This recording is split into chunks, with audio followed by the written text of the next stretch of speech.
It's about time to start.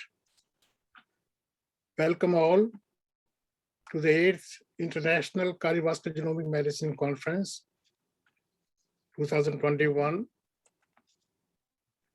And in view of the ongoing difficulties, we decided to hold this conference virtually via the Zoom platform.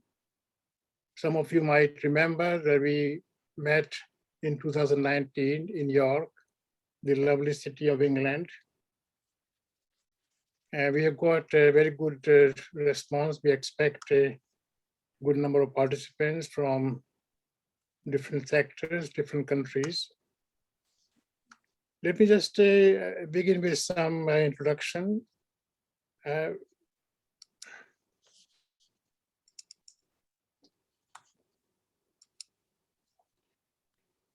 So I'm going to really highlight some of the important aspects of this conference. First, when we started initially, it was hosted by the Wales Gene Park and the Department of Medical Genetics in Cardiff. And thereafter, we moved this conference within the remit of the Genomic Medicine Foundation UK. It is a foundation, charitable organization, which aims at fellowship, scholarship, education, and promotion of genomic applications in medicine, healthcare, and socio-economic progress. Cardiovascular genomic medicine is central to the many activities of this organization. Historically, as I said, we started in 2007. At that time, the information, the knowledge base was very small, and we focused on clinical aspects. And every 2 years, we have met. Many of you most likely participated, spoke, and contributed in different ways. And from genetics to genomics, we moved on in 2011. Then we focused on genomic applications, and that was a transitional phase, interface between applied and the translational genomic medicine. And now the situation is that at present we are in a position to discuss diagnostic and therapeutic cardiovascular applications.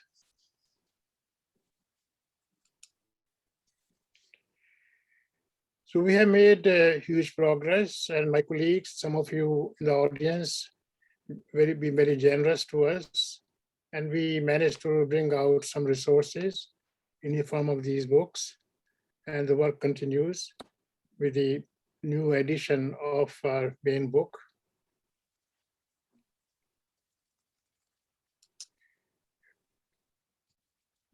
Oh, it's gone back again. Sorry.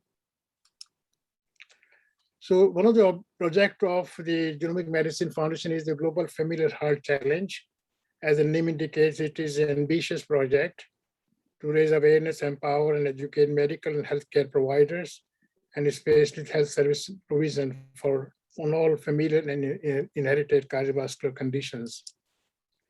So our aim is to set up and develop a coordinated global network like this, through this conference, on many aspects of this field.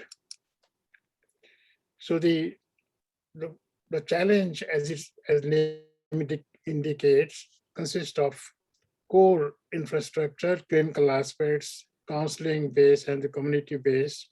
And we are global, although initially we are limited to UK and a few countries. And within that, we have got the research development, the education training. So you can say the present conference series is part of this aspect of this project. So we are developing the International Center for Cardiovascular Genomic Medicine here in WHRI at Queen Mary, University of London, with links from various departments in India, Egypt, Sri Lanka, South Africa, and Brazil.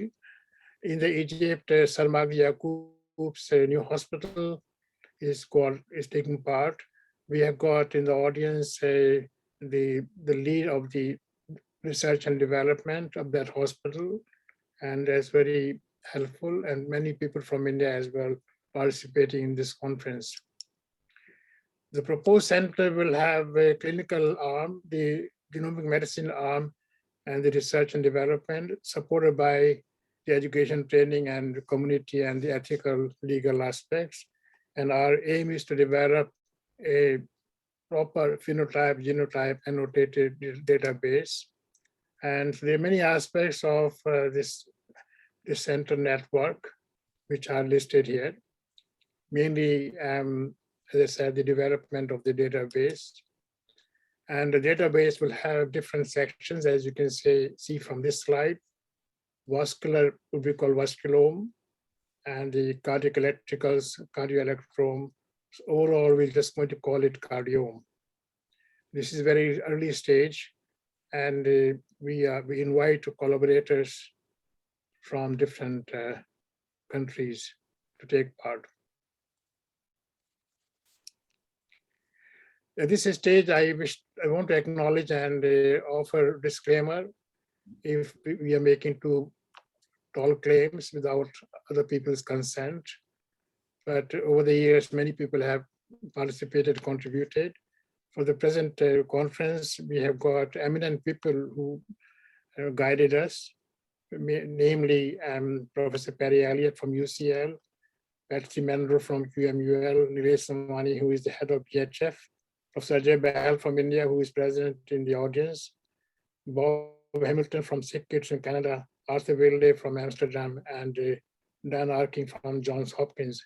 All these people actually contributed to the program development. And finally, the Royal College of Physicians in London, on behalf of the Federation, very generously allowed 17 CPD credits, external clinical, and which is a very important support. And in New York, we started the William Harvey Oration part of this conference. And this year we have got one of the eminent genomic medicine experts from USA speaking on Saturday. So I thank you very much. I hope you'll enjoy the conference. And you'll see on the chat box, the conference program is posted. You can refer to that. In addition, there's a conference evaluation. Please take time to fill that as you are moving with the presentations. And at the end, you can download the conference certificate. And limited number of abstracts and limited information on a speaker's bio is available. That is also included. So I hope you'll enjoy the conference, and your comments and the feedback is very important. Thank you very much.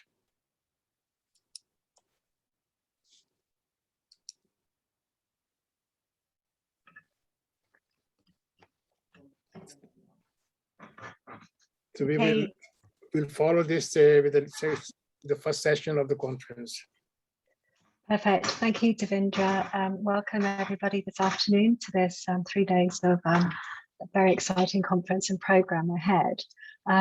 So our first session is on the genomics in cardiovascular sciences.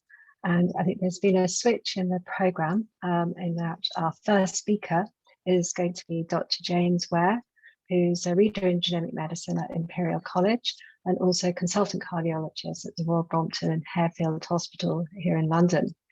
And he has a broad portfolio of research activities aiming to understand the impact of genetic variation on the heart and circulation.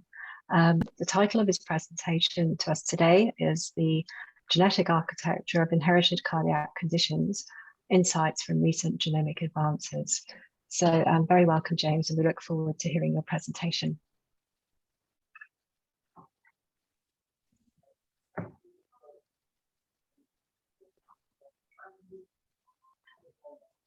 Thank you very much. I'm just trying to make sure I'm showing the right screen and that you can and that you can see it. Yes, we can.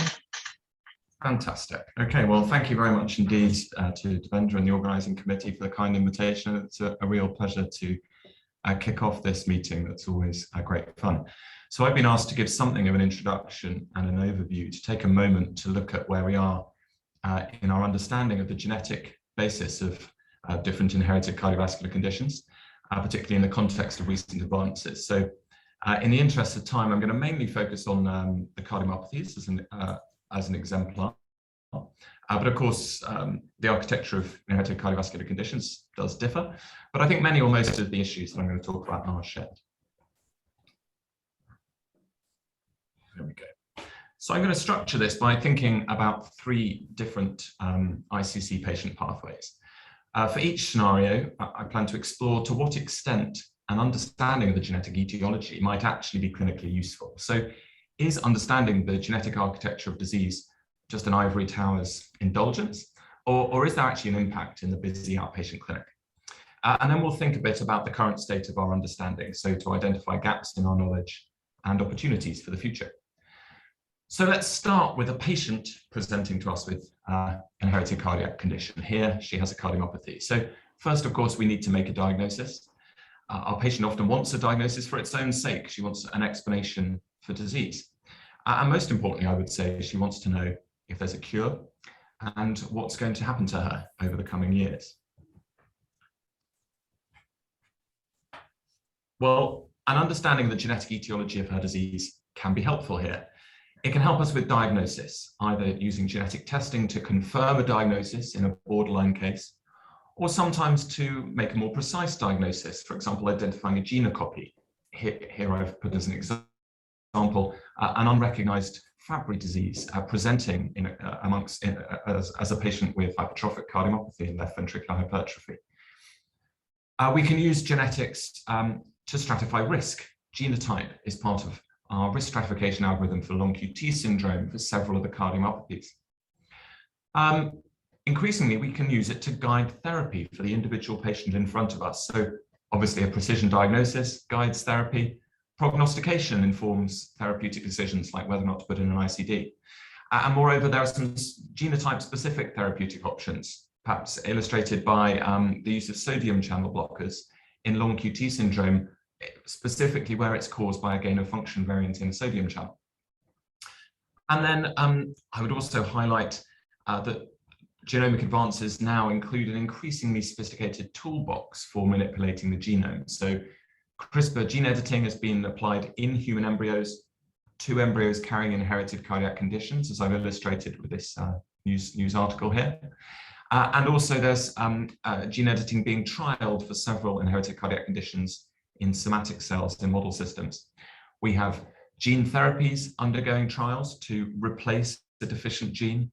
We have antisense oligonucleotide knockdown of a poison peptide product from a faulty gene, such as in hypertrophic cardiomyopathy. We have antisense oligonucleotide induced exon skipping to restore the reading frame of some classes of variant, particularly, for example, illustrated with Duchenne muscular dystrophy. We've got read-through therapies being trialed to treat nonsense variants in Duchenne muscular dystrophy and other conditions. Now, all of these rely on us identifying the precise molecular cause of disease in the individual in front of us. And we've got talks throughout the program about precision medicine, risk stratification, and new therapeutics. So the question I pose first is, how are we doing with realizing those potential benefits? And I'm going to summarize a little bit the current state of play for our understanding of the genetic architecture of HCM as an exemplar here. So though the first genes for HCM were discovered back in the 90s, the majority of cases remain unexplained. What might be the explanation for those unsolved cases? One possibility is that there are new Mendelian disease genes remaining to be discovered. And since this case series that I'm showing here on the pie chart, there have been a handful of new Mendelian genes described. For example, filamin C, FHOD3, ALPK3, they seem to cause Mendelian HCM. I think there's a particular opportunity for ongoing discovery in some of the rarest forms of cardiomyopathies, pediatric and syndromic forms, and that I think is also applicable to some of the other inherited cardiovascular conditions. And in that context, I think it's notable to bear in mind one of the major genomic advances of these last few years is that there are several health services which have rare disease programs utilizing whole genome sequencing routinely for gene discovery in the clinic. And we've obviously got a talk on that in a moment.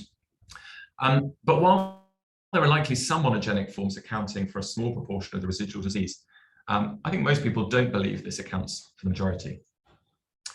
So another important contributor, in my opinion, is variation in genes that we do know about, but that we're not detecting. So there could be large effect variants not detected by the sort of diagnostic sequencing approaches we're using today that focus mainly on coding regions.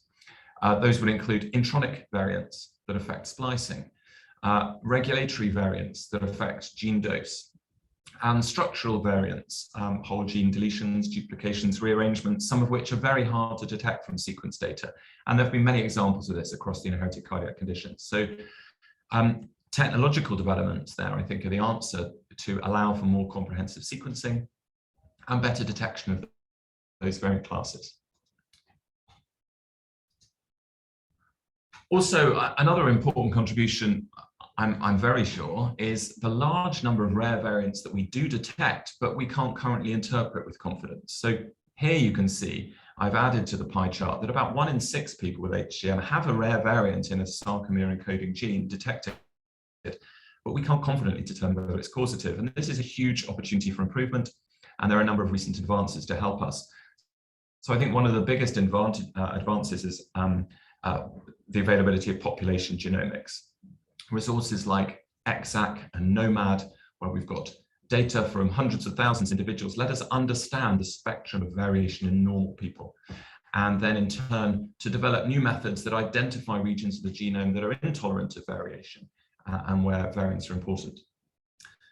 Another key area that I think we're going to hear about a little bit is functional genomics. So we've got an increasingly sophisticated molecular toolbox, such as that allows us to do things like saturation gene editing, where we can engineer thousands of different variants into a gene in vitro, and then use high throughput assays to assess their consequence. Now, unfortunately, many inherited cardiac conditions don't have a convenient readout that you can apply in this sort of high throughput way. But some do. It's applicable to some areas, perhaps the ion channels are the best developed in this area. And I think it's also worth mentioning developments in data science that are equipping us to learn patterns from these data, either from data from humans in health and disease, or from functional assays in vitro, and then to extrapolate patterns to learn from those data and to improve our ability to integrate that and interpret genetic variation. Another possibility is that these unexplained cases don't have a Mendelian cause. So you'll know a disease doesn't have to be monogenic to be heritable and to cluster in families. We know that coronary disease risk, for example, clusters in families. So instead of there being one genetic variant that's sufficient to cause disease, maybe with more minor contributions from the environment or other factors, it could be that the disease is the result of the additive effects of several variants, each producing a modest predisposition to disease, insufficient for disease alone, but acting in concert, either with multiple variants or with the environment or a combination of those to produce disease. And that could be a few variants that we term oligogenic, or many variants that we term polygenic, or something in between. And the appropriate method to explore that is the genome-wide association study, primarily. But this is challenging in rare diseases. You need very large sample sizes. Thankfully, the combination of large cohorts and affordable genomics have made this tractable now and allowed us to directly explore these hypotheses. And Connie Betsina is the next speaker, is going to tell us about this in the talk after mine. So I've said that most cardiomyopathy is genetically unexplained. Another characteristic of the cardiomyopathies and a challenge, and that is also characteristic of many inherited cardiovascular conditions, is that they're genetically heterogeneous. There's not just one gene for HCM. Variation in many different genes can yield the same phenotype. And so here you can see the discovery of a handful of sarcomere encoding genes identified in the 90s, That was then followed by an explosion of reported gene discovery through the noughties and into the last decade, driven by the availability primarily of high throughput sequencing. When I last looked, there were about 160 genes on genetic testing panels for HCM alone. So how has this increased understanding of genetic architecture benefited us? Well, very little. Here you can see in the bottom of the screen, the yield of genetic testing during the 10-year window shown by that purple bar. And that rapid increase in the number of genes being tested from 8 or 10 at the start of the window to 50 or more at the end didn't lead to any increase in molecular diagnosis at all. Why not?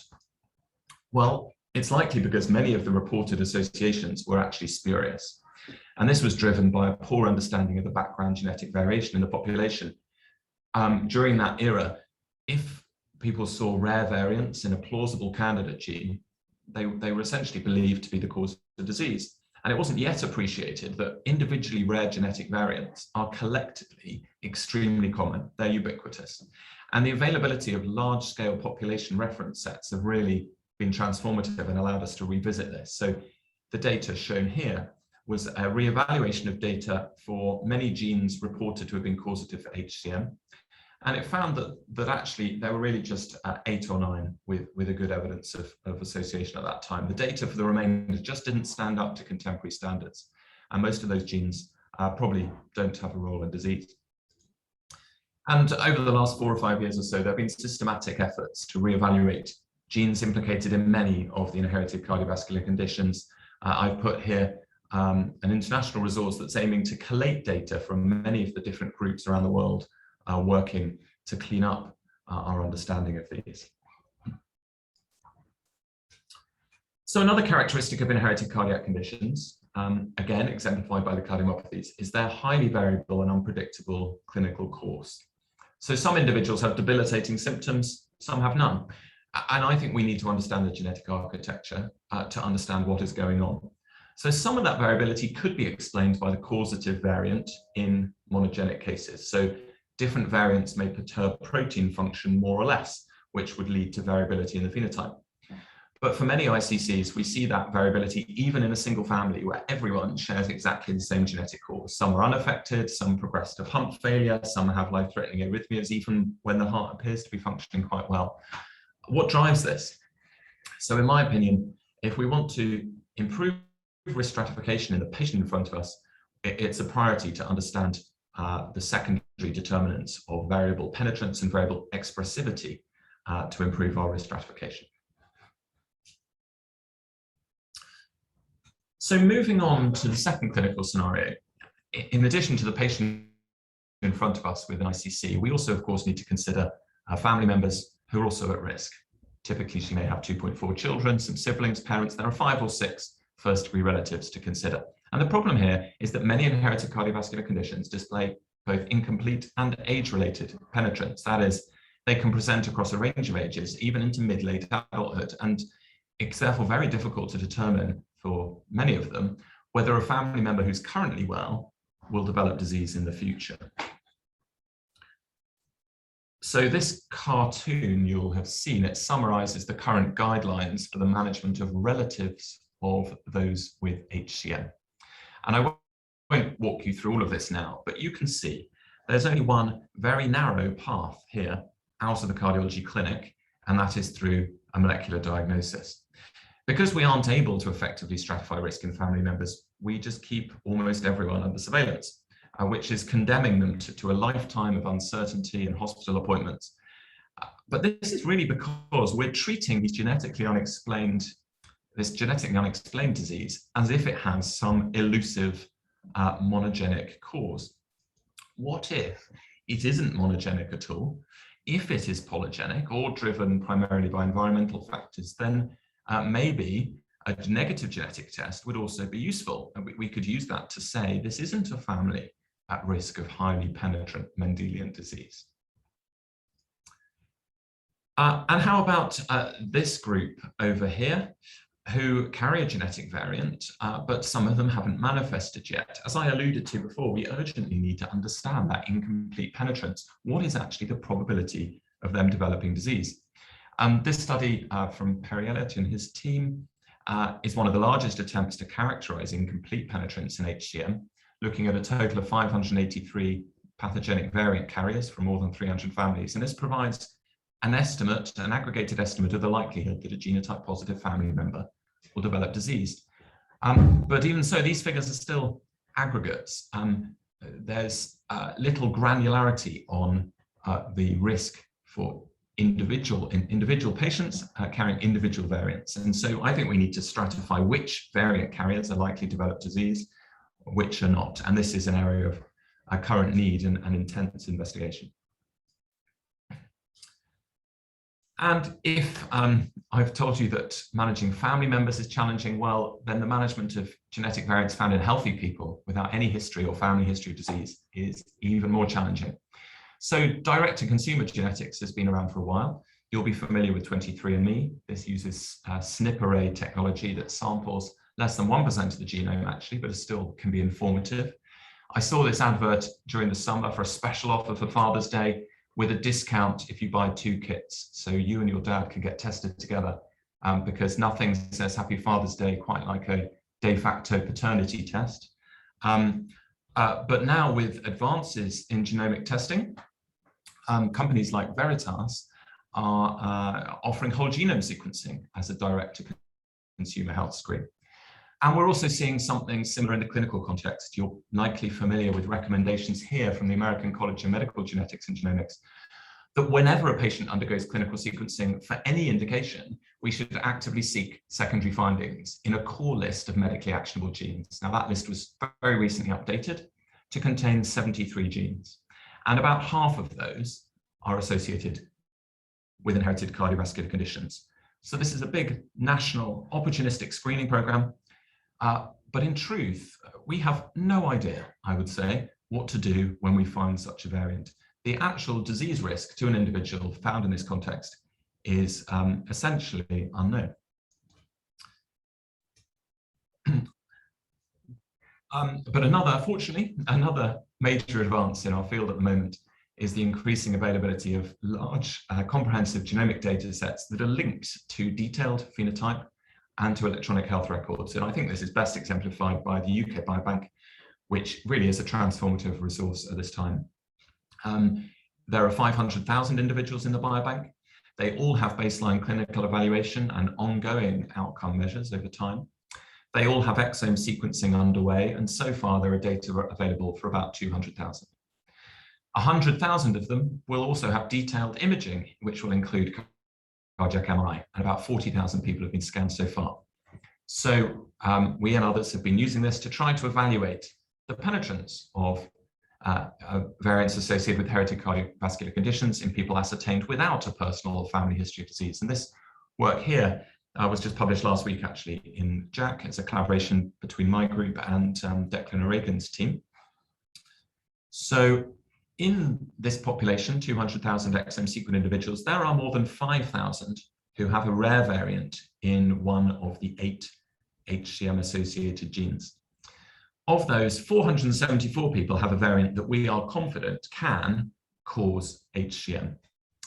But of them, just 20 actually have a diagnosis of HCM based on their biobank diagnostic codes. That's a penetrance of 4% by the age of 56 as a median. So that, I would say, is pretty low. Of course, those diagnostic codes might not be fully accurate. I'm sure they're not. But fortunately, we also have access to image data in a proportion of them. Currently, 20,000 people have both exome data and imaging data available to directly assess the cardiac structure and function. So here, Antonio D'Amavio, Declan O'Regan have applied an AI-based computer vision approach to produce a scalable and highly reproducible assessment of the heart across the whole cohort. And so that then allows us to directly measure the wall thickness ourselves. And we find about 1 in 6 people has a wall thickness of more than 13 millimeters. That will be a rather permissive threshold for HCM, but it's the value we use in screening family members.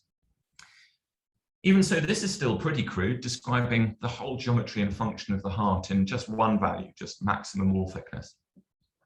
I'm excited by the further potential. I'm not going to go into this in detail in the interest of time, But we can also use more advanced modeling approaches that retain information about the geometry of the heart, measuring wall thickness, contractility, tissue characteristics at each of more than 40,000 points over the cardiac surface. And if we use that much richer data set, we find there are much more subtle clinical changes in variant carriers, even when they're not overtly cardiomyopathic. And also that rare HCM variants are a risk factor for adverse cardiac events, even in people who have a normal wall thickness. So there's lots of work to be done there. To conclude, I would propose that the understanding the genetic architecture of these ICCs is not just an ivory tower's indulgence. It already impacts on the management of our patients day in, day out. But many or most of our patients aren't benefiting from it. So particular areas of need are to extend our thinking beyond the monogenic model, and I'm excited that we're going to hear about that next from Connie. We need to characterize and understand the incomplete penetrance of inherited cardiovascular conditions and understand the determinants of that. And that's going to lead us to better counseling, it's going to lead to better risk prediction, it's going to lead us to better precision medicine for these inherited conditions. And I look forward to hearing about some of the ongoing efforts to address these challenges over the course of the next 3 days. So I will leave it there. Thank you very much. And these are some of the people who've contributed to the work I mentioned here and to our ongoing programs, particularly focused on cardiomyopathy. I hope this isn't exhaustive. Thank you very much for your time.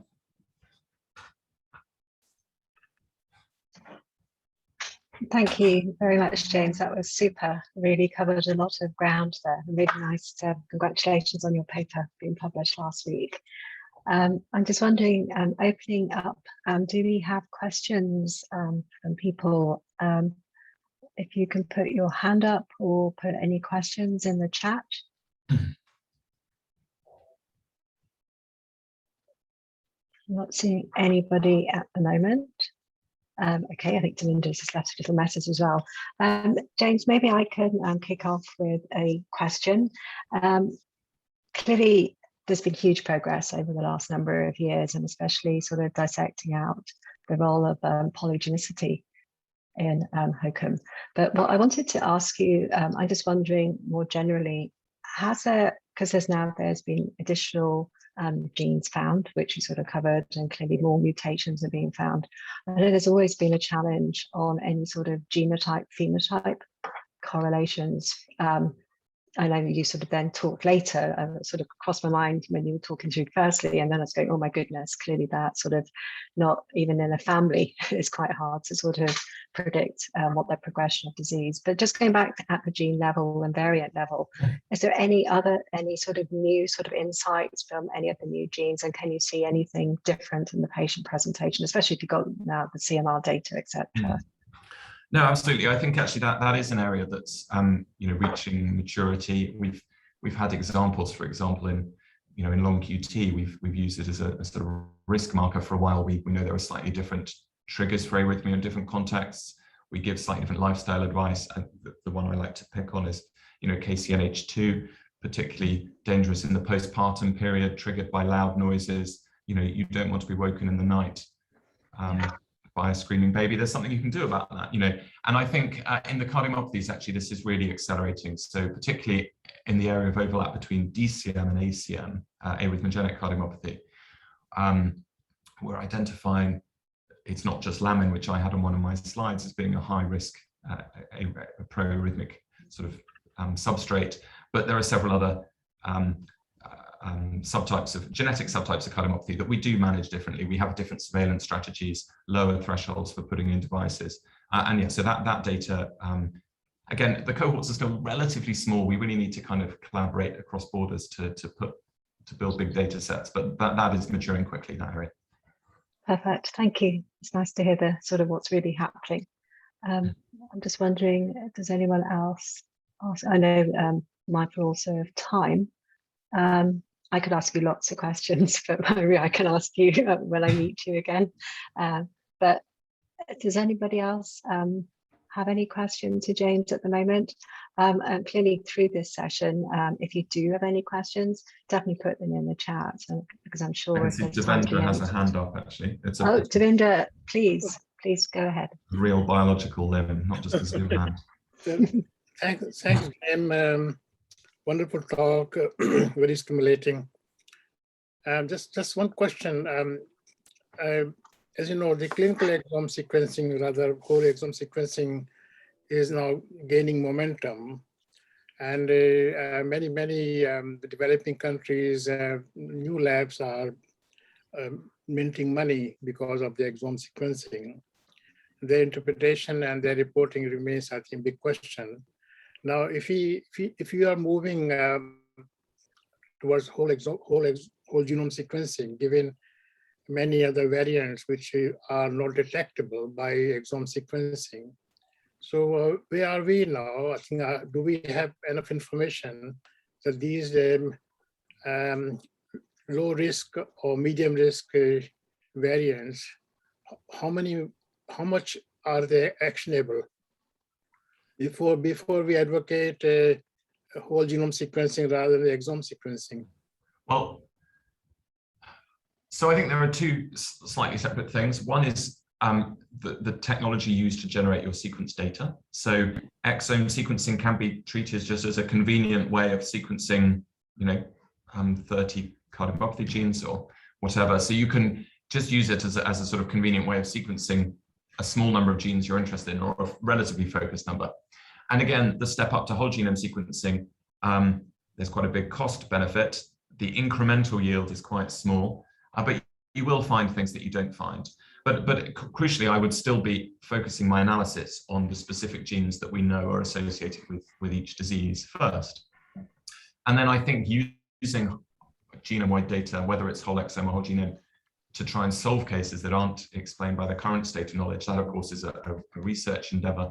And there, yes, I mean, it's certainly powerful, but you have to just set a higher bar to use that information in the clinic. You have to be really sure. You have to first prove that the gene disease association is real, and only then can you think about acting on the specific variant you found.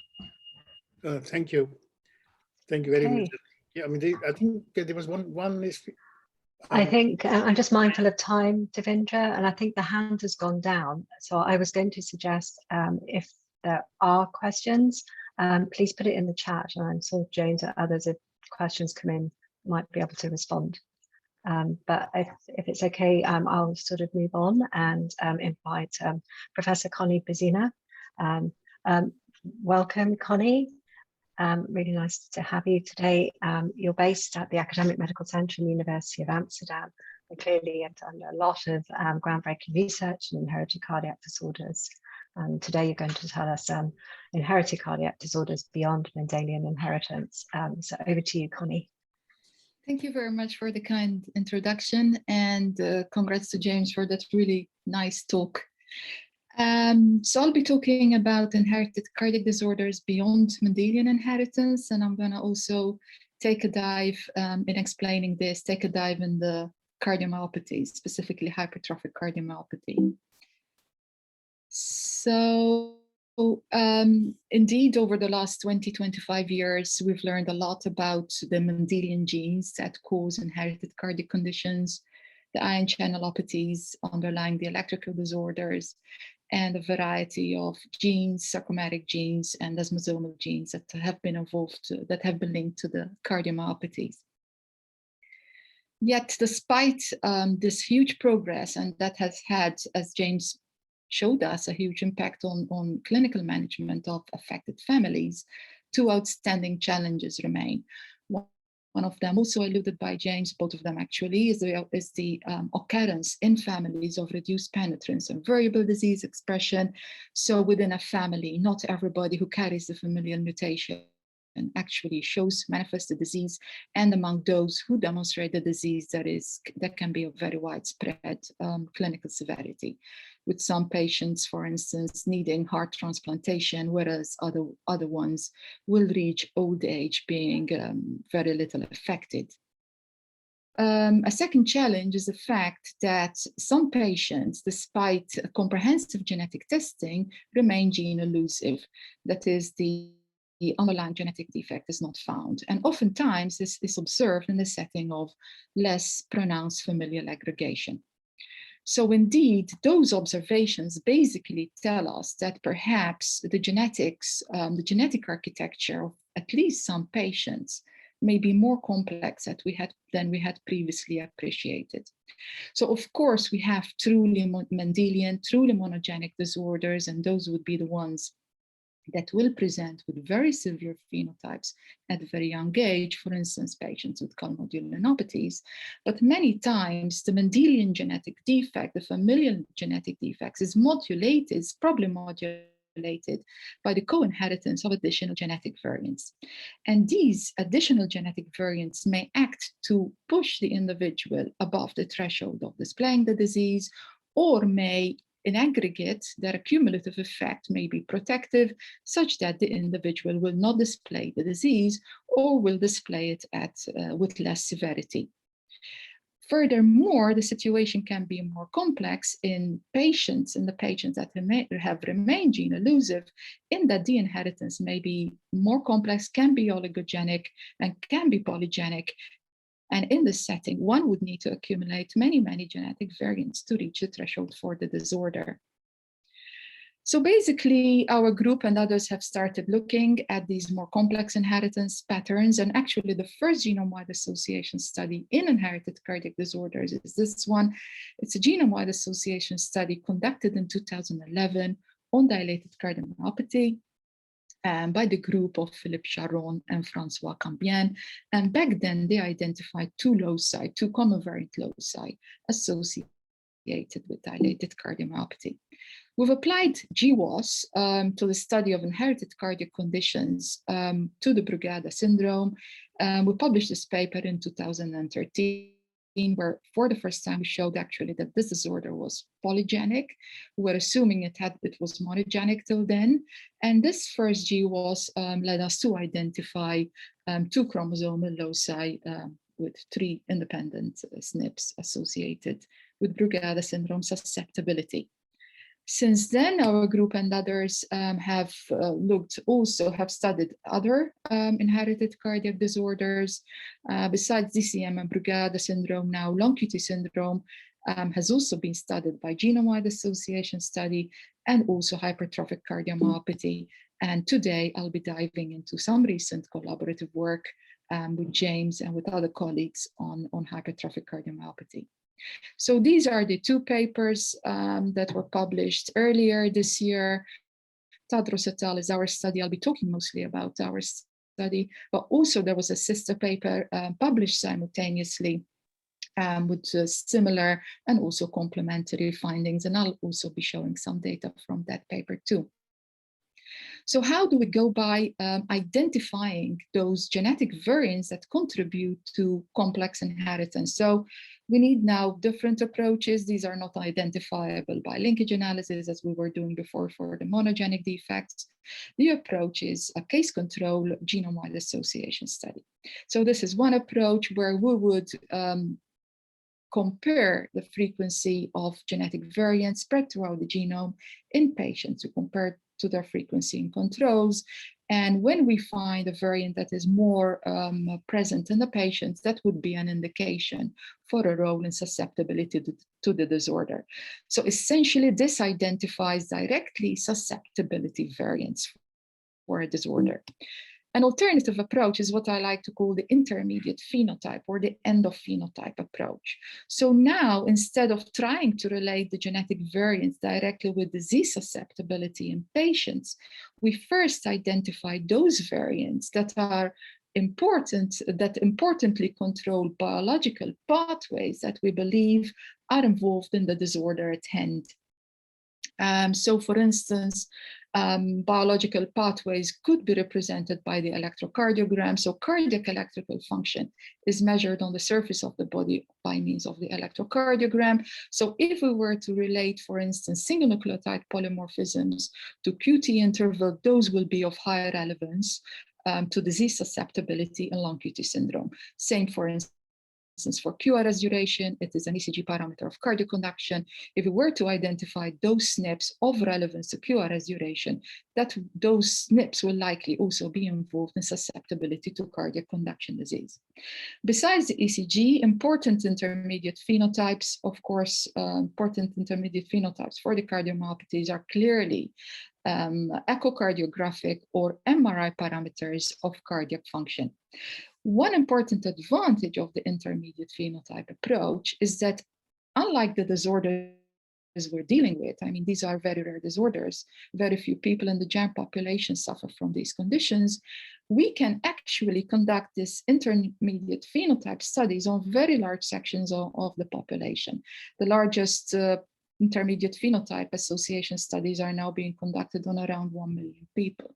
So essentially, they can be measured in very large sections of the general population, and this will drastically has a drastically larger statistical power for their identification, as opposed to when we look for them directly in patients. So we first identify SNPs of relevance to these intermediate phenotypes. Once we identify them, they will be high priority candidate variants to study in patients.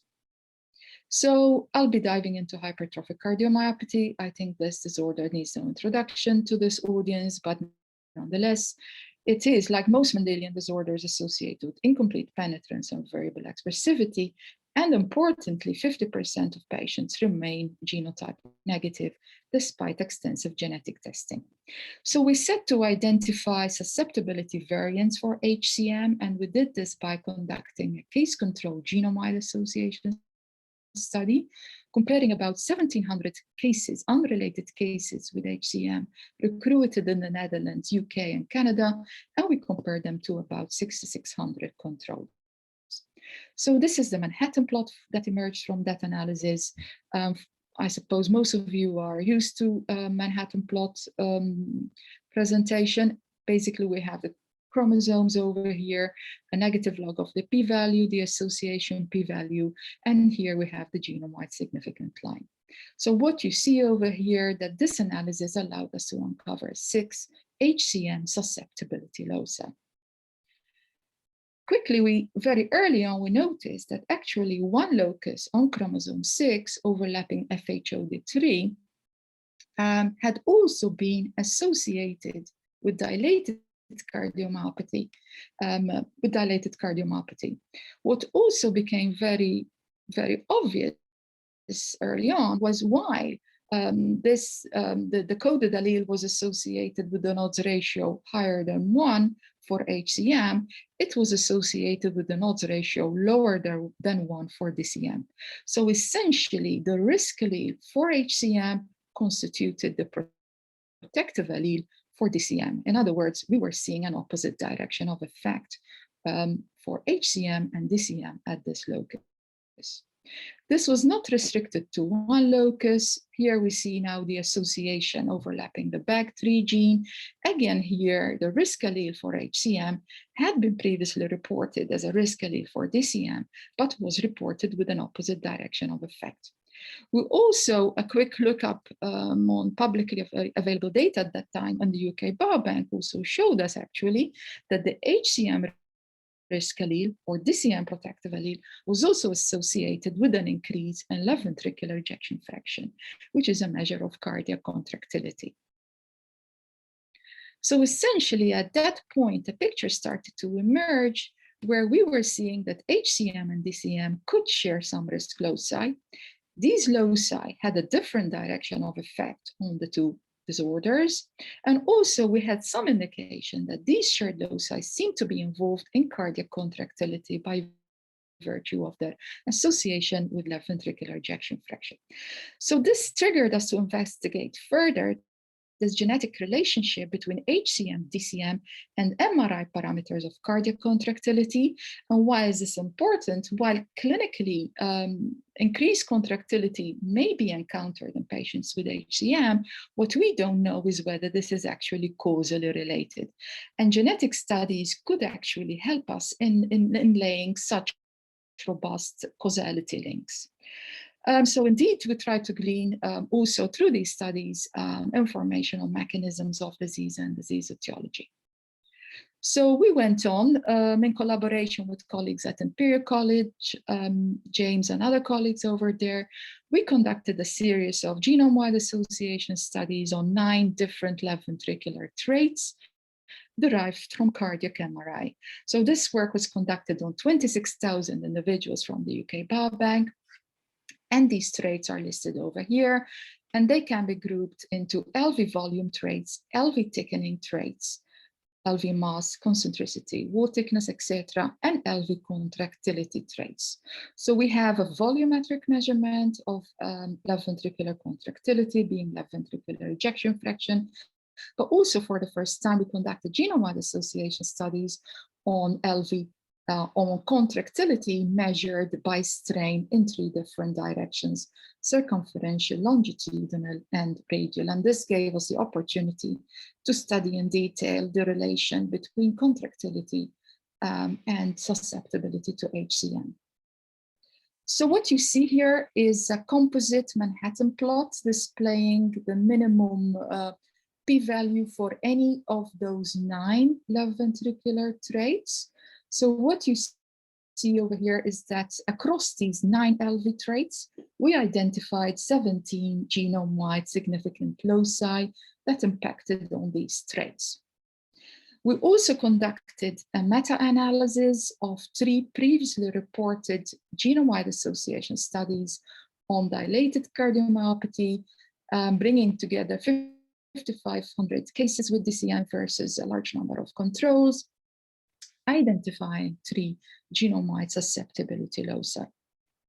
So what we did next, having the 9 LV trait GWAS, having our HCM GWAS, and having our DCM meta-analysis, we intersected these GWASs to understand further their genetic correlation.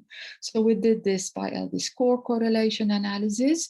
And what you see here is the genetic correlation between the 9 different left ventricular traits and how these relate to HCM in red or DCM in blue. So what you see here is that hypertrophic cardiomyopathy was genetically positively correlated with mean wall thickness and left ventricular mass.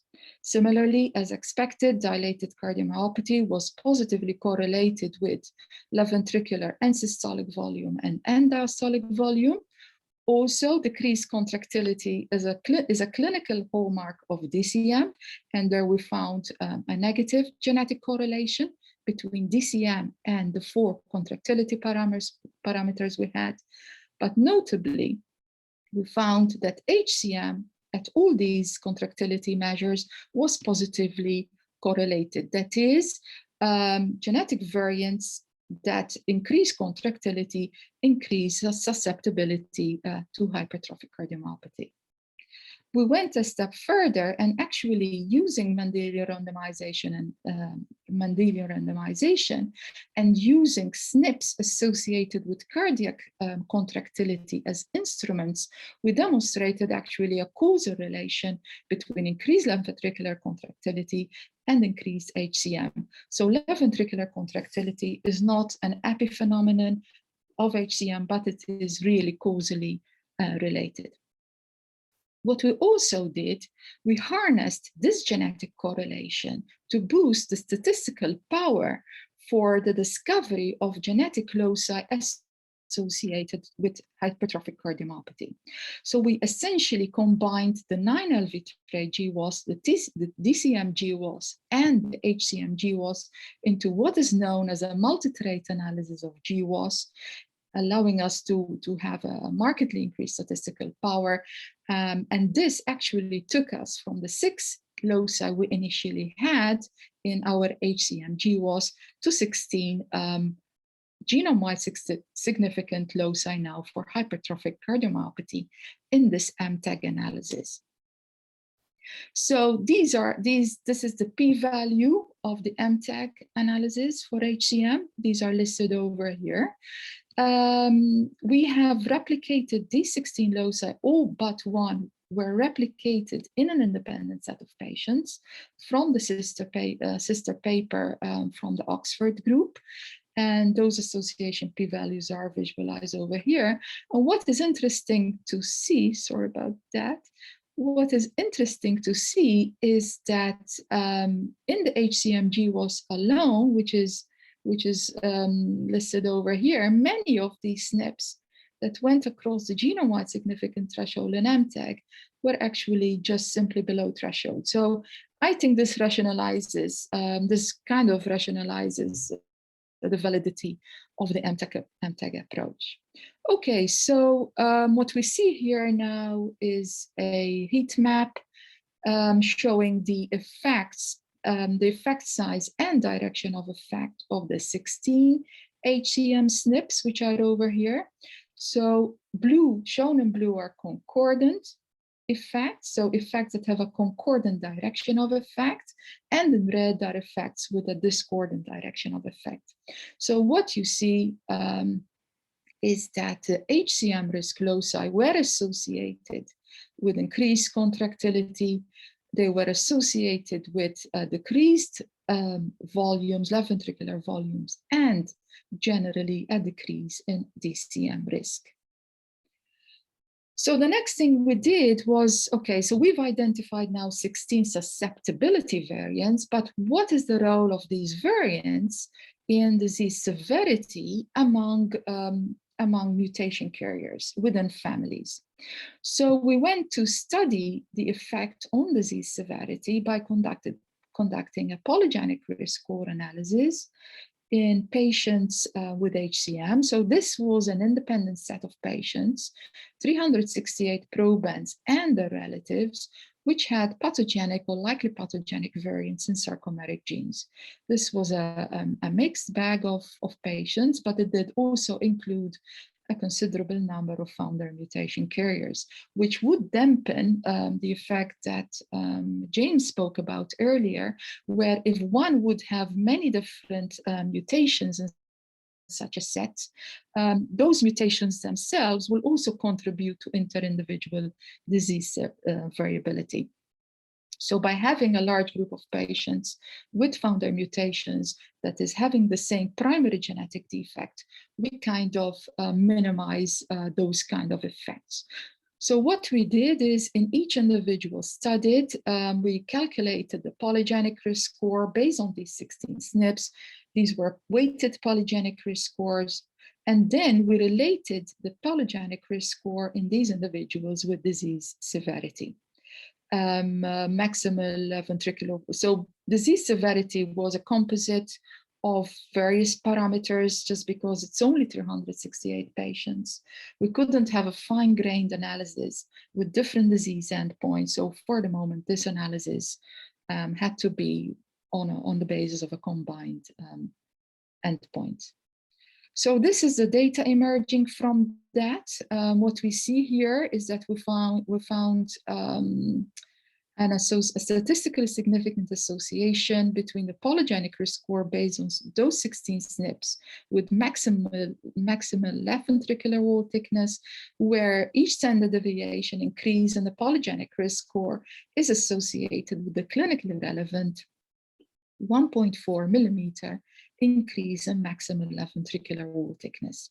This is the analysis with the clinical events, and also there we identified a significant association, and you can appreciate this in the Kaplan-Meier curve where we distinguish between patients that had a polygenic risk score above the median or below the median. So this is also similar data from the sister paper from the Oxford group of Hugh Watkins. In that study, they also conducted a genome-wide association analysis, identifying 27 independent single nucleotide polymorphisms. Their GWAS was larger, so it was statistically more powered. Also, they took a little bit of a more lenient p-value threshold for declaring significance. So they came up with 27 susceptibility variants, and what we see over here, their analysis in the form of a genetic risk score and their correlation with maximal left ventricular wall thickness. So also in the sister study, a polygenic risk score based on HCM susceptibility variants could accounted for at least some degree of inter-individual variability among carriers of a Mendelian genetic defect in these genes. Another point that I mentioned in the beginning, besides variable disease severity among individuals with a Mendelian genetic defect, the other challenge is that about 50% of HCM patients remain genotype negative, despite extensive genetic testing of the known genes. And actually what the study of Hugh Watkins did, they compared SNP heritability. So they calculated SNP heritability estimates separately in HCM patients that were positive for a sarcomatic variant and HCM patients that were genotype negative. And essentially they found the double SNP heritability. SNP heritability was considerably greater in patients that were sarcomere gene negative, meaning that common genetic variants have a bigger role, have a more prominent role in disease susceptibility among patients that are genotype negative. So essentially what I think this work tells us is that we can have within one disorder, different genetic architectures. We can have a Mendelian variant, the effect of which is modulated by the co-inheritance of other genetic variants. But we can have also patients where such a large effect genetic variant might not exist, but where the accumulation of multiple genetic variants, a large common variant component, but probably also intermediate effect variants, which can be looked for in the future by whole genome sequencing studies, also exist. This is also, So Connie, I'm sorry to disturb you. I'm sorry, we're running over time. Yes, I'm rounding up. Okay. I will skip this. I was just going to say that those observations are reminiscent to what we previously observed in long QT syndrome, but take-home messages are that common genetic variants are certainly involved in modulating disease susceptibility in these disorders. There is emerging evidence that they also modulate disease severity. Also, intermediate traits should be studied because they can help us identify the SNPs that are involved. And I think the challenge is now to identify polygenic risk scores that are discriminative enough for clinical utility, and finding these polygenic risk scores that can be applied in the future, hopefully, to some clinical questions will need large studies and large patient sets that should be done internationally. And I would like to end by thanking all the collaborators in the study, and importantly, Rafik Tadros, who spearheaded this work when he was in Amsterdam. Thank you very much, and sorry for going over time. Okay, thank you so much, Connie. Unfortunately, there is no time for questions, but I am going to ask people if they do have questions for you to put them in the chat, and hopefully you'll be able to pick them up. Sure. But really appreciate it. It was a super talk, and congratulations. So I would now like to move to inviting the last speaker in this session. This is Professor Santosh Padmanabhan, who's Professor of Cardiovascular Genomics and Therapeutics at the University of Glasgow. And also I've noticed you're a commissioner on the Commission on Human Medicines for May this year, Santosh. I just want to, I think the title of your talk, yes, is Cardiovascular Metabolomics. So I'll hand over to you. Thank you. Thank you, Patsy. And I'd also like to thank Devendra for the kind invitation to present. So I'm going to speak on cardiovascular metabolomics. To this audience, I don't need to explain the omics continuum, but to just focus on metabolites, which is the phenotype that is, which are the traits that closely relate to the final expressed phenotype. So metabolomics is the field of life science that is used to study all the small molecules in a given cell, tissue, or organism.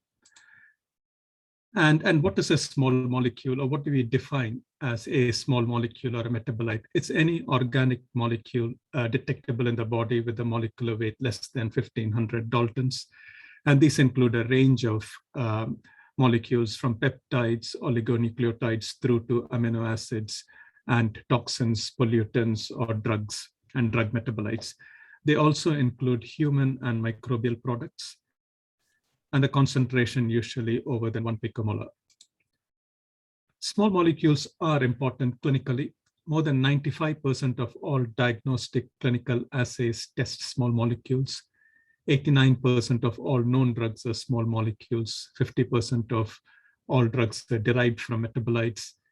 And 30% of genetic disorders involve diseases of small molecule metabolism. So small molecules are, in addition to being ubiquitous, have a major role in clinical applications. And the metabolome is a complete collection of all the small molecule metabolites in a cell, organ, tissue, or organisms. And they include both endogenous and exogenous molecules. And studies of the metabolome has accelerated through improvements in high throughput technologies, which we've seen over the last 10 years. And the metabolome size is ill-defined still. If you look at mammals, it's between 3,000 to 5,000 small molecules, microbes about 20,000, and plant metabolome is about 200,000 small molecules. So the metabolome is different across different organisms, but more importantly, this is also more difficult to analyze. And I'll come through to that through some examples next. And the human metabolome, I said, could be between 3,000 to 8,000 metabolites. But if you look at different databases, there are multiple metabolites, including exogenous metabolites, that we can detect in the circulation. And finally, the metabolome is connected to all other omes. So small molecules are constituents of the genome, transcriptome, and proteome. Lipids give the cells their shape and integrity. Small molecules, including sugars, fatty acids, ATP, are the source of cellular energy, and they're cofactors and signaling molecules. So you could say that the genome and proteome largely evolved to catalyze the chemistry of small molecules. Small molecules, in contrast to genomics and proteomics, are more time sensitive. That increases the variance of the measured trait and increases the complexity of analysis. But more importantly, this, as I mentioned, is more closely aligned to the final phenotype, meaning it is responsive to external pressures and internal dynamics. Finally, in contrast to genomics and proteomics, we do understand most of metabolism. And finally, a range of technologies, which I won't go into detail, but they range from LC-MS-based technologies through to NMR spectroscopy, have accelerated a lot of research in this field. Now, I'll go through a few examples. In the interest of time, I'll not dwell in too much detail, but I'll give you a few examples to highlight how each study of metabolomics is different. So these are two studies on heart failure. The first study, I'm going to focus on human studies. The first study looked at metabolomics from tissue, from the heart. So here I'd like to highlight one of the problems with metabolomics, or indeed proteomics, which is these are related to the tissue under study. So if you have to really understand what metabolomics is contributing to the phenotype, you should study or measure metabolomics in the tissue of interest. Of course, metabolites can spill over into the circulation, and you can pick up plasma metabolites and infer relationships or associations. But what would be ideal, if you do have access to the tissue, it would be ideal to measure metabolomics within the tissue. So the first study looked at heart. They looked at LV biopsies taken during left ventricular assist device placement. And they showed some association with glucose and fatty acid oxidation metabolites. Moreover, they showed improvement in these metabolites after LVAD placement, highlighting the dynamicity of metabolites. The second study studied plasma metabolites and showed an association between long-chain acyl carnitins with adverse clinical outcomes in patients with heart failure. Coronary artery disease, two studies. One is metabolomics done during stress testing for coronary artery disease. And this identified metabolites in the tricarboxylic acid cycle in patients with inducible ischemia. The more interesting study was this study, planned MI, and it actually sits quite well with the theme of this session. So this is planned MI, wherein the investigators studied patients with hypertrophic cardiomyopathy who were undergoing alcohol septal ablation. So they had cannulated the coronary sinus, coronary arteries, and peripheral, and also took peripheral blood samples, and pre and post alcohol ablation. They detected, they conducted metabolomic assays from samples from these three sources. And they identified accumulations, a range of metabolites. And what they also did was they tried to relate the changes in metabolites from the output of the segment which underwent planned MI.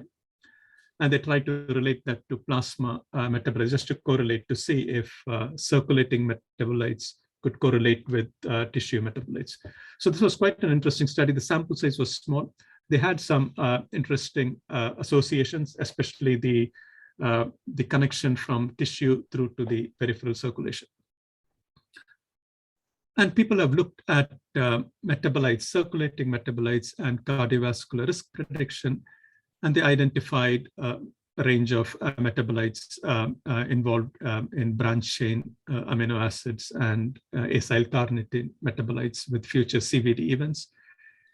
TMAO is an interesting metabolite. So this is microbiome related, and it's due to, it's through the microbial breakdown of phosphatidylcholine choline. And this study is again human study, looked at metabolites associated with future CVD events, and this was an interventional study. So they pre-treated individuals or the participants with antibiotics, and then gave them a phosphatidylcholine intervention, which is basically 2 hard-boiled eggs. And they measured TMAO levels and found that the change in TMAO levels predicted future CVD events. So those are cardiovascular disease, and I'll speak about hypertension, which is my research area and also Patsy's research area. And I'll focus on the metabolomic aspects of blood pressure. We did a study a few years ago in collaboration with Twins UK, looking at metabolites and blood pressure, and we identified about 69 metabolites that were significantly, experiment-wide significantly associated with systolic blood pressure. And therein lay a problem. How do we really believe that these metabolites are causally related to blood pressure, or just bystanders, or is it blood pressure which is increasing the metabolite level, the reverse causation? Luckily, we had outcome data. So before that, let me show you the top 15 metabolites significantly associated with blood pressure. And if you know, the best signal was dihomolinoleate, 10⁻⁻17 p-value. And we had hexadecandioate, which was 10⁻⁻8. Caffeine was significantly associated with blood pressure, p-value of 10⁻⁻10. And we had a range of other metabolites, which were all pretty significant. Our problem was we had too many metabolites, and we need to reduce the numbers. So we had mortality data, and we believed that if there was a lifelong impact of metabolite levels on outcomes, we may see higher mortality rates. So we connected this data to mortality data, and we looked at the association. So if you look at caffeine first, the increased caffeine levels in the circulation increase blood pressure. But when you look at mortality, it's actually protective. And this fits in with other epidemiological studies. So this says that the relationship between metabolites, the caffeine metabolite, and on blood pressure is probably transient and not a lifelong effect. Look at our best signal, dihomolinoleate. Again, increasing levels of the metabolite increases blood pressure, but it decreases mortality. So again, we felt that this was probably not something to follow up. The best metabolite we got was hexadecandioate, which is a dicarboxylic acid.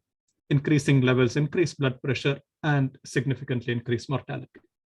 So we thought this was interesting, and we took it further. We thought, well, we need to prove causality. Luckily, hexadecandioic acid is available from Sigma. So we bought a tub of hexadecandioic acid and fed some mice with hexa, and we measured hexadecandioate in the circulation, and we measured blood pressure. And we showed that those mice who were fed hexadecandioate not only had higher levels in the circulation, they also had higher blood pressure. We subsequently showed that the hexadecandioate treated animals had increased mesenteric artery vasoconstriction secondary to noradrenaline infusion. So that's an aspect of how to dissect metabolites. If you look at blood pressure in more detail, it's not an isolated narrow phenotype. It's a complex phenotype with monogenic conditions, monogenic variants associated with blood pressure. But more importantly, you've got environmental factors and polygenic factors from GWAS. And Patsy has been instrumental in identifying over 1,000 SNPs associated with blood pressure. All these have an impact on blood pressure. They also have an impact on metabolites. So this is so the last study I'll describe is a multi-omics study we conducted again in the Twins UK cohort, about 4,800 participants from Twins UK. We used machine learning to integrate all these to see how do they predict blood pressure. So we took about 206 metabolites. We constructed a polygenic risk score using 800 odd SNPs. We included phenotypic information, clinical information, so age, BMI, sex, all the standard clinical tests, sodium, potassium, chloride. And we also took in 45 nutrients estimated through an energy intake estimated from a food frequency questionnaire, which all these participants completed. So we integrated all of them, and all of them are important for blood pressure regulation. And we conducted a machine learning program. So we used XGBoost, an ensemble machine learning algorithm to predict systolic blood pressure. And we had a mean error of about 11 millimeters of mercury systolic blood pressure. And this is the correlation between actual and predicted blood pressure. So reasonably okay, it explained about 40% to 45% of the variance. But with machine learning algorithms, machine learning is a black box. What you'd like to do is to see what's called explainable AI. So one way of explaining your black box algorithm is this SHAP plot. Here, every individual is plotted on this with the SHAP score on the x-axis, and the feature value coded from blue to red, meaning from low to high, from blue to red. So so these are the top 25 metabolites, but let me show you some of them in more detail. So we know age increases blood pressure, and this is a SHAP plot of the 4,000 individuals. And we show that the red is high, so higher age increases blood pressure, and lower age decreases blood pressure. And similarly for BMI. Unfortunately, the polygenic risk score did not appear in the top 50. Instead, again, our metabolite dihomolinolate appeared. Again, pretty significant, increasing levels, increased blood pressure. And the fourth metabolite was uric acid. And you find phosphate is on the opposite side. So increasing phosphate, decreased blood pressure. And chloride is again in the opposite direction, increasing chloride, decreased blood pressure. And you had a range of other metabolites, creatinine, sex at the bottom, potassium. This is the composite of all the metabolites, genome, environmental, dietary factors. We also included microbiome, but the numbers were too small and it didn't show up in our analysis. So this is those metabolites are very close to the phenotype. Given all their complexity, they're more difficult to analyze. The establishing causality is also difficult. it takes a lot of time and effort, but I think the rewards should be greater because identifying metabolites associated with blood pressure or any cardiac phenotype can lead to greater or more rapid translation. So I'm going to stop here and thank you for your kind attention. Thank you, Santosh. That was super, really interesting new data. Unfortunately, I think you're aware because the session has run over, we haven't got time for questions. But again, as I said to everybody over the meeting, if people can send you a message in the chat or of course maybe contact you separately. But I wish to now just close the session and thank all of our speakers, really superb talks. And I'd like to now hand over to the chair for the next session, which is my colleague at Queen Mary, Professor Panos DeLucas. So thank you, Patsy. I understand we move straight away to the next session, Davindra, right? Yes. Yeah, so welcome all to this plenary session on genomic medicine. Just to say that with Davindra, so I'm the director of William Harvey Research Institute at Queen Mary University. We are trying to set up this international center for cardiovascular genomic medicine and try to bring resources from across several countries, people working on rare cardiovascular conditions, but also some of the common cardiovascular disease, so that we use, if you like, the power of genomics to address some of the important questions. But I think the most important one is the implementation of genomic medicine, and with that I would like to introduce the first speaker who has been a pioneer in this field. So Professor Dame Sue Hill will be presenting on mainstreaming genomic medicine across the NHS. And I understand it will be a double act, so the second part will be from Professor Sir Mark Caulfield. So with no further ado, Sue, if you'd like to start. So Panos, just thank you and good afternoon, everyone. Not to confuse everyone, but Mark Caulfield is going to go first and then I'm going to go. And I'm delighted to be with everyone this afternoon.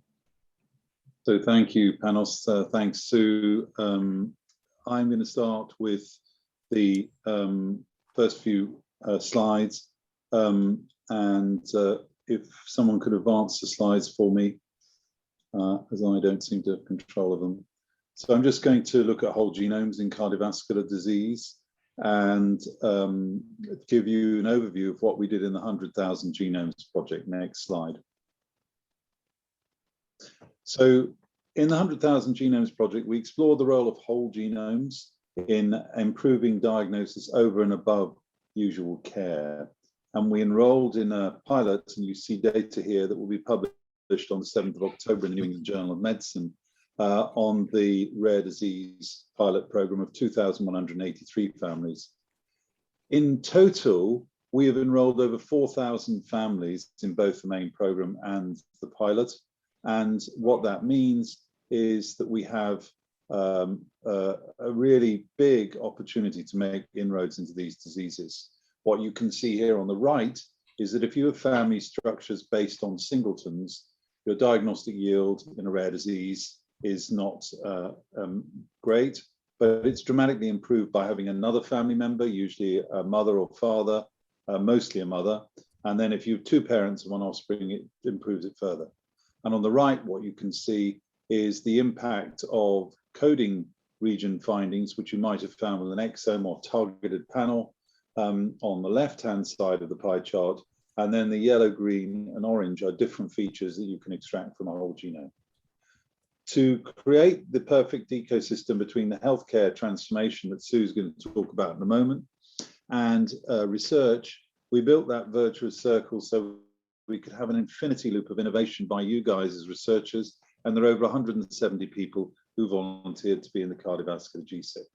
We could go to the next slide.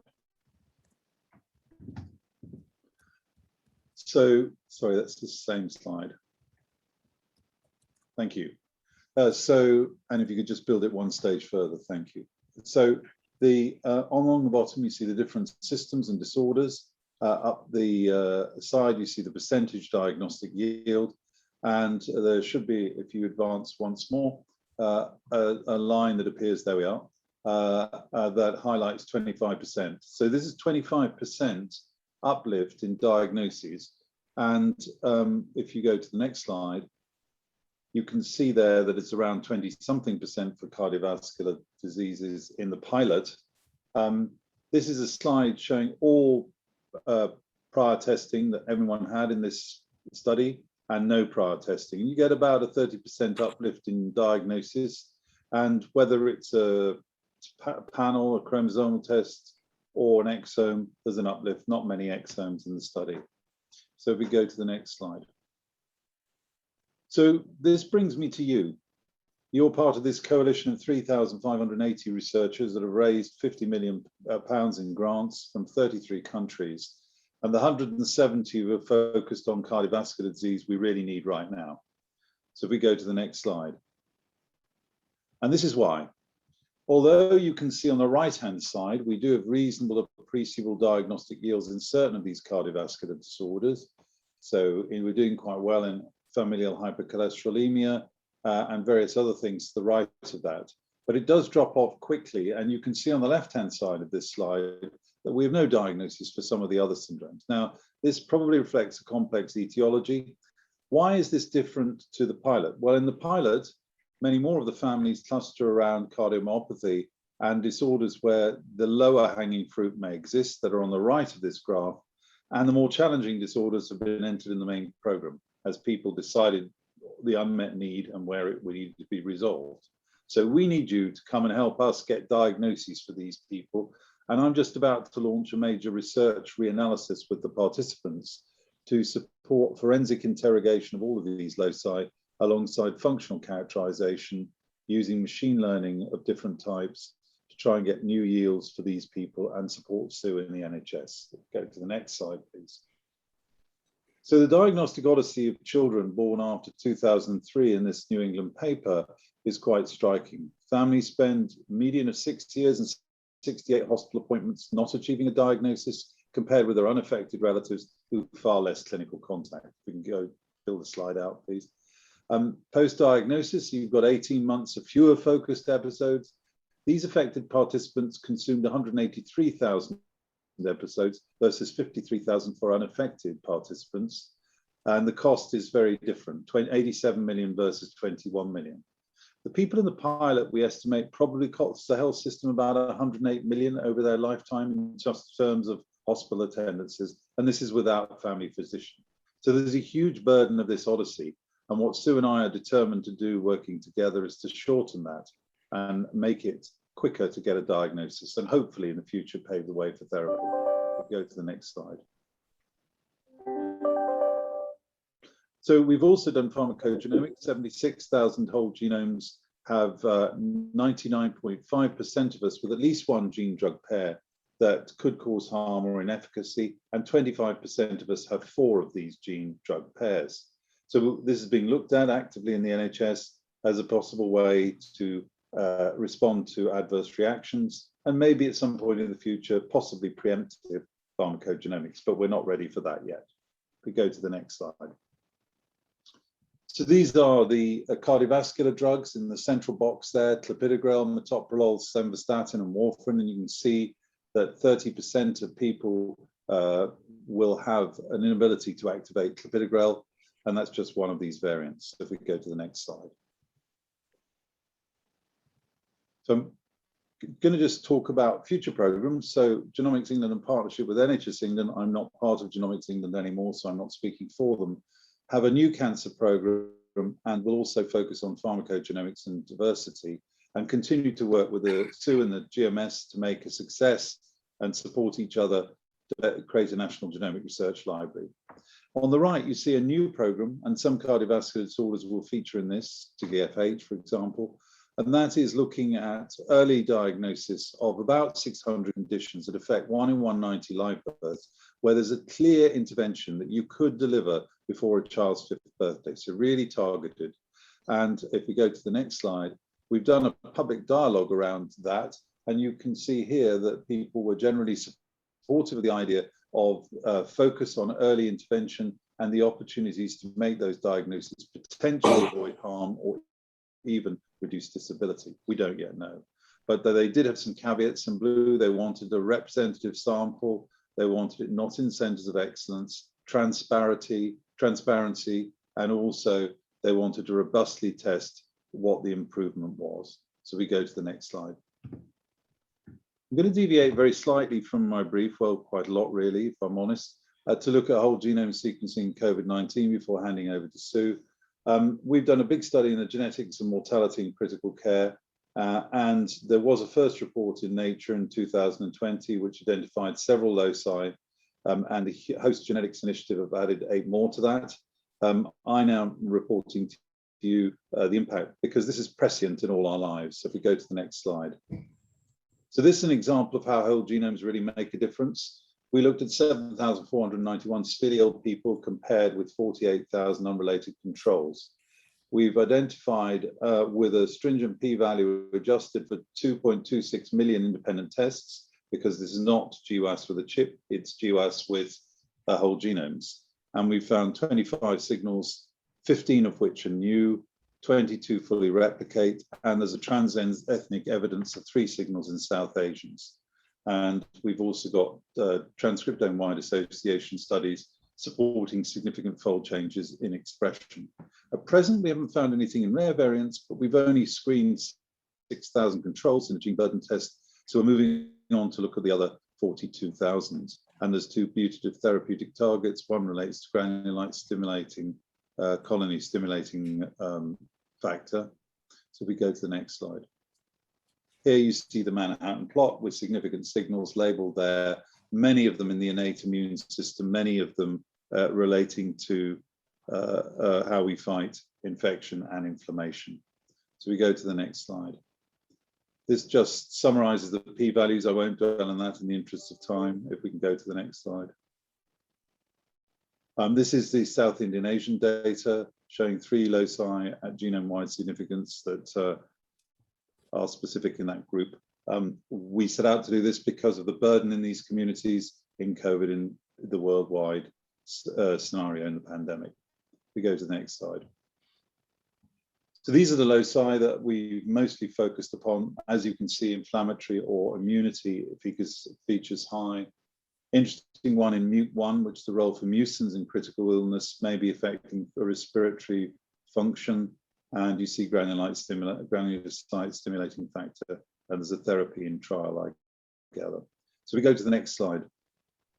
So the key messages are whole genomes work in GWAS, but they also work in rare disease. And at this point, we found 22 loci, 15 are novel. We have 14,000 cases and 14,500 controls. So the idea was to inform the health system about therapies that could be trialed. And at this point, I will take the opportunity to hand over to my partner, Sue, who's going to tell you how we've implemented this in the NHS. Thank you. If you go to the next slide, please. Thank you very much, Mark. And I'm just hoping that everybody can see me. Panos, yeah, you can. Yeah. Thank you very much, Mark. Can I thank Mark? It's always a pleasure to do a joint presentation with Mark. Normally we do a truly joint presentation, but because we're virtual, we're having to do 2 separate ones that are bookended. Yes. Just building on from what Mark has said, from the 100,000 genomes, which was essentially a proof of concept study, a proof of concept in terms of the infrastructure that we needed in the NHS to adopt whole genome sequencing, but to have a more systematic approach to genomic medicine. We've built upon that project to ensure that there were commitments in terms of the long-term plan to sequence up to 500,000 whole genomes by 23-24, but also recognising that we needed to expand our access to genetic testing for familial hypercholesteremia over and above where we are now, so that we identify at least 25% of the people in the population with FH over the next couple of years, from a starting point that's less than 10%. In the UK, the vision for genomes has been set out by the government in Genome UK, and we have an overall cardiovascular outcome strategy that really sets out what the focus should be for improving cardiovascular disease on prevention, early detection, and reducing premature deaths from cardiovascular disease. And genomics plays a key role into all of these areas. If I can go to my next slide. My next slide sets out that in moving from 100,000 genomes proof of concept project, moving from genetic service that had been in place since the beginning of the NHS in 1949, we created and launched the NHS Genomic Medicine Service in 2018 with an aim to harness the power of genomics to improve population health and patient outcomes. There were some key principles we adopted, and we learned much of this from the participation of the NHS in the 100,000 Genomes Project, but it needed to be clinically and scientifically led, have patients and the public involved at all levels of our infrastructure in the National Health Service, ensure that there was equity of access for patients, because what the 100,000 Genomes Project revealed, together with other information, was there wasn't equity of access, that we needed to have a standardised model of delivery and of contracting for these services that was responsive to innovation and change, so that we could rapidly change things within a year if we needed to, and that we needed data to drive change. So what we did is we established a national genomics unit within the headquarters of the NHS in England that commissions and funds services and is responsible for national oversight, assurance and direction. We've recently commissioned and put in place 7 NHS Genomic Medicine Service alliances that are responsible for that multidisciplinary clinical leadership to embed genomic medicine across end-to-end clinical pathways in new service models. And then we've had a collaboration with Health Education England to support workforce development. At the core of our genomic medicine service is 7 genomic laboratory hubs that perform tests that are mandated by a national genomic test directory that gets reviewed annually in terms of the evidence for new gene targets that should be included. We've secured national provision for whole genome sequence testing in conjunction with Genomics England, and when individual patients and their family members consent, their data were entered into the Genomics England National Genomic Research Library, which is de-identified and which enables people to work on that data, as you've heard from Mark. This is all dependent as well on having clinical genomics services that can support new genomic MDTs and support broadening genomic medicine for the broader clinical community, including in cardiology. I could go to my next slide.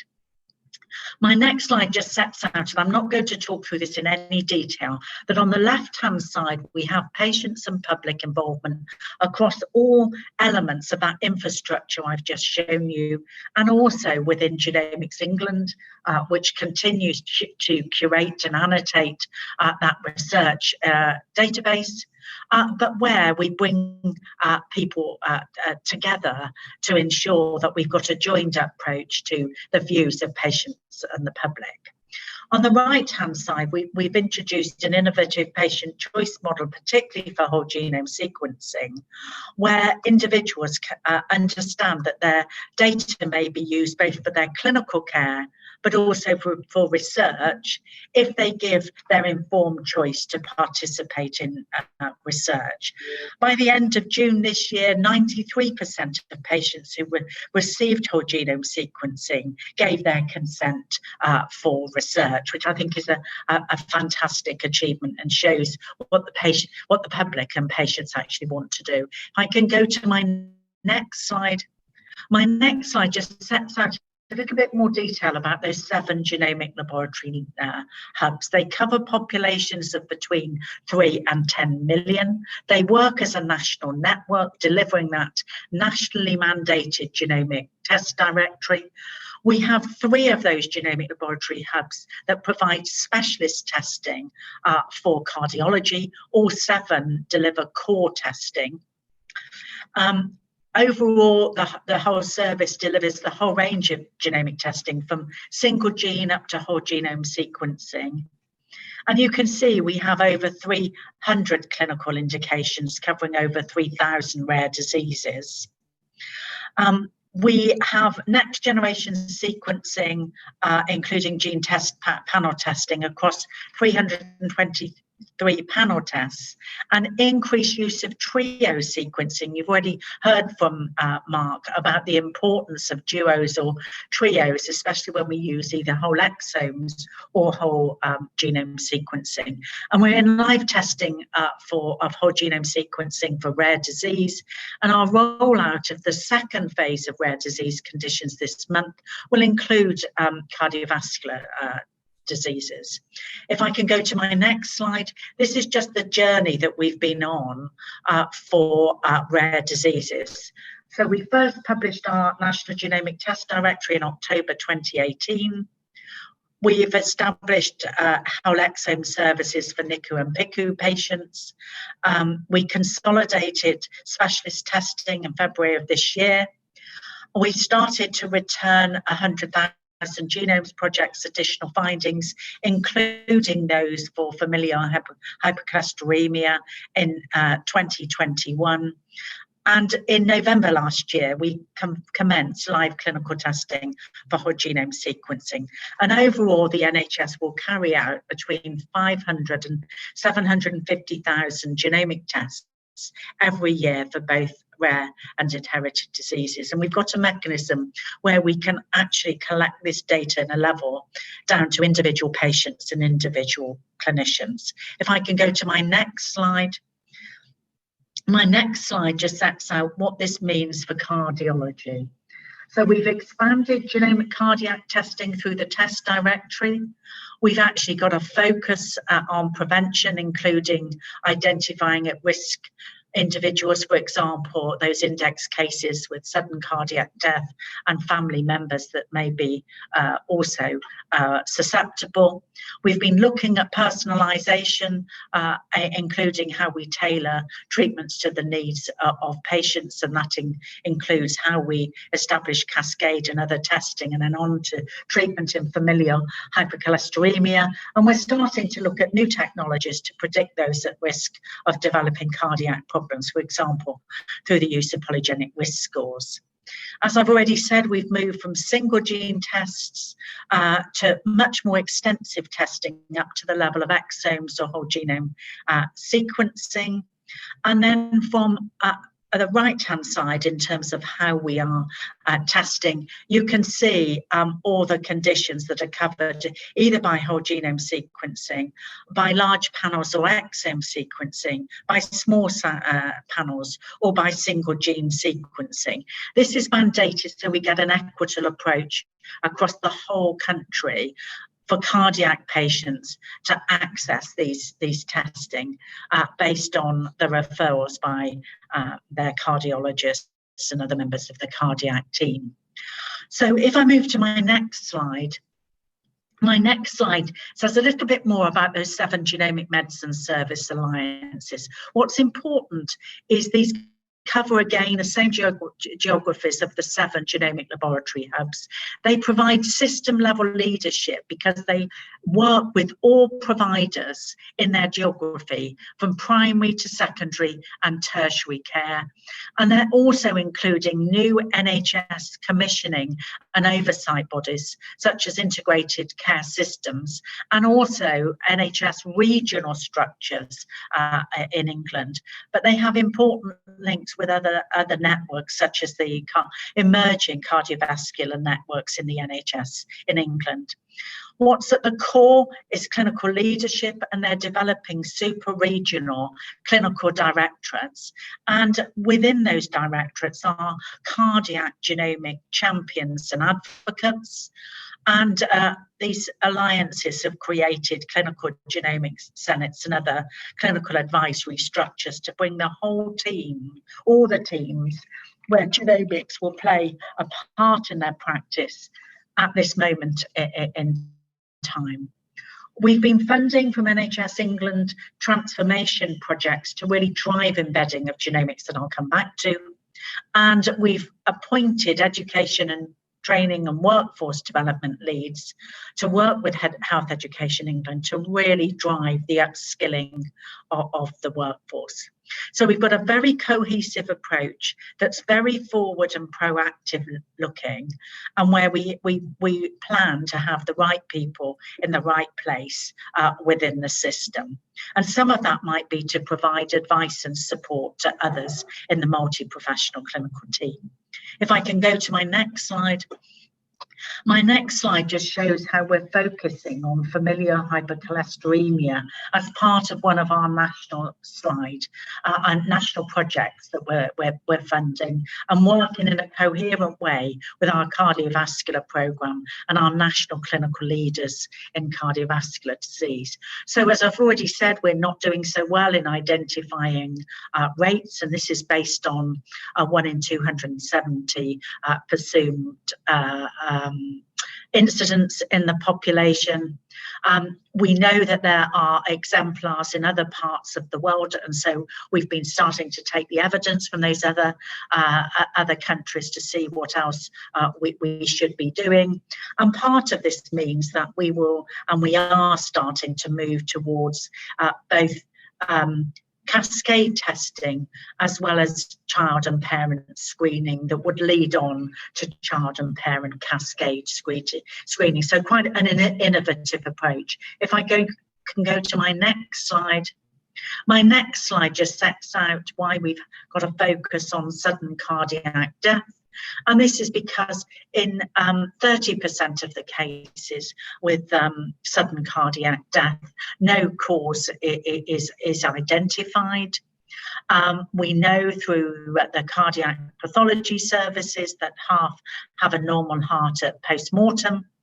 And there's around 82% die during sleep or at rest, compared with 16% on exercise or associated with emotion. There's a poor history of blackouts or arrhythmias, and a family history of sudden death in 4.2%.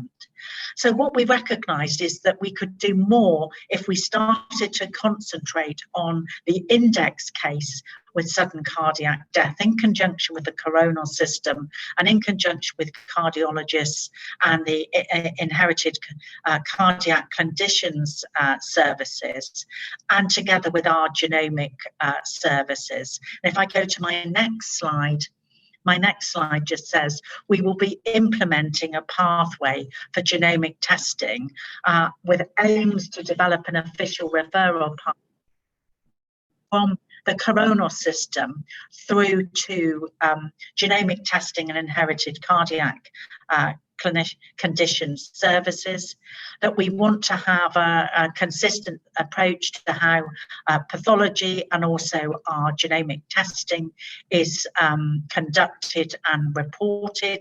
We want to do panel testing, and the panel testing I've described already, but also in parallel do whole genome sequencing to see if there's anything else that can be discovered in the efforts that Mark has already described to you earlier. And we want to establish a database as part of our ongoing national efforts, and then start to introduce this across the whole country. But this is critical to have engagement and input of patient and support groups. The patient benefit will be early identification, but also to support that equity of access that isn't there at the moment. So this will be a 2-year pilot that is being funded in conjunction with the British Heart Foundation, with embedded evaluation, but also an understanding of how we operationalise this going forward. And there are steering groups in each of our 7 areas that I spoke about earlier across England, and linked to our Genomic Medicine Service alliances. If I can go to my next slide. My next slide is just the other area that we're starting to plan for, is how we can introduce polygenic risk scores as part of a more population-based approach, although there is a current pilot study in the northeast of England that's looking very specifically at polygenic risk scores for cardiovascular disease, focused on primary care. This, at a national level, we're looking at how a population-based approach could be taken in a pilot study, and then looking at cohorts within that, which would include earlier detection of cardiovascular disease and linked to existing risk scores that are in use across the NHS in England. But this population-based approach will also include looking at 3 cancers, at diabetes, at osteoporosis, and also glaucoma.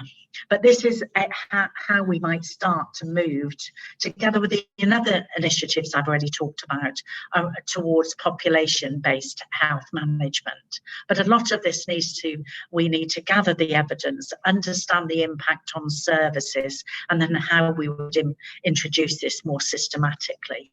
If I can go to my next slide. My next slide is just how we are educating and training our multi-professional workforce as part of that transformation and a mainstreaming of genomics. We have a programme to develop networks and the role of the pharmacists in genomics and driving personalised medicine. So ensuring we've got an end-to-end pathway from DNA or RNA at the front end, eventually, hopefully, into functional genomics, but then linked to the prescribing agenda at the other end, to make sure that is systematic as well. There's a nursing and midwifery-led genomics collaborative, because, for example, we expect in cardiology that we will need to develop the skills of our cardiology nurses, working, for example, with genomic counsellors, so that some of those counselling skills can be adopted by those cardiology nurses, but also how those individuals can start to support patients and their families. We're working on a medical programme with the Academy of Medical Royal Colleges to support the systematic embedding of education and training, both in postgraduate medical education and training, but also in current clinical pathways, recognising we have to upskill the workforce. And then finally, there's a primary care education and training programme, so that we can support GPs in the mainstreaming of certain genomic tests, but also recognising they will often be the end recipient of an individual who may be concerned about a genomic result that they've received either from their health service, or one, for example, that they've purchased themselves from one of the private sector providers. If I can go to my next slide. My next slide just shows that as we've come out of the 100,000 Genomes project, from the really richness of data that Mark Caulfield had shown at the very beginning on what that means in terms of either diagnostic yield or new discovery, what we have done with that genomic medicine infrastructure that I've shown you earlier is we've created an NHS genomic medicine research collaborative with representatives of all of those 7 areas that I spoke about earlier. They all have to have a director of research and development, which we fund as part of the infrastructure. We want them all to develop networks of research and development, so there's early access to clinical trials. But this is a research collaborative that includes our National Institute for Health Research, Genomics England and other partners.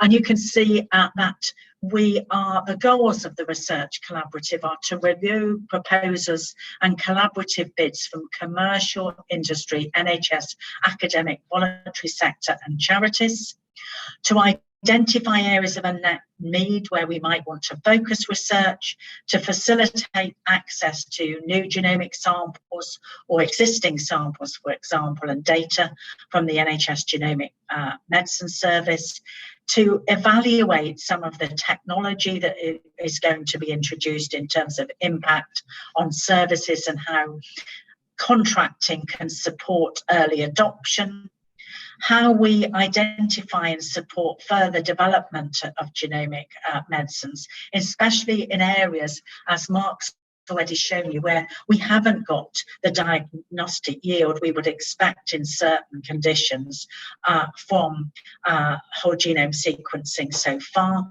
but how we can also respond to emerging technologies. And there are a number of different benefits, including better coordination and understanding of genomic research, increasing the volume of high quality research in the NHS with insights that are fed back to individual patients and clinicians, and an infrastructure to really drive collaboration and accelerate research that can be delivered at scale and speed. And can I go to my next slide? In looking forward, we are exploring new technologies such as using long read technology to look for example, structural variants or methylation, which will be increasingly important in rare diseases, for example, but particularly in cancer. But there are a number of other technologies that we're also continuing to look at. I've spoken about polygenic risk score.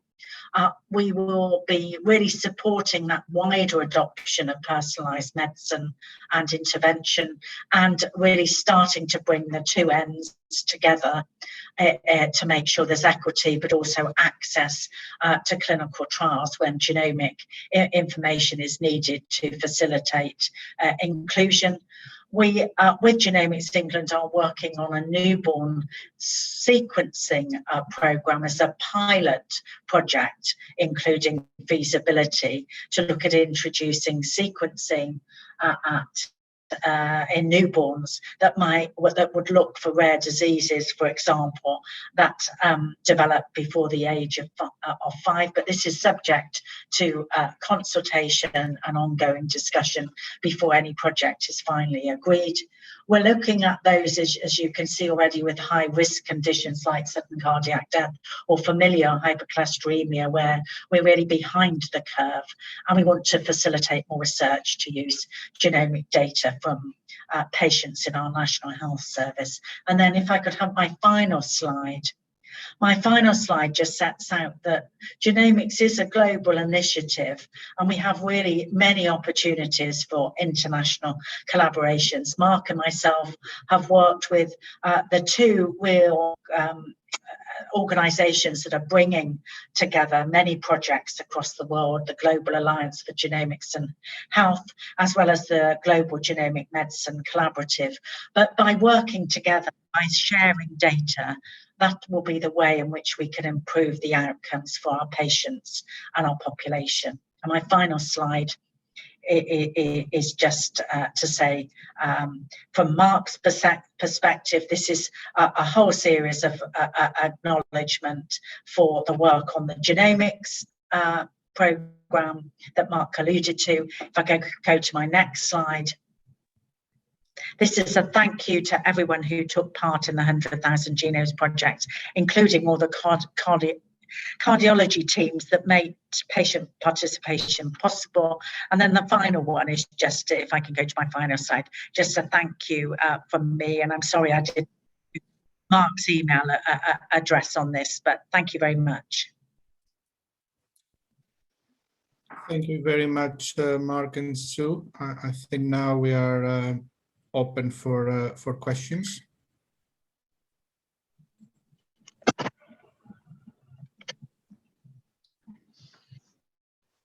So I see the hand from Eleanor. Hi there. Thank you very much both for a fantastic discussion and for all the efforts on progressing this field, because there is, as you mentioned, enormous unmet need. I guess from a practical perspective, so I'm a clinical lead of a big inherited condition service. As you've highlighted, there is gross inequity of access to genomics more broadly, and vast variation in standards, quality standards from a clinical perspective, with its integration within the cardiology delivery of services. I also speak on behalf of saying that, you know, I actually did write a transformation proposal as well. So the challenges that we have on the ground, whilst we've made enormous progress, the practical delivery and integration of this on a day-to-day setting is incredibly variable across the country. We support more than 10 regions, more than 10 regional centres, and our service is falling over because it cannot sustain this delivery of support. What opportunities are there, and what support is readily going to be available soon, so that we can actually ensure that we can continue to try and provide regional centres with the support that they desperately need to truly embed this? Because whilst we are trying to work along with our kind of local GMSA, things are not forthcoming, and we'd kind of really like to work towards solutions rapidly, which I think is being felt broadly across national networks. As part of the Association of Inherited Conditions, of which I'm on council for example, we're really keen to try and help deliver and embed genomics, but we need some solutions and support. So I'd really welcome your thoughts on that. So Eleanor, thank you very much for that. And I mean, it's really helpful to know and to know that you've had problems engaging. Of course, this afternoon, I don't have all the answers, but I think together and offline, if you'd like to contact me, I think we can look at how we can work together to really understand what you need to drive equity of access, but also where we can go to get the support that you need to make this happen. But I think what's going to be important is that you are embedded into the Genomic Medicine Service Alliance. And Panos, if I can suggest that Eleanor and myself enter into a conversation and we start to identify key key areas that we need to work on together. Eleanor, would that be amazing? Yes, that's music to my ears, because I've been trying to push this forward for 2 years, so anything would be enormously appreciated. Thank you. So please drop me a note. Brilliant. Thank you very much. So we are waiting for more hands. May I ask also a question? So you described the GMS research collaboration, and is that also open to projects on polygenic risk scores, or is it more for kind of rare disease kind of projects and clinical trials? No, it's anything, Panos. I mean, because we want to cover this span from prevention and prediction through to, complex diagnostic investigation. So no, it's open to everything. Okay, that's great news. Thank you. Francis Sansbury. Thank you. Sorry, I put my question in the chat already. Actually, it was just you obviously speak for Genomics England, but your antepenultimate slide mentioned the UK and initiatives in the devolved nations. Would you be able just to say a little bit more about that, please?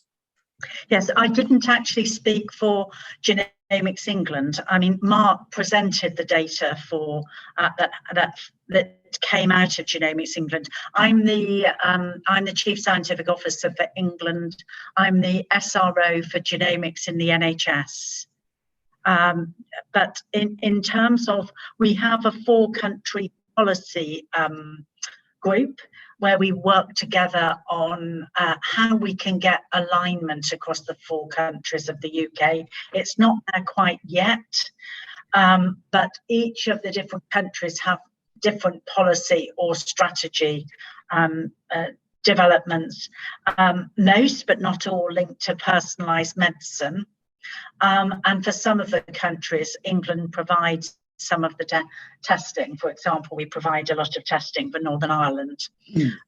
So it is a joined up approach, but it's actually, there's still some way to go for the other 3 countries of the UK to reach the sort of level of funding. We've had a tripling of the funding into genomics in the NHS in England, but the other countries are some way off that level of funding, and therefore their ability to do what we're doing in England. Thank you. Does that help this? Yes, thank you.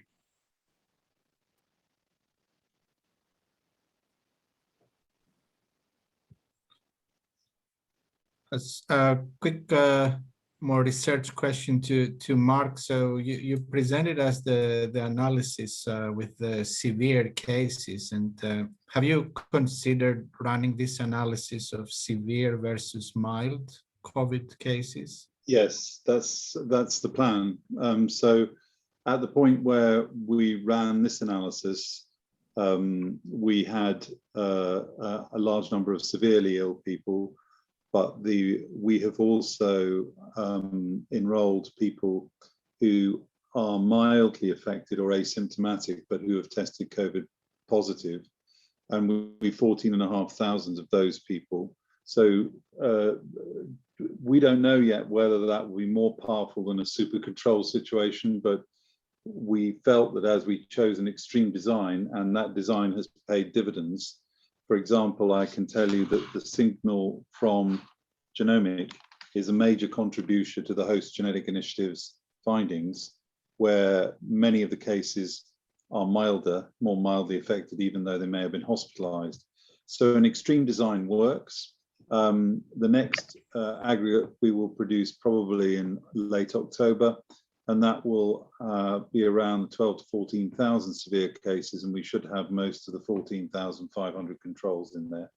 And then we will have a really well-controlled experiment, and we'll see where we get to. The other thing we're doing, which is of interest and relevant to this, is not seeing any gene burden testing that's positive for rare variants in small control groups is unsurprising, because rare variants may well not be represented in 6,000 people, but we just have to keep going. And we will be screening the 7,400 odd cases against the whole 48,000 in their totality.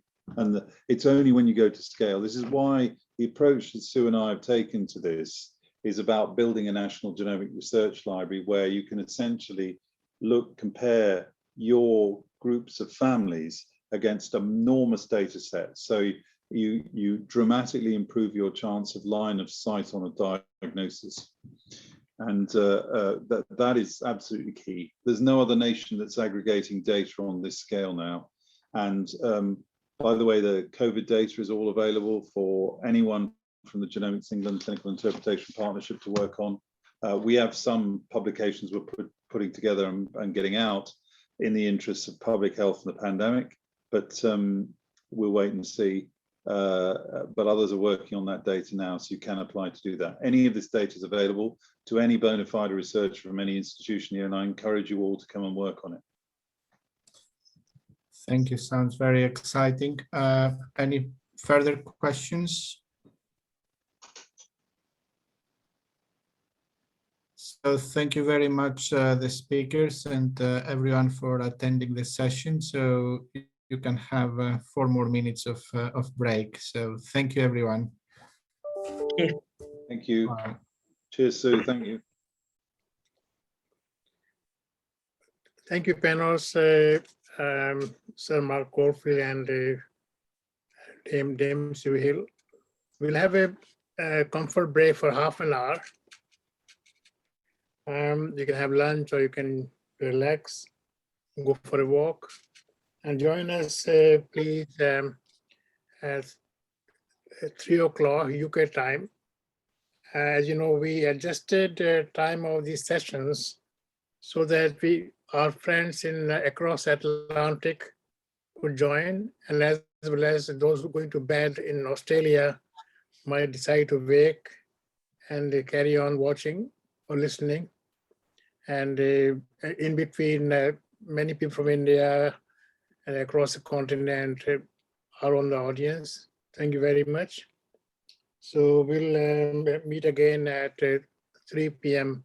UK British Summer Time.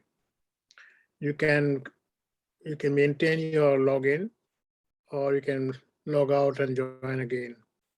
Thank you very much. Thank you, Panos. Thank you, Davindra. Thank you.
Ruth, just to note that when you were playing your slides there, it looked like it was presenter view.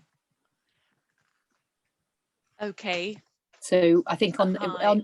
on your screen, sorry, because I've got you still on in the background. Great. I think on the right hand side where it says monitor, I think if you click from automatic, I think if you press, can you see where I mean, where it's on the right hand side, it says use presenter view, and on the monitor on the Zoom bit, or on your PowerPoint, on my PowerPoint bit. PowerPoint.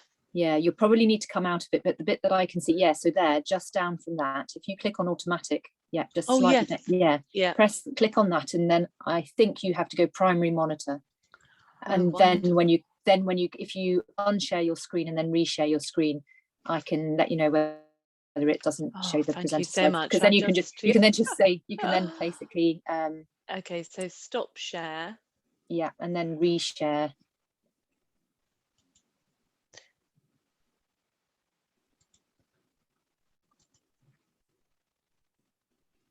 And then if you go either to whichever way you can say from beginning, or yeah.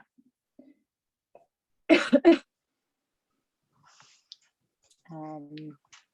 if you you could go to the bottom. Actually, I think it's yeah. Yeah, perfect. Yeah, so we can't now see your presenter slides. Oh, fantastic. That's brilliant.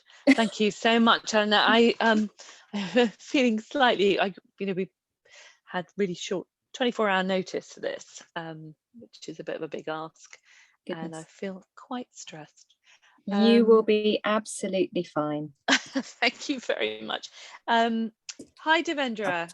Hi, you Ruth. can hear me. I can hear you. I do apologize, Ruth. I think I'm rather spoiled, because you never say no to me. Well, I have to say that this I came as close to saying no because my daughter has had a second baby and they're staying at the moment, so I came as close to saying no as I could. You're a double nan now, eh? I'm a double, yes, and another one. My Stuart, my youngest, is expecting a baby next year as well. You're also moving ahead in life like us. We have got 4 grandchildren. I'm called Granny Prof now. Yes, right. But I hope it's, I hope this is okay. Thank you very much. I think this talk is like second nature for you. Well, in fact, not anymore, because most of my talks now are on sort of more on sudden death and arrhythmias and cardiomyopathies, and it's a while since I've done a congenital talk actually, so I hope it's okay. I mean, I've just cobbled some stuff together. Right, so I think we still got time. Did you have your lunch or not, or you just have something to eat, before you come in? Yeah. Oh. Well, yeah, so going well so far. Are you happy? Well, I'm happy. I think that we have got a very good lineup of speakers. Yeah. It is not easy, but I must say, I think all these conferences, apart from occasional difficulties that we have managed, everybody has been supportive. Good. And I did mention we are developing the new edition, what you call the 3rd edition of our main book. We just put our 2nd edition of the Oxford Handbook, I don't know how you find the time, Devendra. I don't know. Don't ask me. You must work all night. You must work all night. I think I have to edit that in the next couple of weeks, Devendra. Eleanor, where are you based? Where are you based, Eleanor?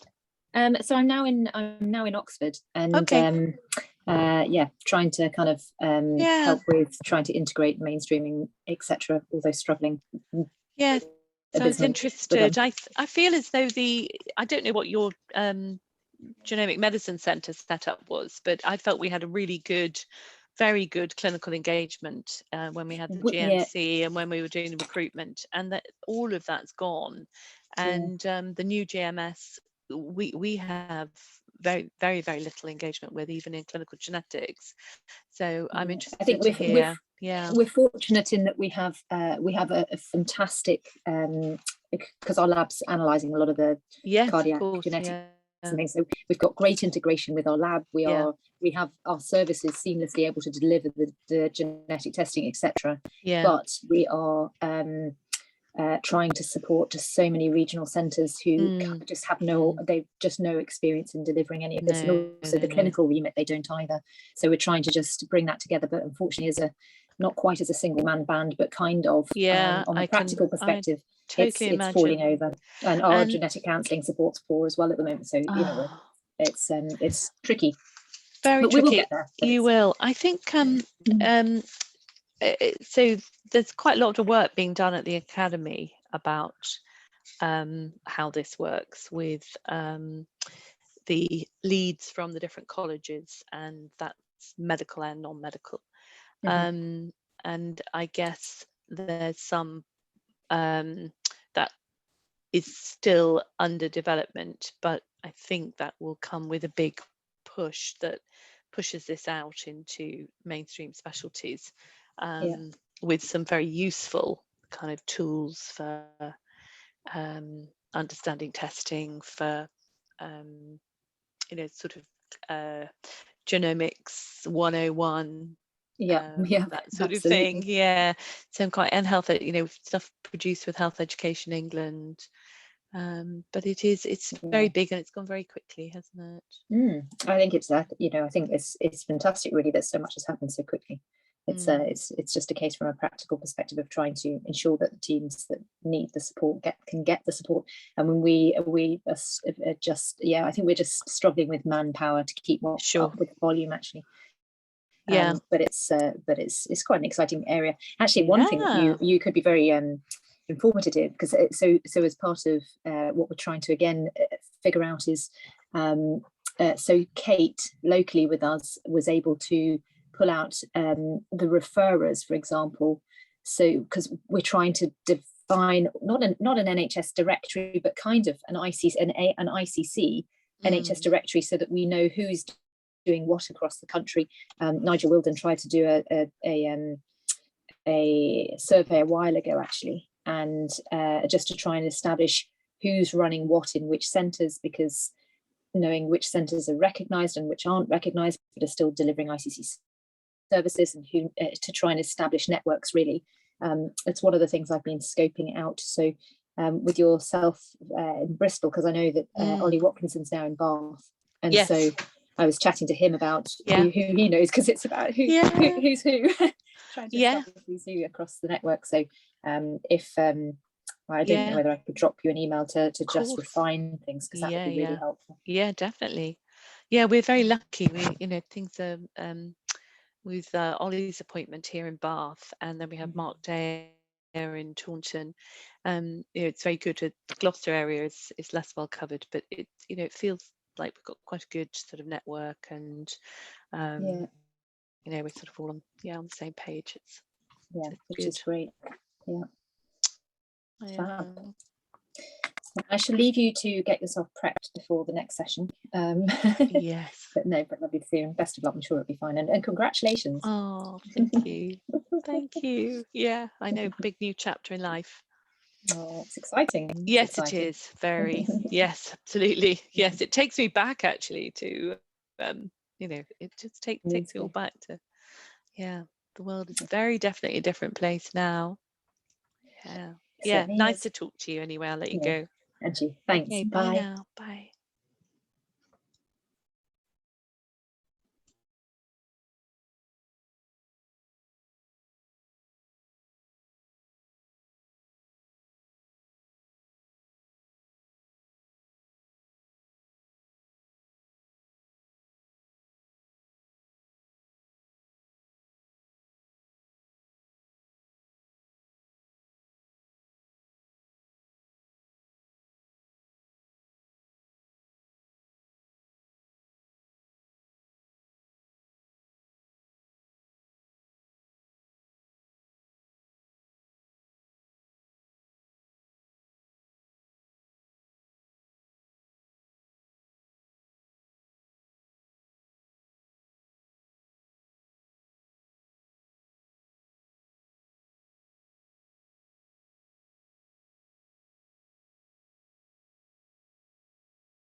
Hi, Graham. I don't know how to unmute you. Let me see if I can.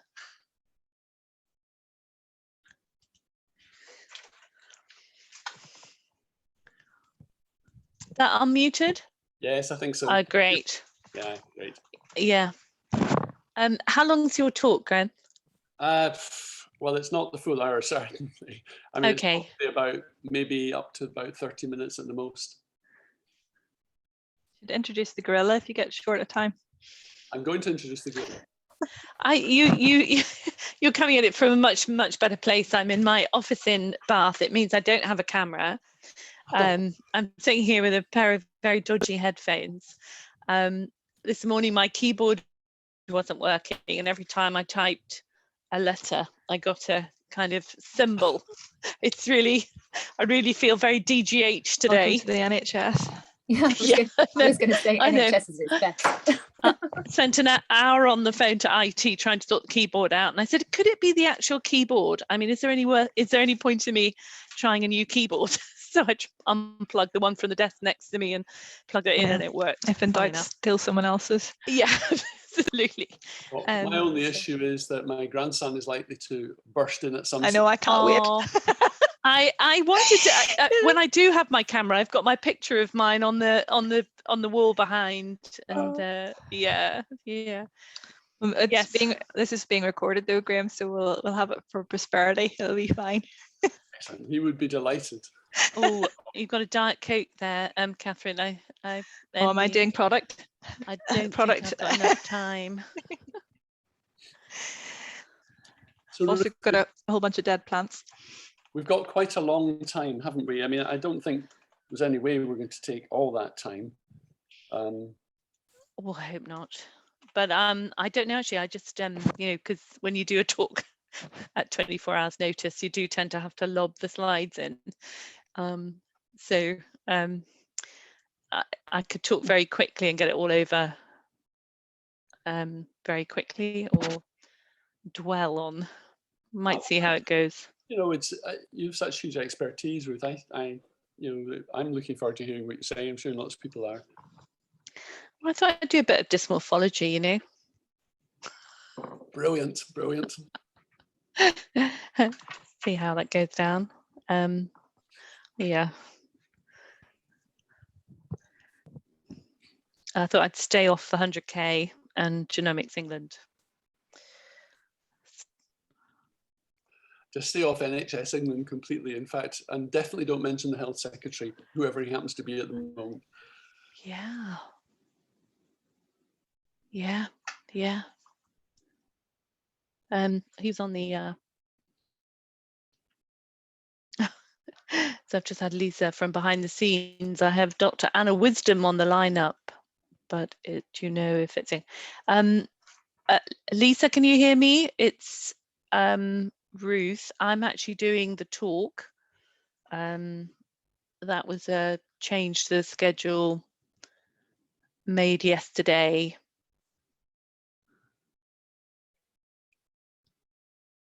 Lisa's muted, so.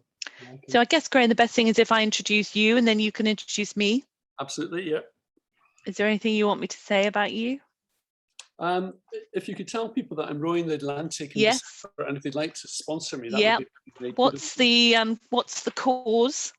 The cause is Tier Fund raising money for third world development as a consequence of climate change. Okay. Do you have an appropriate photo of you in Lycra to support that, Graham? And if so, can you put it up now? After a certain stage in life, Lycra is a bad idea. What is it anyway, Graham? We say mammals, isn't it? Middle-aged men in Lycra. What should the appropriate description be? I'm way past the mammal stage. I used to find it quite difficult to row. My son's a rower, and they're all about 6 foot 8, and they wear these little, you know, kind of Lycra swimsuit with legs, and because they're all so tall, when you walk past them, their kind of waists are in your eye line, and they leave everything everything is on show. It's quite unnerving. So I hope you're not going to wear rowing gear. Well, not for this talk, no. I'm just going to see if there's... It could be like one of the newsreaders. You'll see me from the top upwards. There may be lycra down there, but I'm certainly not going to give that away. We've caught out Mark Dembo at the Fetal Medicine wearing shorts. Actually, he got up and went to get a cup of coffee, and he was in shorts. Right, I'm just looking to see. We've got a little bit. We've got another 10 minutes, haven't we? Yeah. So how do I put a picture into my background, you clever people? You have to do it, I think, before you can change your background when you press on the 3 dots, and then you can go backgrounds and filters. You have to upload or select a photo before doing it. Okay, yeah. Hide self view. Ooh, okay. I want to undo that now. Oops. You could pretend you're in the south of France or something. Yeah, that's what I was thinking.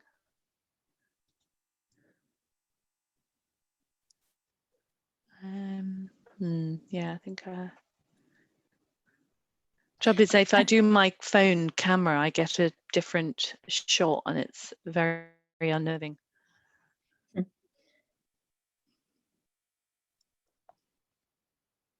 But it's poor genetics. We don't have the technology that you cardiologists have.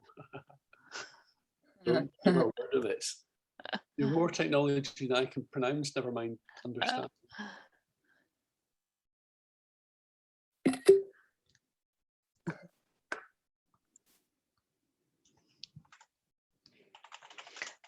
So Will Jenkins has contacted me. He's now been appointed in Gloucester. All right, excellent. Yep. To develop the... Yeah, that's right, actually. Yeah, I'm on. Hi, Will. Hi. In the background. That's great. My profound apologies. I didn't know. I just know from the desperation, my colleagues not having contact. That's fantastic news. No, at all. It was. It's a very new appointment. I started 2 weeks ago. Oh, congratulations! I've got my my first clinic tomorrow. Should be interesting. But, great. Do you think you'll be able to join us at the ICC MDT on Wednesdays? I would like to. Yeah. I was speaking to Ellie earlier this week at the BSCI, and do you link up with Oxford, or do you? No, we do it all Bristol and Southwest. Yeah. So we Wednesday afternoon, Graham Stewart, who's on the co-chairing, and we have because MBT is also one of the cardiac labs, and we have BHI academics and genetics, genetic counsellors, BHF nurse, the lot really. You'd be very, very welcome. Well, yeah, that would be great. I've come down from Scotland, and I used to take part in a lot of the MDTs with Caroline Coates in Glasgow, and then I trained in Edinburgh. Fantastic. And so.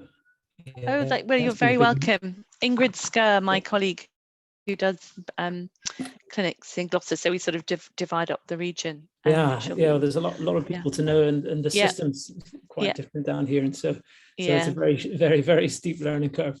Well, you've got our contact details. Do get in touch if we can help. Yeah, fantastic. And it's a great conference. This actually is. I'm really glad that the timing's worked out well. Hi, Graham. Hi, Devendra. I shouldn't actually. So, Professor Graham Stewart, welcome. Hi there. How are you? I dragged you to this to speak. I mean, I knew that you were might be away in New Zealand or somewhere, you know. Well, I don't remember replying to your email, which is always a dysfunction of mine. It was middle of the summer. I was just telling the Ruth just now about I'm really spoiled with my old friends and colleagues, you know. I take it for granted whenever I ask them to speak, and they will never deny me, you know.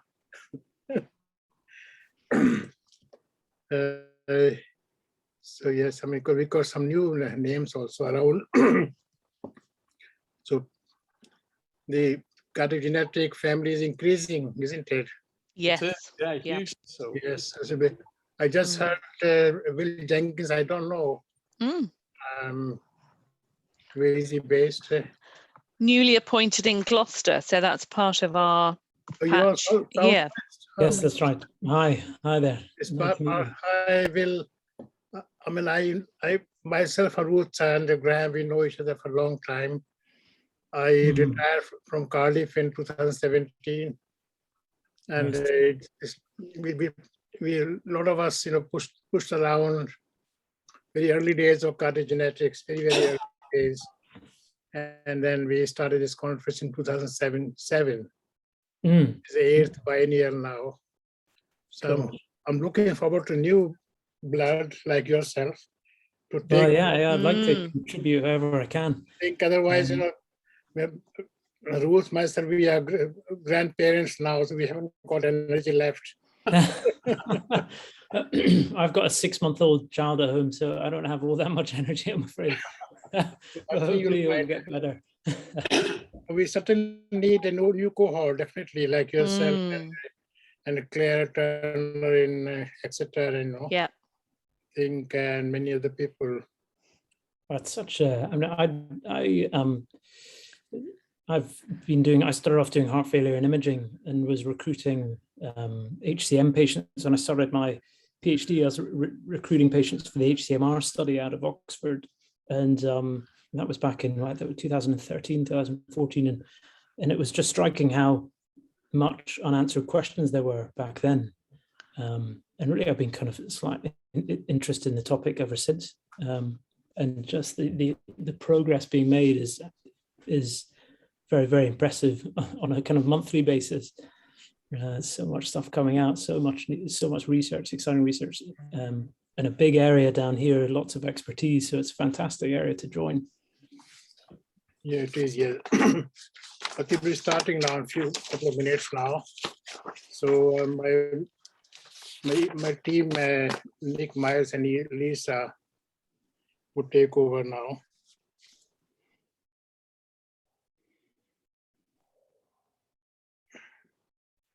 So Ruth, are you okay to chair the session as well? Yes, so I'll introduce Graham and Graham will introduce me. Well, that's very good, very convenient, of course. And so we need somebody to say that I'm not Anna Wilston. Well, I think if your name appears on that, there's no Anna name around. So in case they're only calling in hope. Actually, I changed the program. If you look at the latest program. Oh, good. Good. Appears, which is posted on the chat line. Great. And okay. I changed program immediately. Well done. No, don't worry at all. So we'll start. We'll start on the So Lisa can start now. Yeah. Lisa is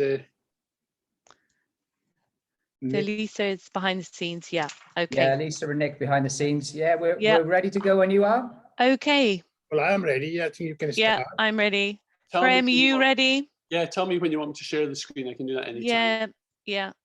So thank you very much to everybody returning this afternoon.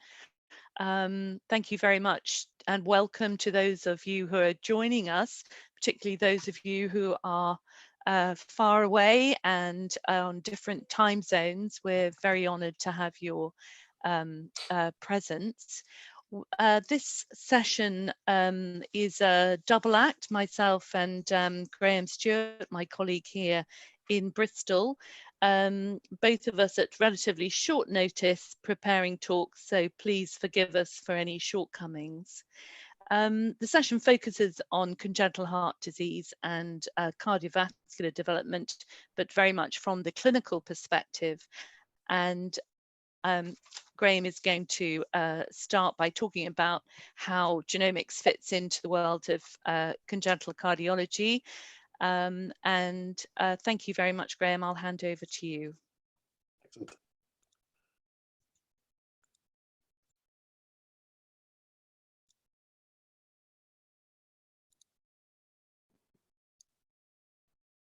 Right, I hope that my screen is now up for view. So first of all, can I thank Devindra for inviting me to talk at this 8th International Conference. I don't know where Devindra gets his energy from, but this is the 8th of what really have been outstanding conferences, and I certainly, for one, always learn a huge amount. My topic is clinical genomic sequencing in the context of congenital cardiology. I'd like to start off by introducing you, oops, if I can turn my screen on, to this fellow. This is Douglas the gorilla.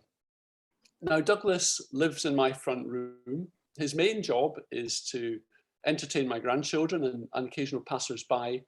He also is Scottish, as you can tell by his normal clothing.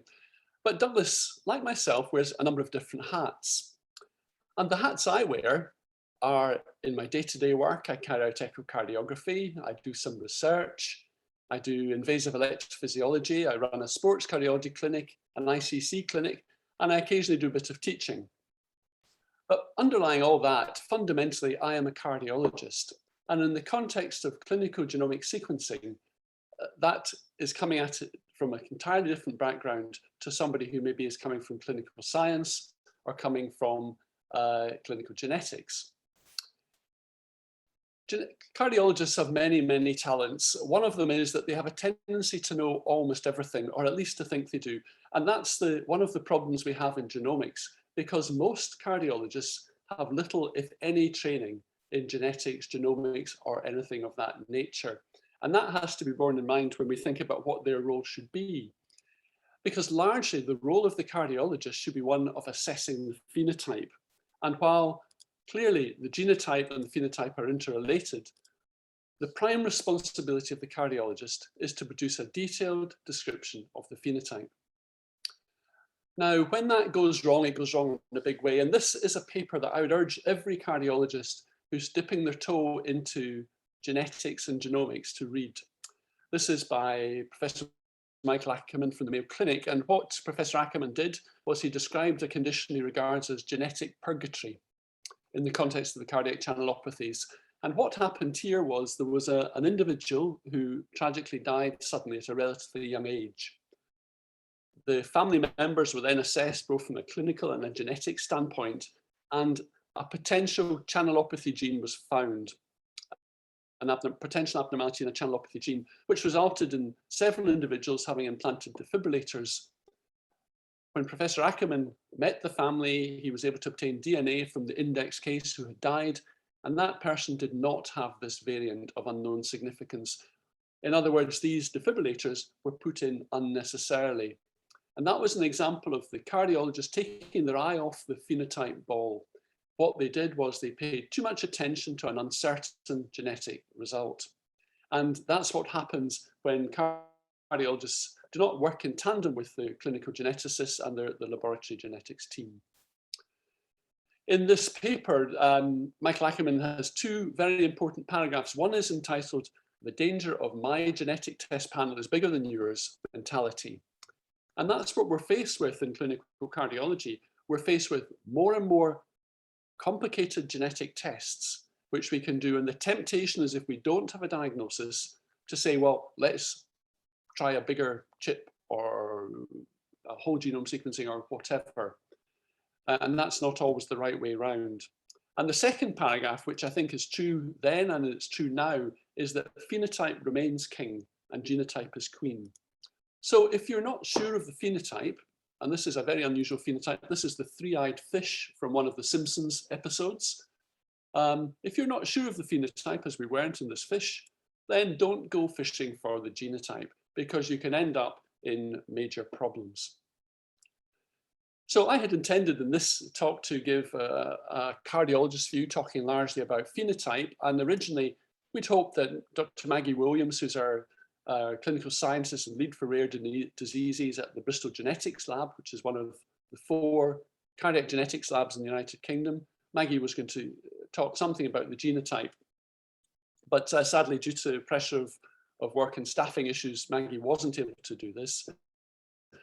However, even better, what we have is my colleague Ruth Newbury-Eakub, who has a huge experience in clinical genetics and in genomics for many years, and she will be taking the second half of this presentation and showing the interaction between phenotype and genotype. So what is clinical genomic sequencing? Well, this is one definition. It's the use of next generation sequencing techniques for clinical purposes.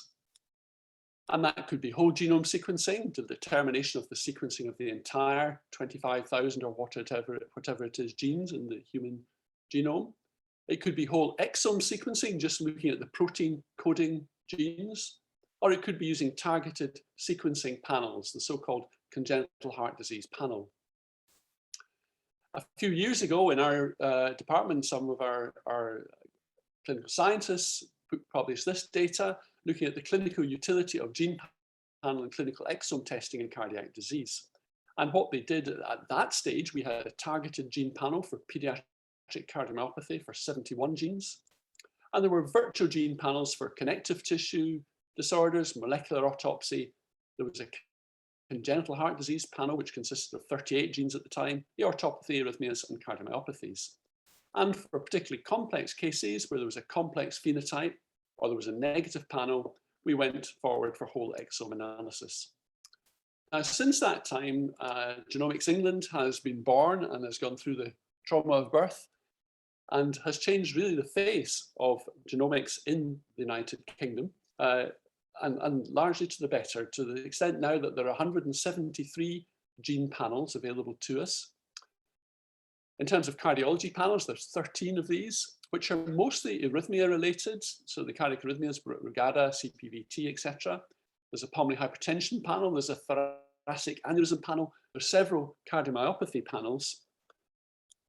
And there's some other panels that may be of relevance to congenital heart disease. There's fetal anomaly panel, there's laterality and isomerism panels, and there's a pediatric disorders panel.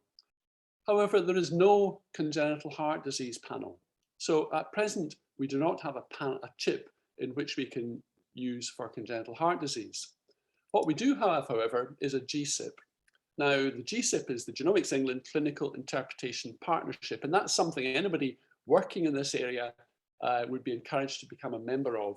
It's a consortium of researchers, clinicians, and others. And the idea is to improve clinical application related to data primarily from the 100,000 Genomes Project, but all the other genomic tests in congenital heart disease. There's 38 GSIPs in total. And this is the congenital heart disease GSIP. It's led by Professor Bernard Keaveney, based in Manchester. And they have regular meetings and discussions to see how we can take forward this specialism and the link between clinical cardiology and genomic sequencing.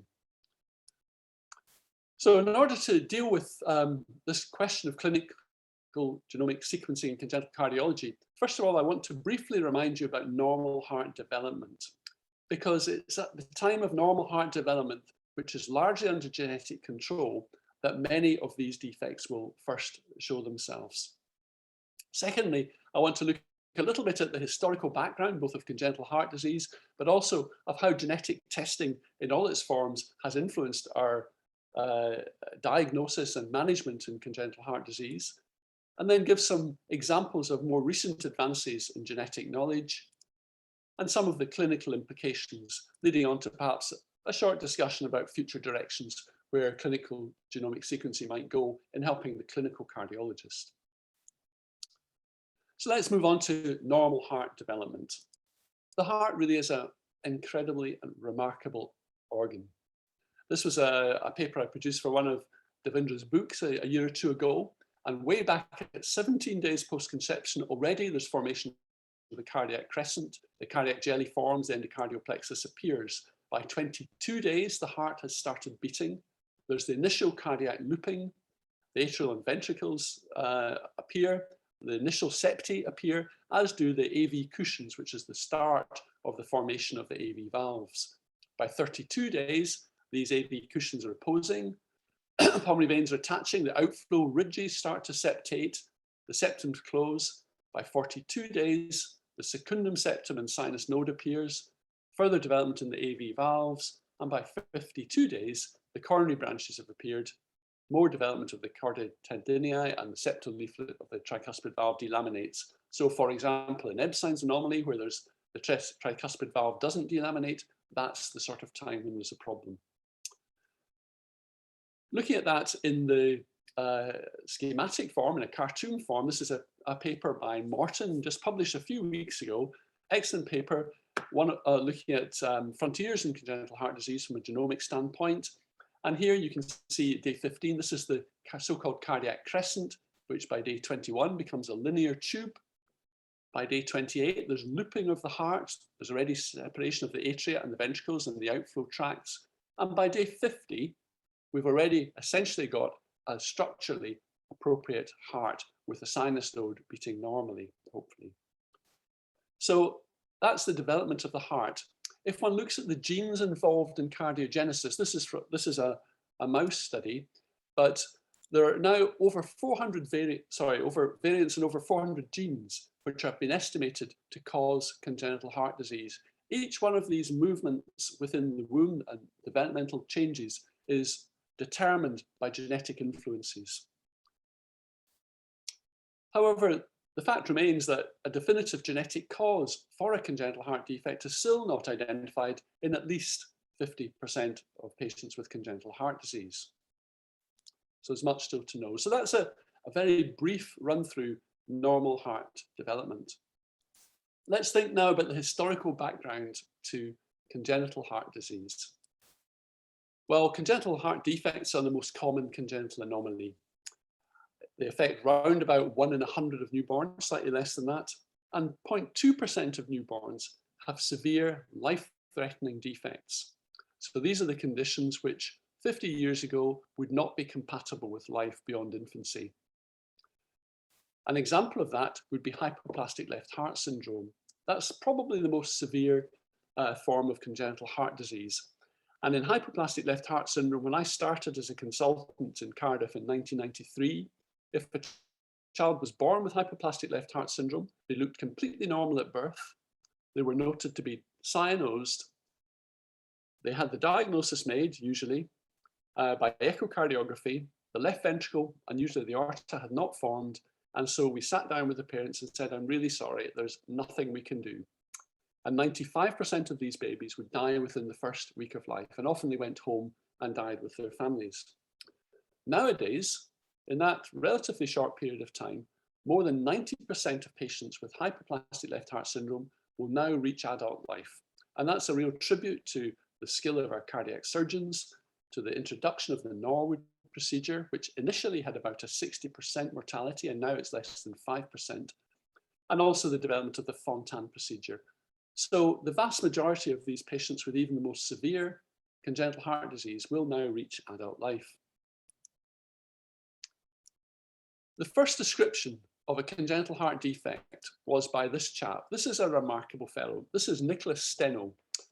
Steno was Dane, born in Copenhagen, and he was a real polymath, like many of the scientists of those days. He was professor of anatomy, not only in Padua, but also in Florence. He was also a geologist. It was Steno who first developed the science of crystallography. He was Bishop of Titopolis, and to trump anything that any of our very eminent cardiologists and geneticists will do today, and I doubt any of them will reach this stage of fame and fortune. 300 years after his death, he was beatified by Pope John Paul II in 1988. I'm not entirely sure why. So this chap was truly a polymath and a very skilled one at that. And what he did way back in 1671 was there was a fetus that died, and he then carried out an autopsy, and he produced this paper called Embryo Monstro Athenis Parisis Dissectus. And what he described here was a fetus with a defect in the ventricular septum and narrowed pulmonary valve, what was almost certainly what we would now refer to as tetralogy of Fallot. So that was the very first description of congenital heart disease. And these are data or pictures from the Pediatric Cardiac Genomics Consortium showing the main subtypes of congenital heart disease. So on one hand, you've got the septal defects, which represent just over half of the congenital heart defects. This can be an atrial septum, so here you've got left atrium, left ventricle, right atrium. So an ASD nowadays, the majority of which are closed by keyhole techniques. And then there's a ventricular septal defect, left ventricle, right ventricle, ventricular septal defect. And they can be tiny or they can be huge. So that's about 53% of the subgroup. Atrioventricular canal defects are 13%. Most people would regard the heart as having 2 septa. In fact, there are 3. The atrioventricular septum is a tiny, tiny little thing in the normal heart. But when it's missing, it's a major problem because it's right at the crux of the heart. So if you have an AV septal defect, then you end up with an atrioseptal defect, a ventricular septal defect, and an abnormality of the left AV valve. And this is one of the more common congenital heart defects found in Down syndrome. Left ventricular outflow tract obstruction represents 25% of congenital heart disease. And this is the most extreme version. This is hypoplastic left heart syndrome, which I mentioned earlier, where there's really no cavity of the left ventricle. There's mitral valve atresia usually. There's often aortic atresia and severe coarctation. Remarkable that these patients now survive to adult life. And then finally, there's the conotruncal malformations. And at one level, these can be conditions such as tetralogy of Fallot, where you've basically got a VSD. You've got pulmonary stenosis, so you have a high pressure in the right ventricle, which means that blue blood crosses the VSD into the aorta, so these patients are blue, and you've got an overriding aorta and right ventricular hypertrophy. And again, these patients do extremely well nowadays. And the other end of the conotruncal malformations, excuse me, is transposition of the great arteries, where you see here that this is a problem with looping, and what happens is that the aorta comes off the right ventricle, the pulmonary artery comes off the left. So instead of working in series, the 2 pumps of the heart work in parallel. So this is again a blue baby. And nowadays, the treatment for that is very straightforward, at least to describe. And basically the surgeon chops that bit, swaps them over, switches them over, and that's called the arterial switch operation. And again, extremely high success rates. So these are the main categories of congenital heart disease. So let's look at the timeline of genetic discoveries in congenital heart disease. The first report on congenital heart disease genetics was by Maurice Campbell in 1949. And what Dr. Campbell was looking at, he was a consultant cardiologist in Guy's Hospital. He wanted to look at the variation in genetic and environmental factors in causation of congenital heart disease. And he looked at case notes of some 300 children with congenital heart disease and identified 4 cases where congenital rubella was the clear cause. However, no other environmental factors were identified, and by default, he concluded that the causes of congenital heart disease were therefore mainly genetic. It's interesting, at the end of the paper, there's this statement where which shows some of the differences between medical practice then and medical practice now. So Dr. Campbell wrote, "It is right clinically to tell the mother there is no risk of other children being born with congenital heart disease, although this is not actually scientifically true." And I think nowadays we would not get away with that sort of essentially medical paternalism. People are only too aware now that you can be a doctor and you can be very wrong. So this is a timeline of genetic discoveries in congenital heart disease. This was produced by Blue and colleagues in a paper in the Journal of American College of Cardiology a couple of years ago. And what I'm going to do is go through each of these stages, and as we see what we've learned and we move into the next generation sequencing up at the top here. So the next paper really, well, 2 papers actually, were by Nora. And this was looking again at multifactorial inheritance of congenital heart disease. And what Nora and colleagues wanted to do was they wanted to put forward 4 hypotheses as to the etiology of congenital heart disease. The first was that there is no genetic basis for congenital heart disease. The second was that the genetic basis is determined by gross chromosomal anomalies. And the third, that genetic basis is determined by single mutant genes. And finally, that congenital heart diseases are heterogeneous, representing multifactorial inheritance, which is related to genetic environmental interaction. And they applied an algorithm to this. They looked at the data, which was available both in their own unit and in the literature. And they concluded that really the hypotheses 1 to 3 could easily be rejected. So they were left with the conclusion that congenital heart diseases are heterogeneous, representing an interaction between genetic and environment. And I guess to some extent that hasn't changed, although we're learning more and more about the genetic components. This is the conclusion that they came to. So multifactorial hypothesis is proposed as a working hypothesis, which we can interrogate as new research findings come out, looking at both environment and genetics. So moving on to the next stage, as we move into the rather more complex tests and heading into the early 90s. And this was one of the first important papers mentioned. And this was the first single gene mutation associated with syndromic congenital heart disease. This is an area which Professor Newby-Jacob knows extremely well. And this related to the condition Holt-Oram syndrome. And the authors here found that the TBX5 gene found in chromosome 12 q24.1 is critical for both heart and limb development. And that in this paper, they showed clearly that haploinsufficiency of TBX5 causes Holt-Oram syndrome. And Holt-Oram syndrome, Ruth may have some examples of this, but from a cardiological standpoint, these patients have an atrial septal defect. They often end up with sinus node dysfunction requiring a pacemaker, and they have very variable, but sometimes quite severe limb deformities. So that was the first single gene mutation associated with syndromic congenital heart disease. The first paper that found a single gene association with non-syndromic congenital heart disease was this paper by Schott and colleagues in 1998.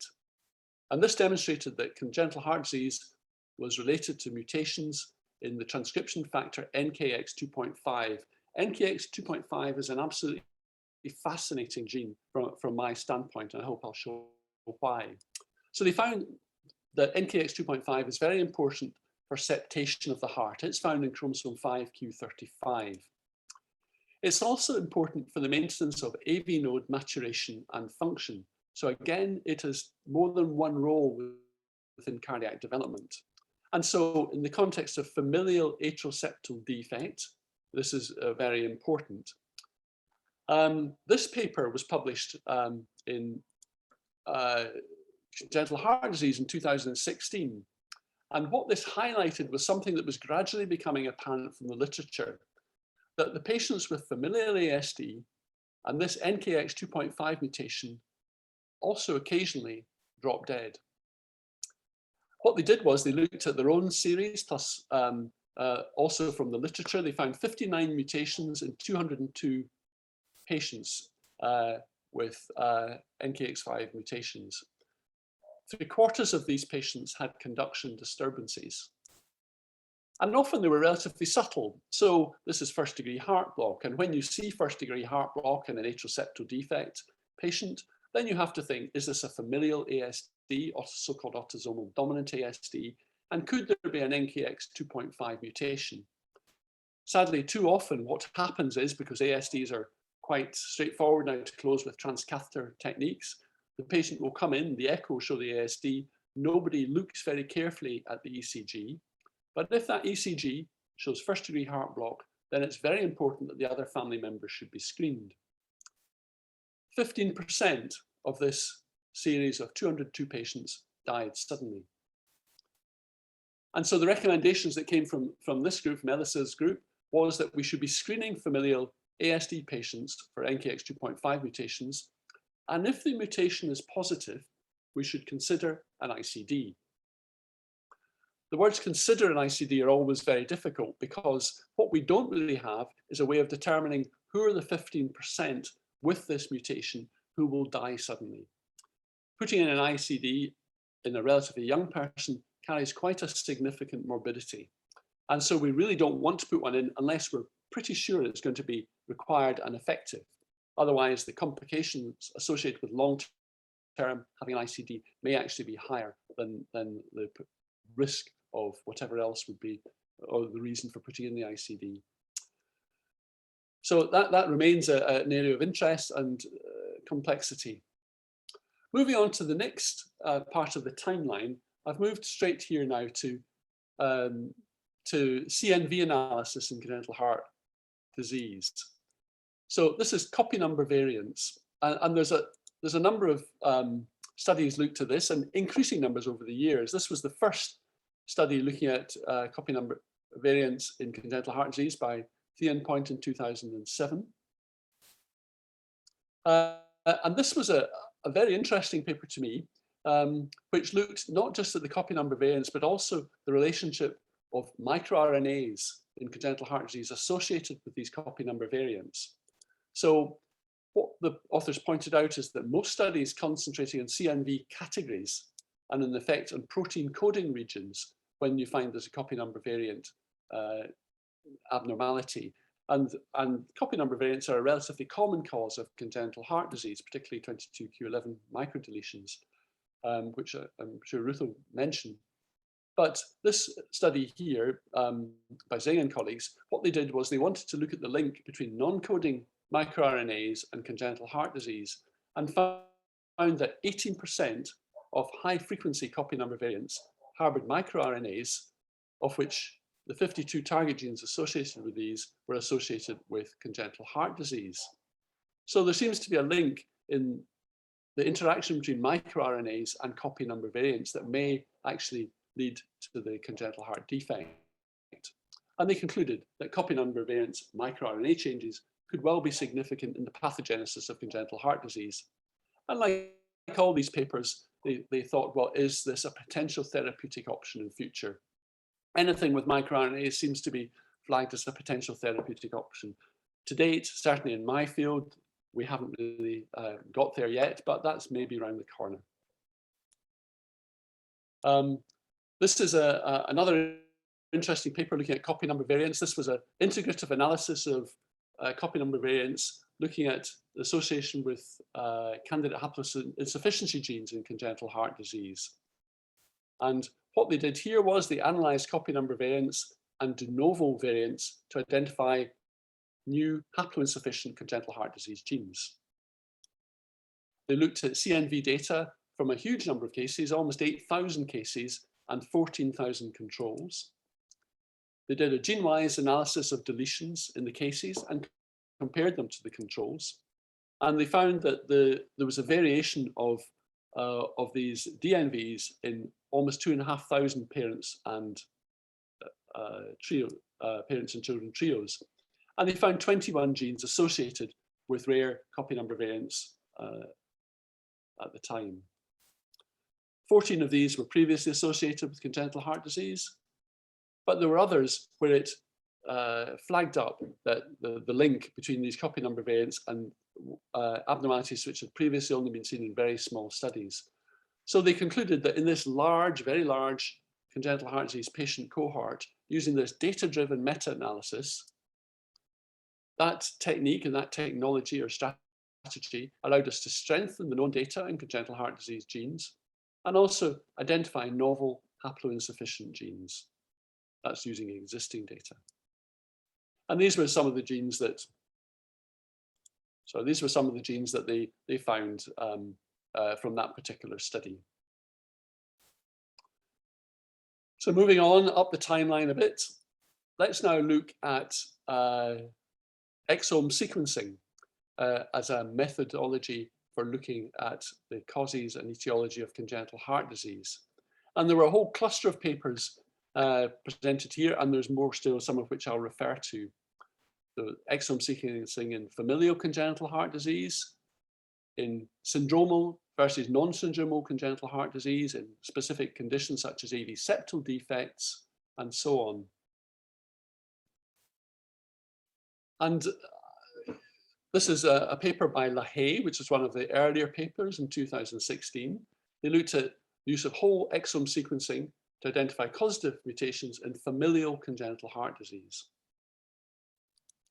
They studied 9 families with atrial defects, patent ductus arteriosus, or tetralogy of Fallot. And they used a candidate gene bioinformatic approach. And they found likely disease-causing mutations in 3 of the 9 families. So they concluded that there was really quite a high yield of whole exome sequencing in this familial congenital heart disease. The benefit was it differentiated from environmental causes because, of course, if there's a common environment, that could cause a recurrent congenital heart defect. Moreover, they felt that this was superior to panel-based testing because more genes, congenital heart disease, were identified. Moreover, the candidate gene list for congenital heart disease could then be updated and allow you to go back to your whole exome sequencing data and to requery it. So this was very promising work using whole exome sequencing. This is another paper, this time published by Siprim, and this is part of the DDD study, which has been an extremely successful study in informing us about the genetic causes of a whole variety of different conditions. So this particular paper is described as demonstrating a distinct genetic architecture for syndromic and non-syndromic congenital heart defects identified using the exome sequencing technique. So what they did was the authors recognized, one of whom was Ruth, and I'm sure there's several people in the room were involved with this. They recognized that congenital heart disease has a very low sibling recurrence risk, less than 3%. And that suggests that there is a role for de novo mutations or possibly incomplete penetrance. And so they were looking for protein trunking variants and found that these were enriched in the syndromal congenital heart disease with extracardiac features. So that was from previous data. We knew that these protein trunking variants were more common in syndromal congenital heart disease. And they carried out whole exome sequencing in just under 2,000 probands with congenital heart disease, of whom 610 were syndromic and 1,200 were non-syndromic. What did they find? Well, they found that in syndromal congenital heart disease, there was enrichment with de novo protein trunking variants, but not with the known inherited protein trunking variants. In other words, these were not known congenital heart disease genes. Whereas in non-syndromal congenital heart disease, there was enrichment in the known congenital heart disease truncating variants, but the parents were unaffected. So this allowed us to see the difference between the syndromal and non-syndromal group and to understand slightly better the difference in genetic architecture for these two syndromal versus non-syndromal groups. Also, as part of this, they identified 3 new syndromal congenital heart defects involving these 3 genes there. And there's some pictures of patients who had this CDK13 variant. And this is an example of the great benefit of multi-center working using big data to try and establish what most of us would have no chance of doing if we start just our own local unit data. So moving on from whole exome sequencing, let's think about rapid whole genome sequencing. And this is very new, really. This was a paper published just earlier this year. I have to say it's not a particularly easy paper to describe or to understand, but basically this was set in San Diego in a neonatal unit. And they wanted to answer the question, what is the clinical utility of rapid whole genome sequencing in critical infants with congenital heart disease? And they wanted to think not just about clinical outcomes, but also about financial outcomes. And obviously that will vary in different countries. Set in San Diego, small study, there were only 24 infants between 2016 and 2017. 4 had refused consent and 3 died pre-assessment. So 24 infants went through this study. There were 5 single studies, 2 duos, 16 trios, and 1 quad. And 45% of the infants were premature, and more than 50 had some form of multi-system involvement. Simultaneous to this whole genome sequencing, they all underwent a standard assessment outside of the research protocol. So that would include clinical genetics review, it might include microarray, chromosome microarray, and or gene panel review. And what they found, here you've got the rate of diagnosis by rapid whole genome sequencing. This is comparison with microarray and gene panels. And this is comparison with microarray. And to conclude, what they found was that whole genome sequencing diagnosed genetic disease And this isn't always cardiac genetic disease. So often these were other conditions, and I'll come back to that. Whereas only 10% were diagnosed using the microarray and/or gene panels. So it seemed to be much more effective. They gave some cost data, which I have to say, I completely lost me. They declared that the cost was not prohibitive, but they were talking about things like days in the neonatal intensive care unit. And there's so many variables affect that. It's quite difficult to link that to the genetic technique which they used. They felt that you could get timely, actionable data from using whole genome sequencing that impacted care, and I'll show you examples of that. And they also noted that there was overall decreased spending in their neonatal unit after implementing the whole genomic sequencing. Although again, there are multiple factors could have influenced that. They picked up things like alveolar dysplasia. Now, if you've got alveolar dysplasia, that is essentially a fatal condition. So that would be a useful thing to know about, because then you can move straight to palliative care. They picked up neurofibromatosis, they picked up Alagille syndrome. And this is a list of some of the patients, and the area to look at is here. This is the effect on management. So through this one, this particular individual, whole genome sequencing, the child was diagnosed with Coffin-Cyrus syndrome. This led to palliative care. Quite a few led to getting the additional appropriate subspecialists involved. So there, almost half of these. One with LV non-compaction had a very poor outcome, so they listed straight away for cardiac transplantation. Some led to avoidance of other tests, such as a patient with Alagille syndrome. They avoided an intraoperative cholangiogram, and so on. So there were some benefits, although I think it's quite difficult to quantify these. So we've talked about normal heart development. We've talked about historical background. We've talked a bit about examples of recent advances in genetic knowledge. What then are the clinical implications of clinical genomic sequencing in congenital cardiology? Well, perhaps one of the most important areas is that if we understand the etiology of something, first of all, it helps us explain to the parents why this has happened. The awful situation of sitting down with a new parent saying your child's got this heart problem, the first question they want to ask is why, and be able to tell them why that's happened, and also to have an idea of prognosis is very helpful. Secondly, there is round the corner the potential for prevention. Can we manipulate mRNAs in future? Can we find the subgroup where environmental cofactors will be particularly potent in leading to further problems? Can we advise regarding future pregnancy? Can we do pre-implant diagnosis, for example? So there are quite a number of clinical implications there. And there's also the possibility of this sort of thing. So recently we had a child with Noonan syndrome, a newborn with Noonan syndrome and multifocal atrial tachycardias in our unit. Now, if we had a clear diagnosis that this was due to Noonan syndrome, we know that this new MEK1/2 inhibitor, trametinib, is specifically effective in that case. So knowing the precise genetic diagnosis can sometimes make a potential significant difference to the outcome. What have we got a problem with? Well, we've got a problem that geneticists and cardiologists still speak different language. And so we need to train. We need to train cardiologists to speak genomics, and actually we need to train geneticists and clinical scientists in genetic to speak cardiology. This is what we say to dogs, and this is what the dogs understand what we're saying. And it's exactly the same in our own subspecialty as we get more and more entrenched in our own areas.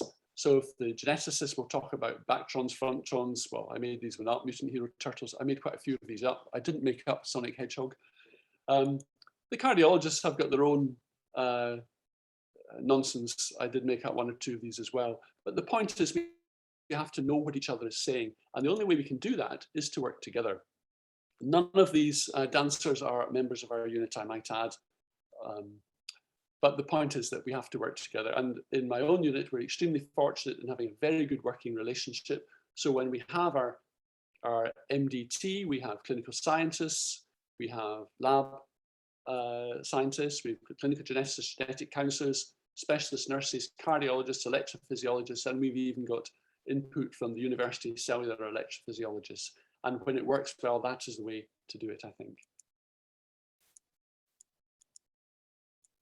So I'll leave it at that and move on to any questions. Thank you.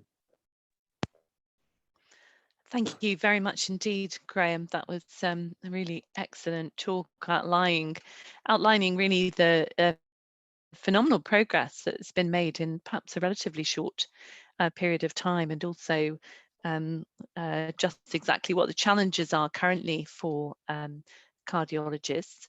I'm just looking at the moment, I don't have any questions in the timeline, but I'll in the chat, maybe if I could just ask you, you mentioned about the need for us to learn about, for geneticists to learn about cardiology. How do you think, how would be the best way of doing that? I mean, I think a lot of it is to have combined decision making. So in an MDT, that's how we learn. That's how the little genetics and genomics I speak, I've learned it largely from that.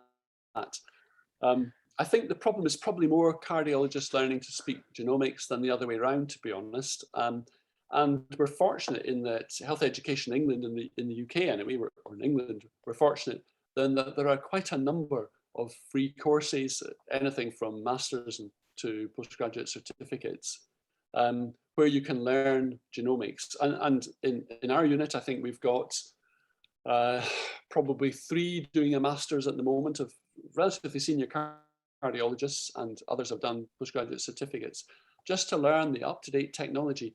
Because as you can see, the very first description of genetic testing in congenital heart disease was really, it was 4 or 5 years after I became a consultant. So things like next generation sequencing just did not exist. And so we're all having to learn on the job. Even now, there's very little time given to medical students, and certainly even less given to trainees in cardiology to learn genomics. I suspect it's the same with geneticists. So education programs, I think, is one of the best way forward, and also interaction. And are you thinking that all cardiologists should learn genetics and genomics, or subspecializing only a few? Well, I mean, that is the problem of mainstreaming genetic tests. I mean, there's many pluses for it, but one of the downsides is that most of us tend to think of a test as being binary. It gives you the answer, or it doesn't. That's very definitely not the case. In fact, it's not the case for many tests, but it's certainly not the case for genetic tests. And I don't think it's appropriate for every cardiologist to be doing genetic tests. Now, that's against mainstreaming of genetic testing, which is our government's policy. I think there needs to be a safeguard to ensure that the person receiving the result understands the implications of the result. Otherwise, you'll end up with this genetic purgatory that Michael Ackerman described. And that is a very expensive way of doing things badly. So I don't think every cardiologist should do it. Thank you. So there's a question from Anthea. Should we be performing genetic tests in non-syndromic CHD? I mean, that's an interesting question. I think if there's, for the majority of patients, it doesn't matter at the moment. And given that probably the bulk should go to syndromic or familial congenital heart disease, I don't think there's a big indication for testing in a patient who's got a small VSD, say. But if there is familial congenital heart disease, I think it is beneficial. And if there's syndromic, again, I think it's beneficial for the reasons I mentioned. So for example, on Wednesday, I saw a patient who, a young boy who had pulmonary atresia with an intact septum and ended up with a Fontan operation. And his mum said to me, oh yes, my other son has got tetralogy of Fallot. And nobody had even considered that there might be a genetic component, because we tend to deal in cardiology with the patient in front of us. And I think that's quite an important thing for that lady to know. So for example, if and when she wants another child, it would be helpful for her to know what the reason is that this is happening. Could there be pre-implant diagnosis? What are the implications? Because one of her children had actually quite profound learning difficulties. Now, was that related to his multiple operations, or was it related to an inborn genetic abnormality that also affected brain development? So I think certainly familial and syndromic, yes. Not, I don't think, for isolated at the moment, although that may change. Thank you. Another question which is addressed to everyone about single cell RNA sequencing. My guess is that that's a question for Professor Diana Barali, who I think is giving a talk about RNA in one of the future sessions. I think certainly people are welcome to answer on the chat. So I think I'll hand over to Graham, but before I do, he wants me to advertise it over and above all the other heroic things that he does on a day-to-day basis. Graham is rowing the Atlantic this summer, raising money for a cause known as a Tier Fund, which is related to overseas development. I'm sure he'll have a Just Giving page that he can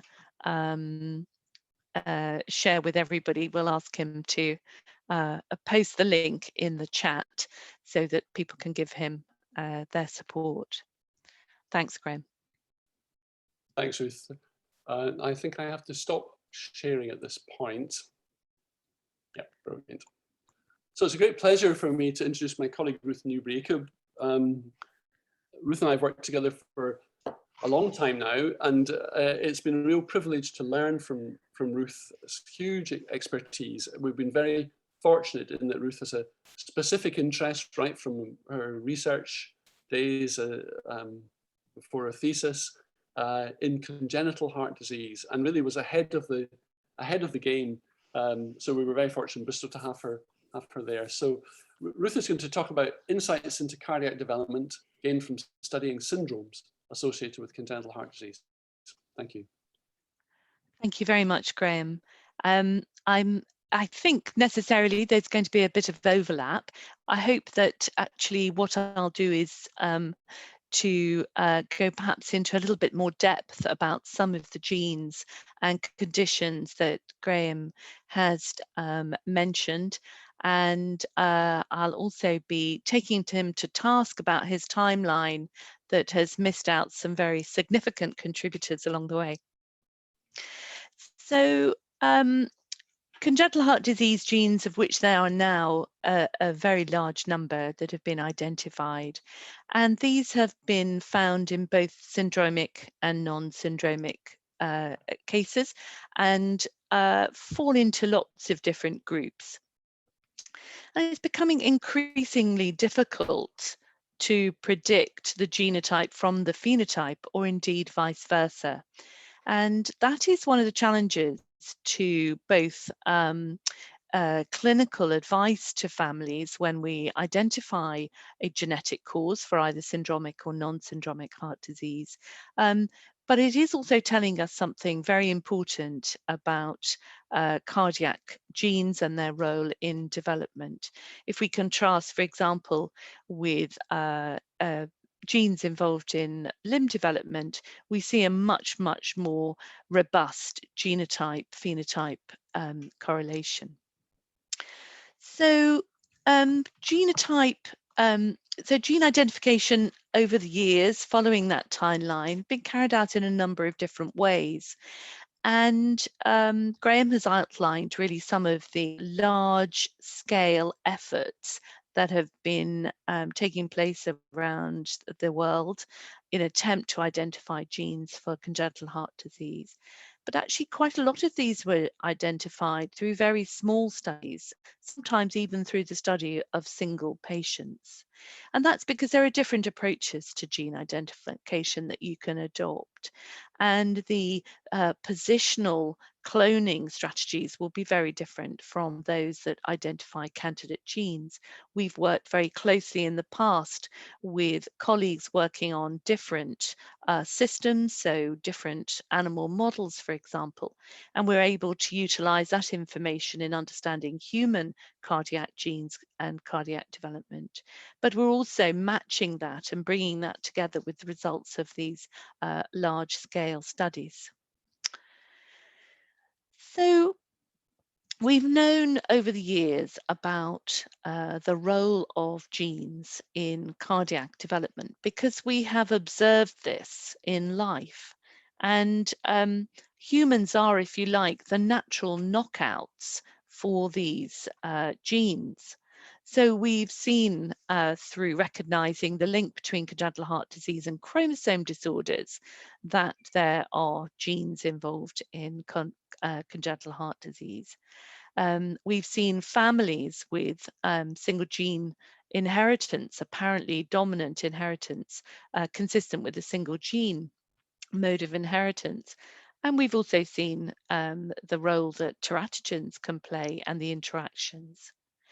So our work in clinical genetics, part of which is this field called dysmorphology, is studying either small groups of patients or even individual patients with specific phenotypes in an attempt to uncover the genetic basis.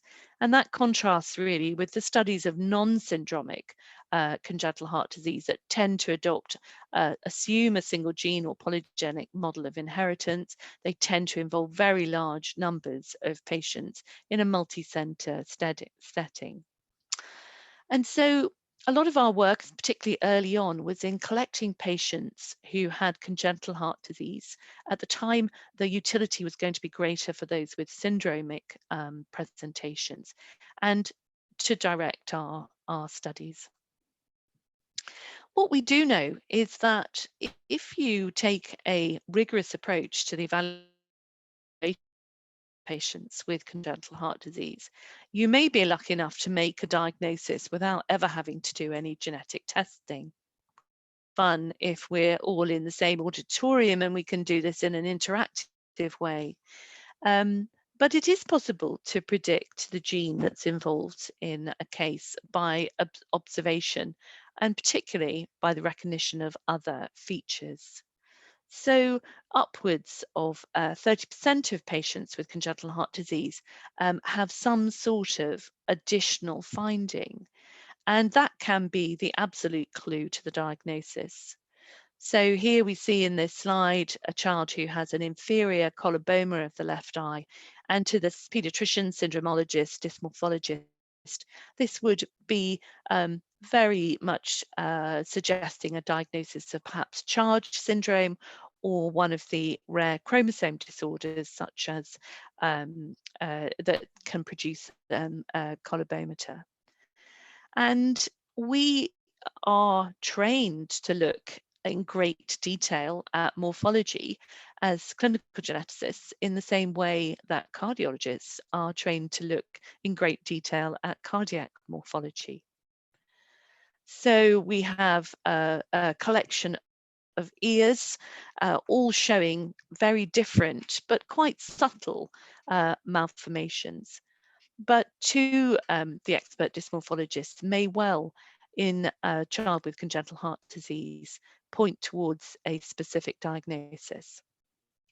I'm not advocating that we should all adopt this approach. Thankfully, we do have genetic testing available to us. But it is important working back the other way.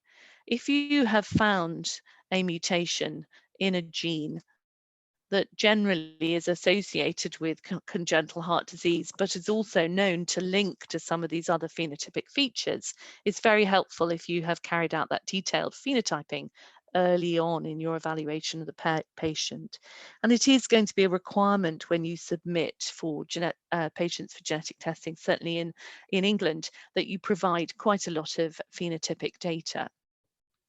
And in general, you don't see it unless you look for it. So it's important to consider that. So dysmorphology is really pattern recognition. And congenital anomalies are relatively common. They include obviously cardiac congenital heart findings, but many other different congenital birth defects. And their causes are not inevitably going to be genetic. So part of the pattern recognition is to observe the different patterns depending on the different etiologies. Even in the best of hands, and this is a quote from Bob Gorlin, who's this sort of grandfather guru of dysmorphology, would say that the diagnostic rate would be no better than 40%. But in truth, if you carry out exome sequencing, even on a subset of syndromic congenital heart disease, you'd be doing very well to get a hit rate of 40%. And pattern recognition is of two kinds, really. Those of you cardiologists like Dr. Stewart who drive very flash cars will instantly recognize this car as, I think it's Ferrari, by just one very brief glance. It's a red sports car, it looks fast, there's a short differential diagnosis. And this is Gestalt, this is recognizing the pattern. So that is the way in which most of you would, for example, recognize a child with Down syndrome. But as well as Gestalt, actually, there is a more systematic approach, and that really involves characterizing in some detail particular abnormalities. And just picking up on Graham's comment about needing to learn each other's languages, genetics, clinical genetics, as well as genomics, have adopted a language of their own, which they use to describe findings. We do advocate as much as possible that people don't use those terms. They're not only difficult for colleagues to understand, but they're can sometimes be difficult for patients as well. But there are anatomical references, landmarks that can be helpful. And to the expert dysmorphologist, this may be a very big difference diagnostically. So those of you who have seen ears like this before will recognize that collobometer and indeed ear abnormalities highly characteristic of a condition called charge syndrome, known to be linked to a variety of congenital heart defects and caused by mutations in the CHD7 gene, which is a transcriptional regulator. Not all patients with a diagnosis such as charge syndrome will have identical features, and understanding how these genes cause these diverse phenotypes is part of the challenge. So again, just to test your knowledge and to persuade you that there is some value of looking at the faces of patients with congenital heart disease, I think you'll all recognize that these children have slightly unusual eyes. The outer eyelid is rather everted and long, and these faces are very characteristic of children with Kabuki syndrome. So for those of you who don't feel that you're likely to dabble in dysmorphology yourself, it is possible to use imaging technology that has been developed based on 3D face scans, and this can aid diagnosis where you have images of your patient, and they are then compared with a series of images of children who do have diagnoses. The first project of its kind actually was very successful in distinguishing between subtypes in the MAPK pathway between Noonan's and cardiofacial cutaneous and Costello. And this can also be used where genetic testing is available, but only on a single gene basis, could be used to direct genetic testing towards the right panel. And the automated version of this is produced by a company called Face2Gene. So what of genetic testing? Graham's talked us through the timeline, and I thought I would just go through some of the tests that are still operational and which have been helping us not just to make specific diagnoses, but have given us some of these insights into the role of these genes in cardiovascular development. So I mentioned first of all that one of the earliest observations that pointed to a genetic etiology for congenital heart disease was finding that patients with Down syndrome very often had congenital heart disease, and this was a clue that the additional chromosome 21 may be playing an important role. Standard chromosome analysis, such as you see in this picture, is no longer standard practice in the UK and many countries, and has been replaced by DNA-based technologies. But the introduction of more refined cytogenetic analysis was instrumental in identifying the chromosome 22 microdeletion, of which I'm sure you're all familiar. And this is a fluorescent in situ hybridization picture showing the normal control red probe, and then in the other cell there's an absence of that representing the deletion. And the children with a chromosome 22q11 deletion, now many regional centres will screen for this in all children undergoing cardiac investigation and cardiac surgery because of the link to different immune response, have a really very wide spectrum of abnormalities. And I think one of the lessons learned from this was the challenge of early identification of genetic syndromes. So you have a child with a congenital heart disease at birth, or you have a fetus with congenital heart disease. A 22q11 deletion is ascertained. This is very helpful in terms of management, but it does present a huge amount of information for the families to process. And some of the information will be predictive of the future for this child. And if you're in a 20-week scan and you find out that there's a 30% chance that your child is going to have a psychotic presentation in early adult life, this is quite a different scenario from finding out about a congenital heart defect that's non-syndromic. And there's a need for appropriate counselling and evaluation of the tests that are carried out in terms of the impact. I believe that it was mentioned in the previous session that one of the projects being undertaken at Genomics England is a pilot of newborn screening. And I think this is an example of where identifying the genotype, you're then presented with a very large amount of phenotype data that comes attached to that. From the research point of view, this was extremely helpful.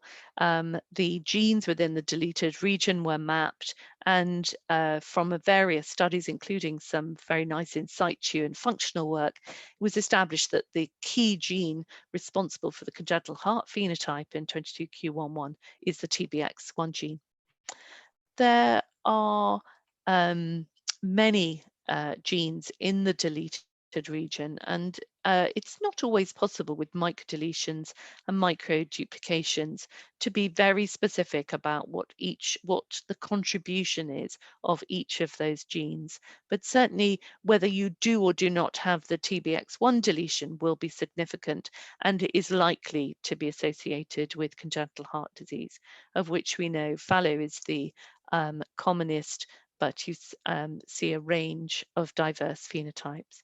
So again, this is reiterating this point that unlike other systems in the body, we do not have a very good genotype-phenotype correlation in congenital heart disease. The same genetic defect, same mutational variant can produce diverse phenotypes. So another chromosome microdeletion that you may be familiar with is Williams syndrome with a chromosome 7 deletion, and children who have many similar features. Again, this is a multi-system disorder. The heart defects are perhaps more specific, with supravalvular aortic stenosis being the most common, but you do see pulmonary stenosis and peripheral pulmonary stenosis as well. So The key gene in the critical region for Williams syndrome is elastin, and it is the deletion of elastin that produces many of the phenotypes seen in Williams syndrome.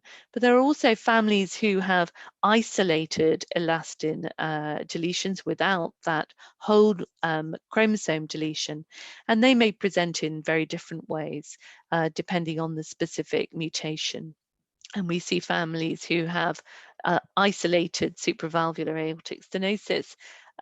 We see families who have a connective tissue phenotype associated with aortic findings. And there are specific mutations that are associated with cutis laxa.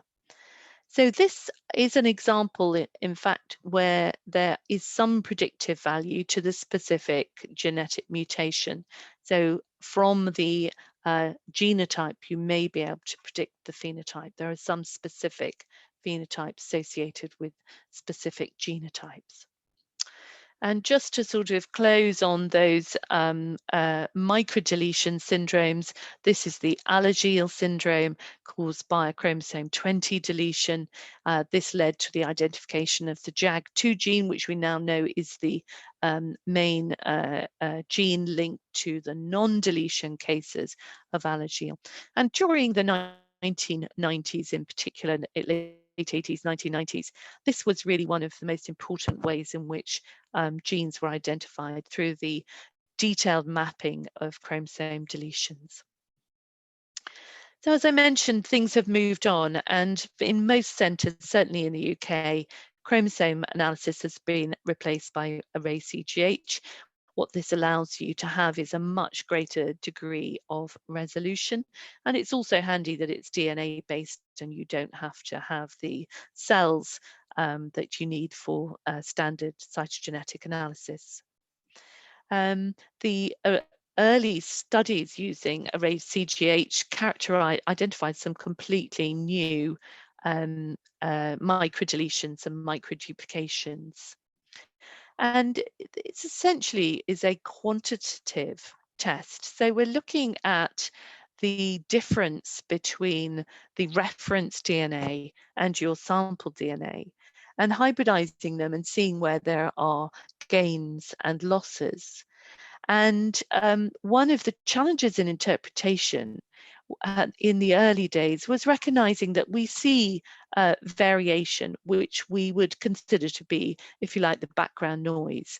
So part of our human variation is our copy number variant, and these will be picked up on an array set at a very high degree of resolution. So the challenge for the lab was to set their interpretation parameters so that they don't over-report copy number variants that are not significant without missing the important ones that might be relevant to patient care.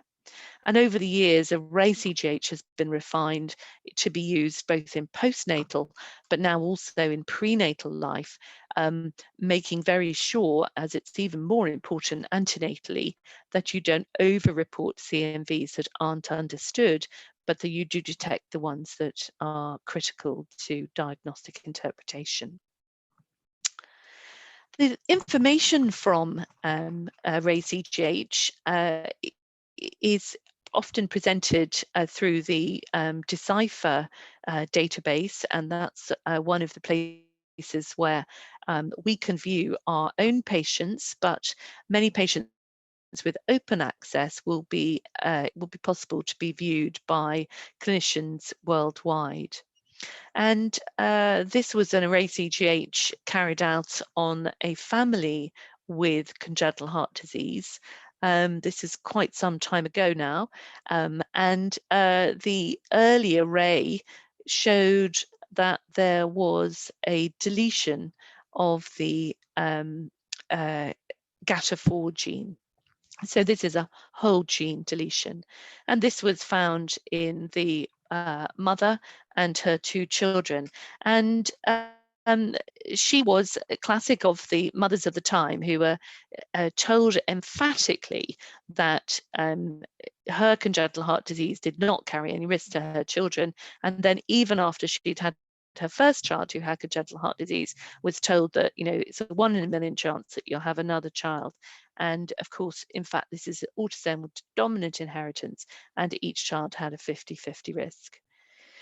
So the GATA4 gene is one of a family of genes. There is now a good link between GATA6 and tetralogy of Fallot. There's GATA5 implicated in bicuspid valve and aortopathy. And the family, this is one of the genes that's now included on gene panels for non-syndromic congenital heart disease. Any of you who are interested in viewing microdeletion, microduplication information, the Decipher database address is here. If you, say, for example, wanted to do a search by and to find out a bit more, there's lots of information there about specific genes, microdeletion syndromes. It's an information as well as the ability to match with families with rare variants. But what is the next level? So the big challenge is, of course, to find the single gene change in the 3,000 million letters of DNA code that make up our genome. And a single base change in a critical region of a critical gene is enough to cause not only congenital heart disease, but sometimes very major syndromes. These are now well characterized often through the development of gene panels or diagnostically characterized.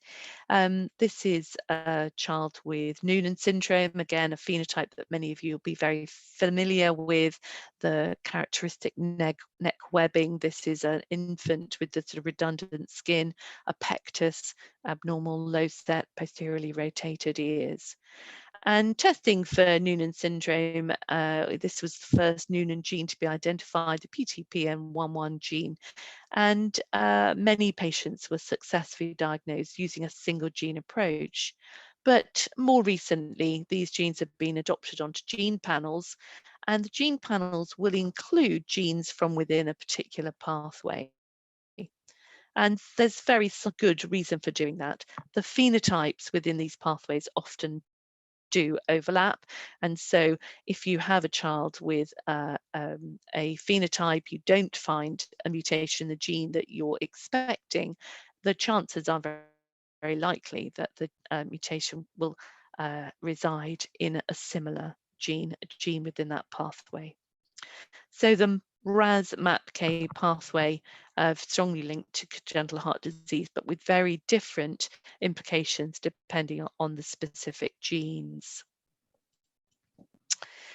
And again, you can use a phase 2 gene, or you can use your genetic testing to characterize these subtypes.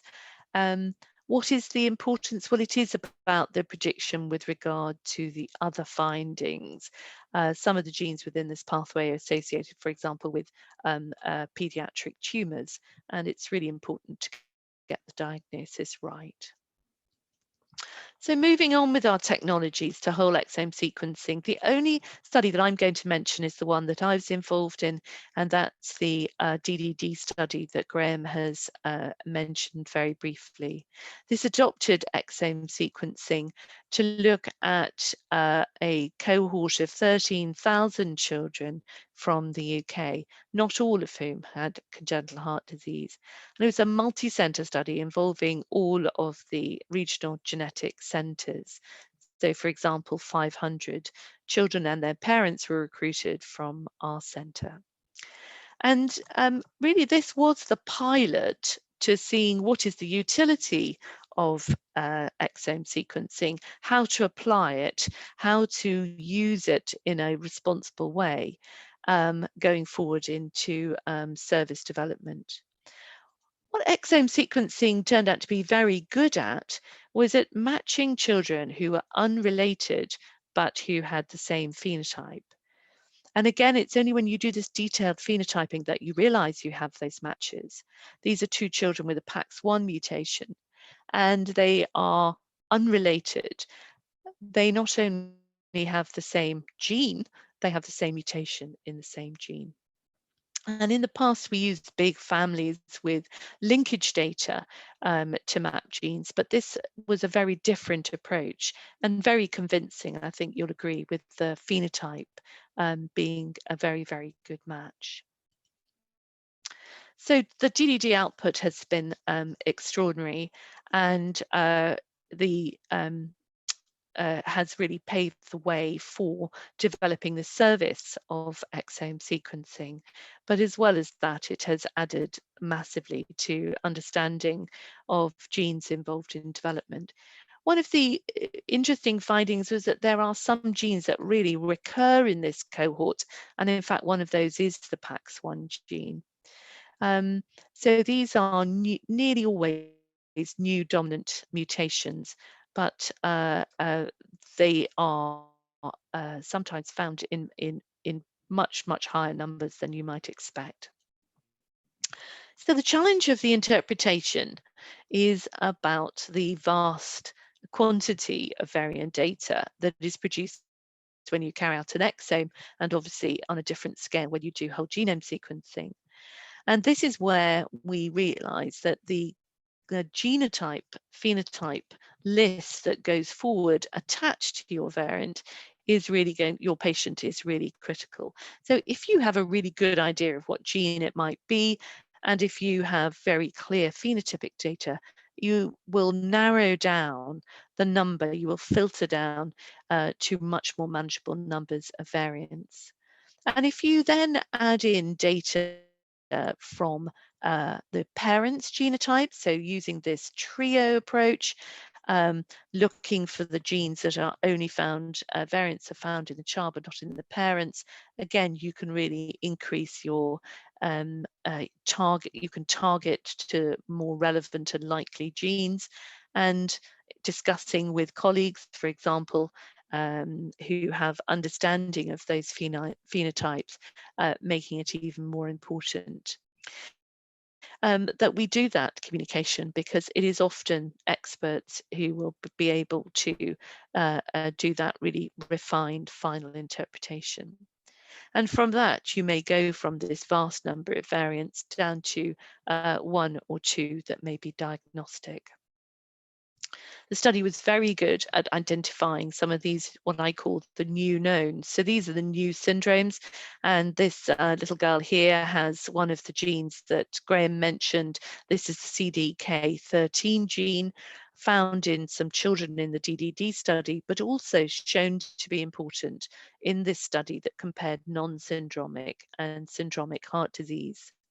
So not only are we saying that genes for congenital heart disease are not good at predicting which congenital heart lesion, they're not very good at predicting whether you have syndromic or non-syndromic heart disease. So that's another challenge for us diagnostically. We also learned that not all of the de novo variants are going to be pathogenic, and it is not, that is very difficult in terms of laboratory reporting. Again, we've seen examples that raise concerns where we have a variant in a gene that really doesn't match with the phenotype, and disastrous really to make the wrong diagnosis. But the value of the diagnosis, well, I've always adhered to what I call the starfish theory, which is that chasing a diagnosis matters hugely to that individual. And many of these families have waited such a long time for this information, and it changes their lives going forward in the future.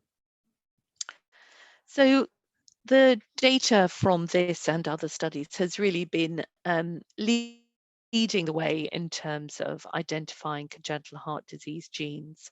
The recognition of the genetic basis of syndromes associated with congenital heart disease has been the first point in the timeline.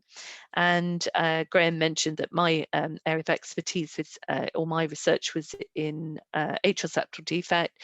And because we thought this was the right way to go, we took the Holt-Oram syndrome as our model and mapped the gene. And the only reason the Basson paper comes up on Graham's timeline is that his name begins with a B and mine begins with an N. We published back to back when we identified TBX5 mutations in families with Holt-Oram syndrome. And this was the first gene known to cause, the first single gene mutation clearly linked to congenital heart disease. And the TBX family, gene family overall, we've mentioned previously the TBX1 gene in the 22q1 critical region, have been really helpful in understanding at least one of the models of congenital heart disease, and that is congenital heart disease that results from mutations in transcription factors. So these genes have a role in normal development, and what we're seeing in these patients is the knockouts, if you like, that are caused by these naturally occurring mutations. And we can, of course, look at non-naturally occurring models with mutations in animals such as mice and zebrafish. So they perhaps give us some insight into this lack of correlation between genotype and phenotype, given that the way in which transcription factors work is to influence downstream targets. So they act in this sort of regulatory capacity. And that makes you realize that there comes into play not just your specific target, your specific gene, but what's going on in the target genes. So elucidating the target genes for TBX5 involved a number of different strategies, but was mainly done through zebrafish studies. It became clear that the downstream targets for TBX5 included the NKX 2.5 tinman gene, also myosin 6 and the ACTC1 gene. And the interesting thing about this is that these three genes highlighted in red are all linked to non-syndromic atrial septal defect. And in fact, what we saw, the corollary of this is that we've identified different targets for TBX5 in the limb. So TBX5 and other TBX genes have now been shown to be critical for normal cardiac development. And when these genes have variants or mutations, they cause a number of different phenotypes. They are shown to be interacting with some of the other genes that we recognize as causing congenital heart disease, such as the GATA genes, such as MEF2C and the aforementioned NKX 2.5.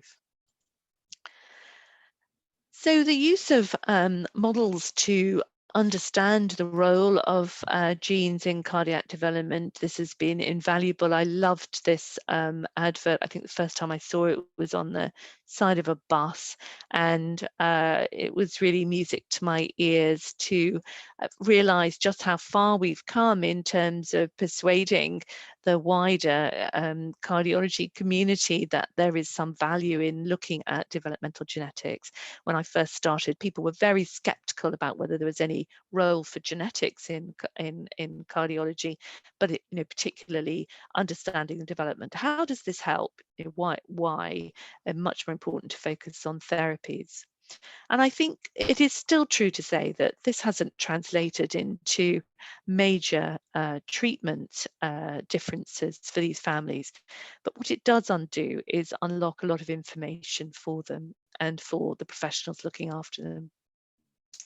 So some good examples of some really lovely studies that have been carried out looking at TBX genes in the heart, trying to show very specifically the role at different stages in cardiac development, and sometimes predicting what the phenotypes are going to be from the mutations, but not always being able to do that with such highly so accurately and predictively as you might hope. They've also cropped up in GWAS studies. So if you look at GWAS studies, genome-wide association studies for something like atrial fibrillation, which we're expecting not to be a single gene disorder, expecting this to be polygenic or multifactorial, nonetheless, you see hits in these genes that have been identified in the single gene families. And there are some very unusual mutations that have now been identified in TBX5, whole gene deletions and duplications, and very specific mutations that give slightly different phenotypes. So this, for example, a patient who's got paroxysmal atrial fibrillation associated with specific mutation. So Holt-Oram syndrome was particularly classified as being atrial septal defect with radial ray abnormalities, but really this is a hand-heart syndrome caused by a TBX5 mutation. So moving on to the non-syndromic, and again using atrial septal defect as the example, what we knew, and one of the reasons why we chose to look at atrial septal defect, is because it has high heritability compared to other congenital heart lesions. And you see families with really quite striking autosomal dominant inheritance.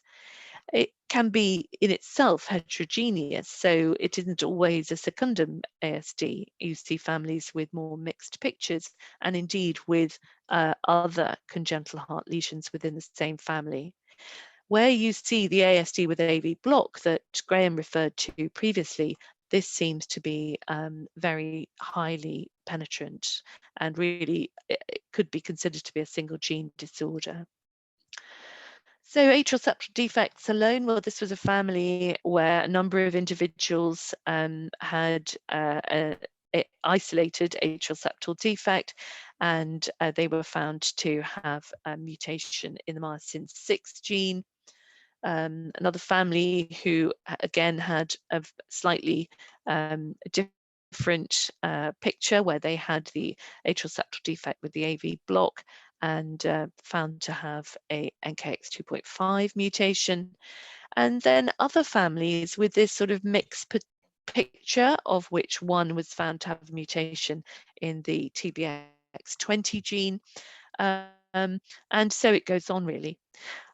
I think a little bit more surprise was to start to find atrial septal defect in families with myofilament disorders. So just observationally, it had been recognized that in some families with cardiomyopathy, some individuals had atrial septal defects. And this particular family with ACTC1 mutation had a non-syndromic atrial septal defect, but late presenting dilated cardiomyopathy.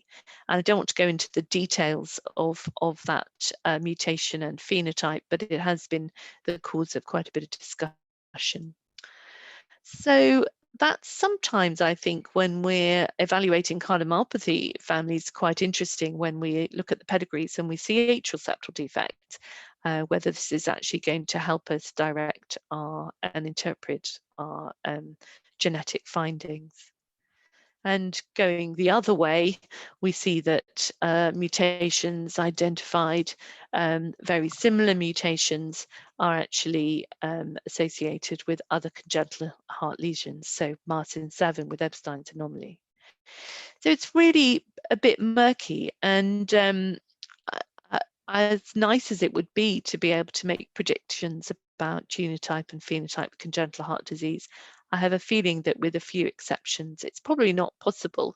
And therefore, there is really a fantastic role for a gene panel with a very large number of genes on it that could be offered to syndromic and non-syndromic cases. At the moment, testing, as Graham said, is really only being offered to patients who have a syndromic presentation and acutely ill, or patients with the undiagnosed rare disease group. And the hit rate is not good for non-syndromic CHD, as Graham's alluded to from the studies, with only very occasional hits, but you do get a much higher hit rate if you have a multisystem disorder. And you get an even better hit rate if you adopt a trio-based approach. And one of our challenges at the moment in the NHS is that we don't always see children as trios. Many specialties will be seeing children on their own or with one parent, not on their own, with one parent, and the parent is not the patient. And there is this need to get samples from each parent, and in the case of exome and particularly for genome sequencing, to obtain a really robust consent because of the possibility of additional findings. So I'm really not going to talk about whole genome sequencing because you've had excellent talks, and the output of the potential of this through particularly the cardiovascular GSIP is immense, as well as returning primary findings to patients. And you know, we really look forward to the opportunities that this data set is providing for researchers. So I guess I'm going to conclude by saying, well, you know, why bother really? Why bother with all of this? And you are less in need of persuasion than I am that the burden of congenital heart disease is significant.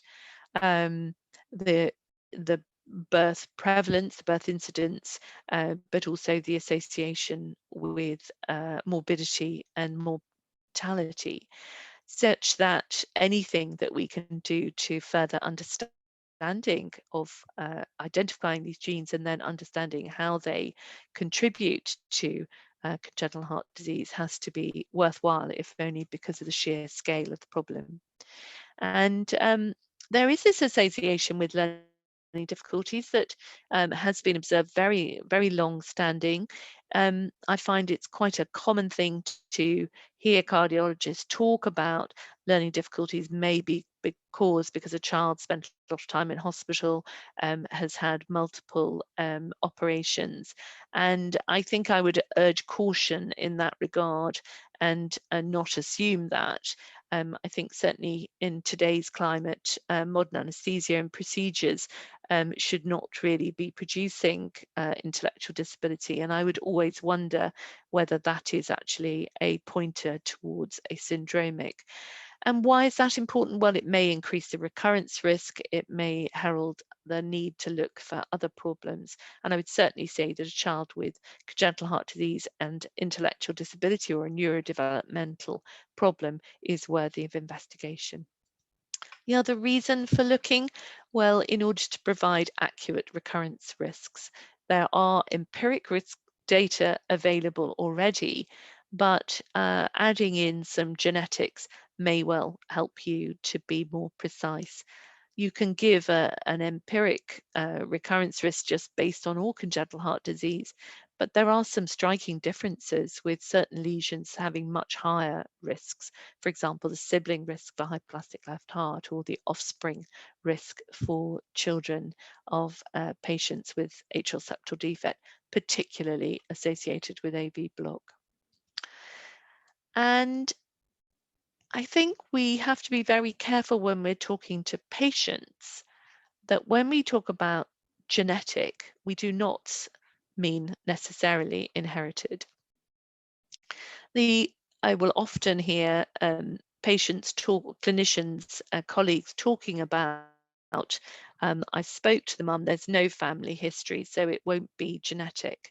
Yes, it's right to take a family history, but the lack of a family history does not mean that this is not genetic. By genetic, we're really, in this context, not expecting inherited disorder. We're looking at de novo mutations and possibly even somatic mutations. We have no facility at the moment for looking in specific tissues to see whether actually where and when and how these mutations and variants arose. So genetic does not necessarily mean inherited. So in conclusion, we've now got this really fantastic body of knowledge about the types of genes the different roles that they play in producing both syndromic and non-syndromic heart disease. That is being added to on a regular basis by the exome sequencing, genome sequencing studies, but also by the work, amazing work that's undertaken by the developmental biologists looking at the gene interactions. And that's a whole other story that I won't go into today. I hope you're all still loving genetics as much as I am. I hope Graham and I haven't turned you off. I think it is it is fascinating to understand how genes produce different congenital heart disease phenotypes, but it is, I think, also of relevance to families to understand what this it means to them in a very individualized, personalized way.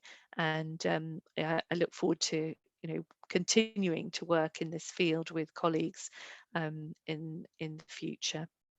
And thank you to all of those colleagues. I haven't listed them either by name or by centre, but particularly colleagues here in Bristol who've been so supportive of developing this fantastic centre of excellence for congenital heart disease. Thank you. Brilliant, Ruth, thank you very much indeed. And that was a superb talk as always. I'm just waiting to see if there are any questions, if you'd like to put them through on the chat. Can I kick off, Ruth? Yeah.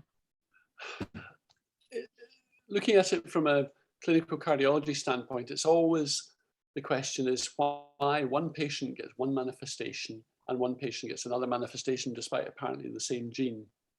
So on one hand, we think, well, is there gene-to-gene interaction? On the other hand, we think, well, is there some sort of gene-environment interaction? And some years ago, there was a couple of studies published suggesting that multivitamins pre-conception would reduce the likelihood of recurrence risk of tetralogy of Fowler, or particularly the right ventricular outflow tract abnormalities.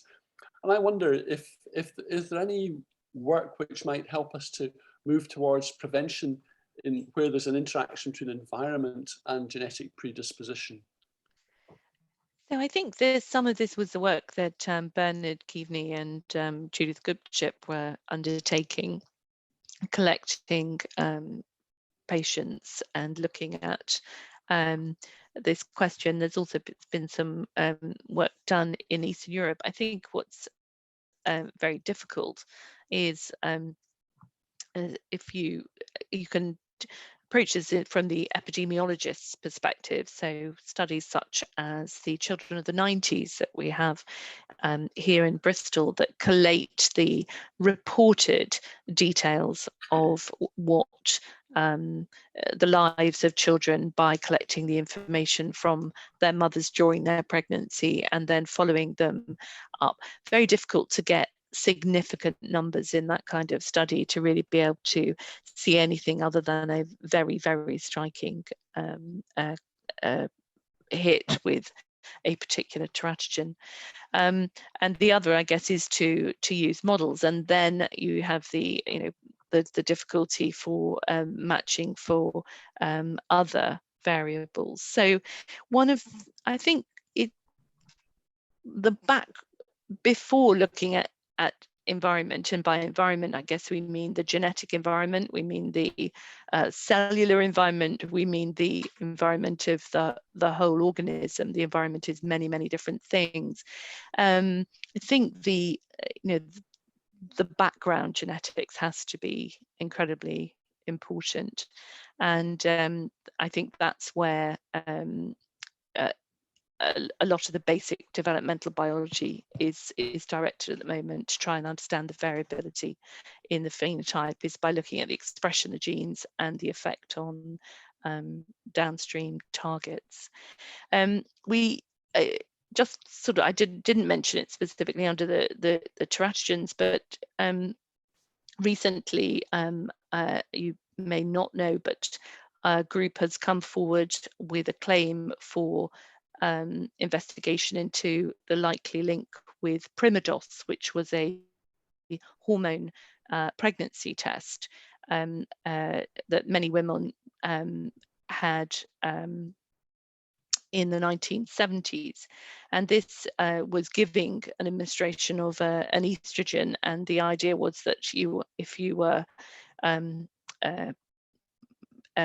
not pregnant, it would bring on a period. And going back over the data is a clear association between this and an increase in congenital heart defects. Unfortunately, when the statisticians and the epidemiologists look at this kind of data, there will always be sort of flaws in the way in which the data is collected that make it very difficult to make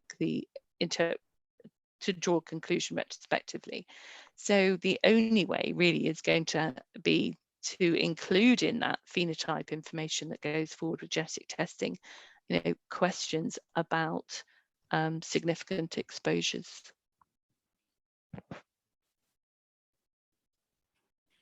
Yes, thank you. It's a real challenge. It's the holy grail of management if we could find.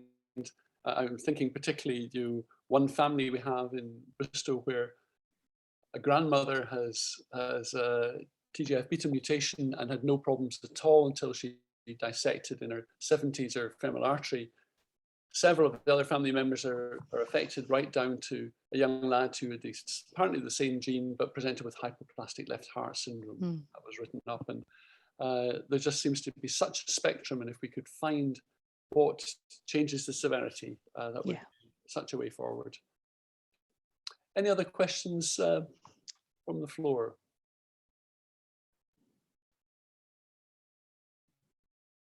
I think there's remarkable silence. I think we've answered all the questions, Ruth.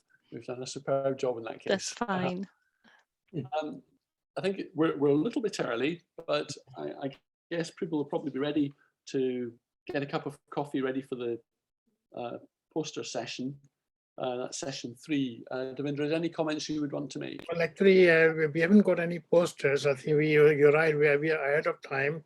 We can allow a short break for tea or coffee, and meet exactly at 5 o'clock. So we still got 15 minutes.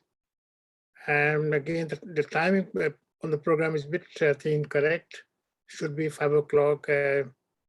Anyway, we've got the speakers ready. And so we'll start 5 o'clock. So we've got a few minutes break. Thank you. Thank you.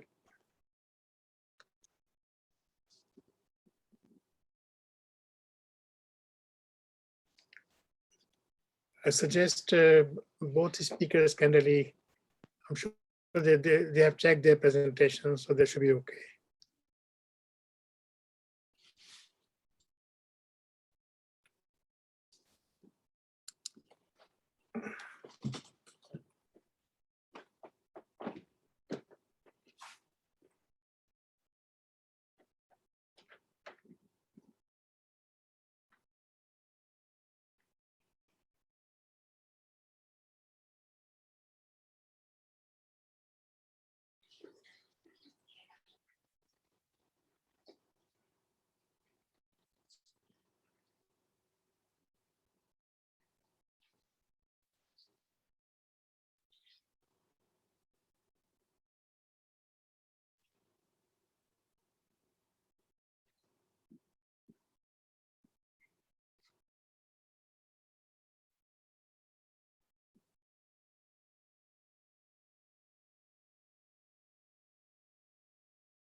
Hi, welcome back.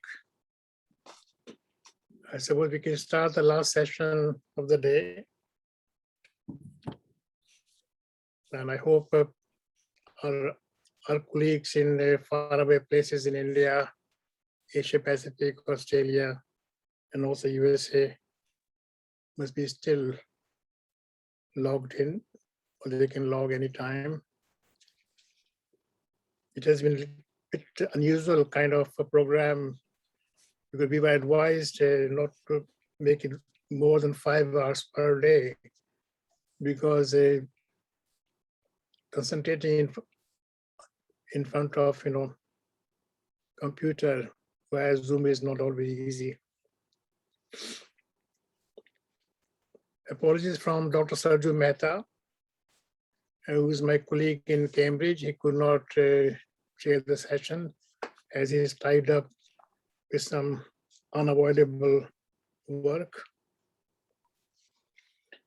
We'll begin with the first talk by Dr. Neha Sekri, who is a consultant cardiologist in Bart's Hospital, leading the Bart's Inherited Heart Center.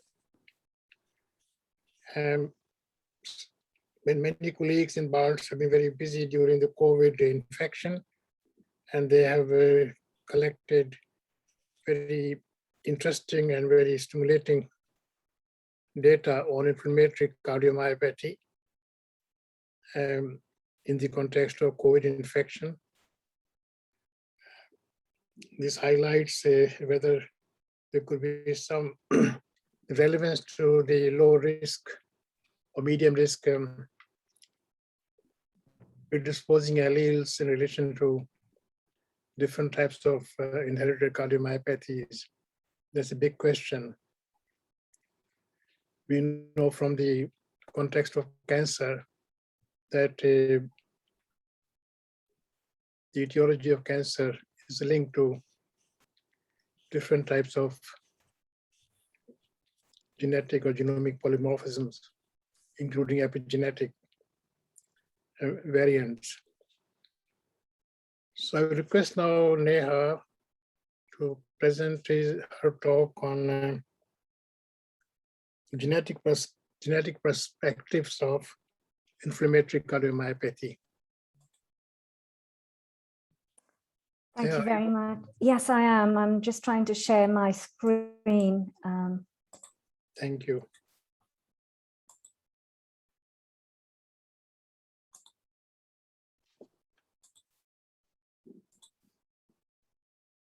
I hope that's there. That's very good, yes. So I'd like to, first of all, start by thanking you and the organizers for allowing me to participate in this session. I think You're keeping your video off, I think. Okay, I can turn it on.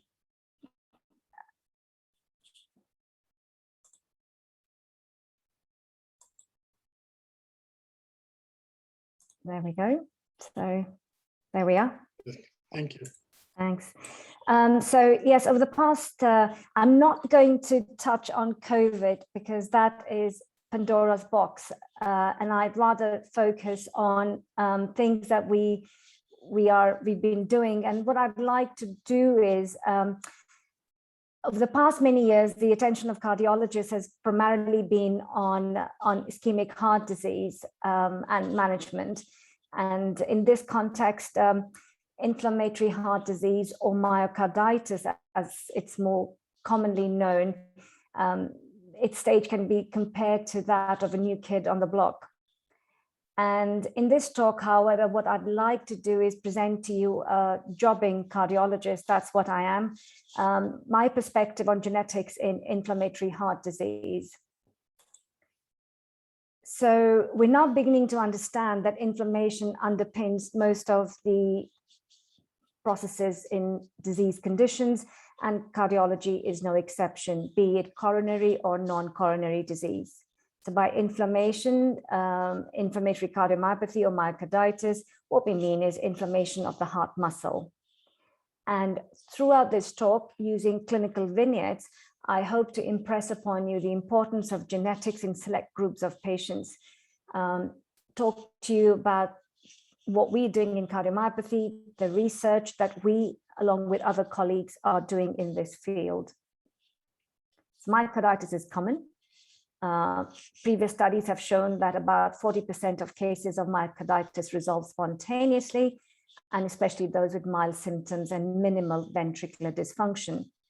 So why bother? Well, as you can see, that the disease burden is not insignificant, and it's probably more under-recognized. These patients can present acutely with chest pain, and we, along with others, have found that about 60% of patients with so-called culprit-free angiograms have myocardial inflammation. 10 to 20% of them can present with sudden cardiac death. They can present with so-called idiopathic dilated cardiomyopathy, and worse, as fulminant heart failure.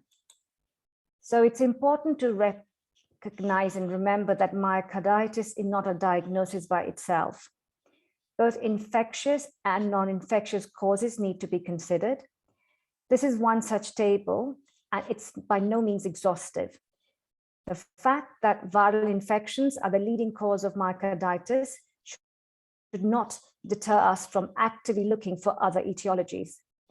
And I'd like to further stress on this by a few case studies that will follow.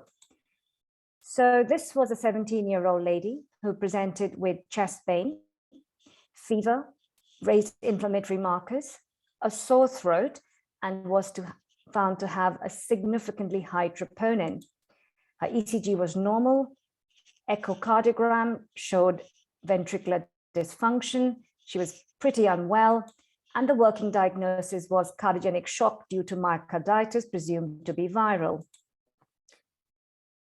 After stabilizing her, we managed to get a cardiac MRI, and as you can see, there is rim of this patch of white, which we call scar, and the pattern here was very suggestive of what we would normally expect with myocardial inflammation. So we were quite confident that this was myocardial inflammation or myocarditis.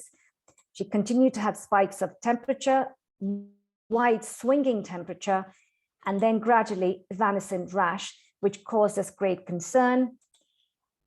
An extensive septic screen was done, which was all unremarkable, except for the ferritin levels, which were very elevated. And then with multidisciplinary team effort, which ranged from a scope of different specialists, we made a diagnosis of adult onset Still's disease. So the diagnosis changed from viral to autoimmune diagnosis.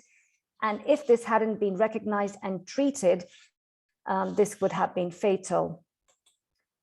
We now have a 44-year-old gentleman who was previously fit and well and presents with palpitations, chest pain, and was found to have troponin elevation. So as is common, this is his ECG showing ventricular arrhythmias. He undergoes DC cardioversion to sinus rhythm. As we would possibly, the diagnosis here was coronary disease. He goes and has a coronary angiogram, and surprisingly, this was plumb normal. So the echo had raised suspicion of hypertrophic cardiomyopathy. We went on to do a cardiac MRI, and as is shown here, you can see that there is asymmetrical septal hypertrophy, predominantly in the anteroseptal segments. But tissue characterization shows that these areas where the muscle was thicker also showed almost transmural scar and associated edema. We knew this was not an infarct because the arteries were normal. This was hot left ventricular hypertrophy. Putting things into perspective, we scoped out and did lots of other investigations. And finally, based on a bronchoscopy, the diagnosis was that of sarcoid. Next is a 30-year-old gentleman who presents with pericarditic chest pain, preceding flu-like symptoms, normal ECG, and again, the troponin is very high. He's had similar episodes in the past year, and the only significant medical history is that he sometimes uses recreational drugs, smokes marijuana. We were further reassured that this is likely to be viral because there was absence of any markers of injury on his cardiac MRI scan. But two things remain unexplained: the elevated troponin and the fact that he was having recurrent episodes. So further investigations led to the diagnosis of lupus almost 2 years down his first presentation. So I hope I've impressed upon you that it is important to identify the etiology when assessing a patient with myocarditis. Even though viral etiologies are most common, this diagnosis needs to be approached in a very systematic way of exclusion. Moving to diagnosis, clinical assessment in the clinical context is the most important, supported by other investigations. The routine bloods have little or no specificity for myocarditis. We often end up using troponin, as that is a marker, as we understand, of myocardial injury. It's very important to realize that an elevated troponin is not equal to a coronary event. And also that troponin release is sensitive to detect even a small amount of myocardial injury, but it does not tell you the underlying reason for it. ECG has limited diagnostic value. An echocardiogram, again, may show you some features, but again, we know that dysfunction is not specific to inflammation.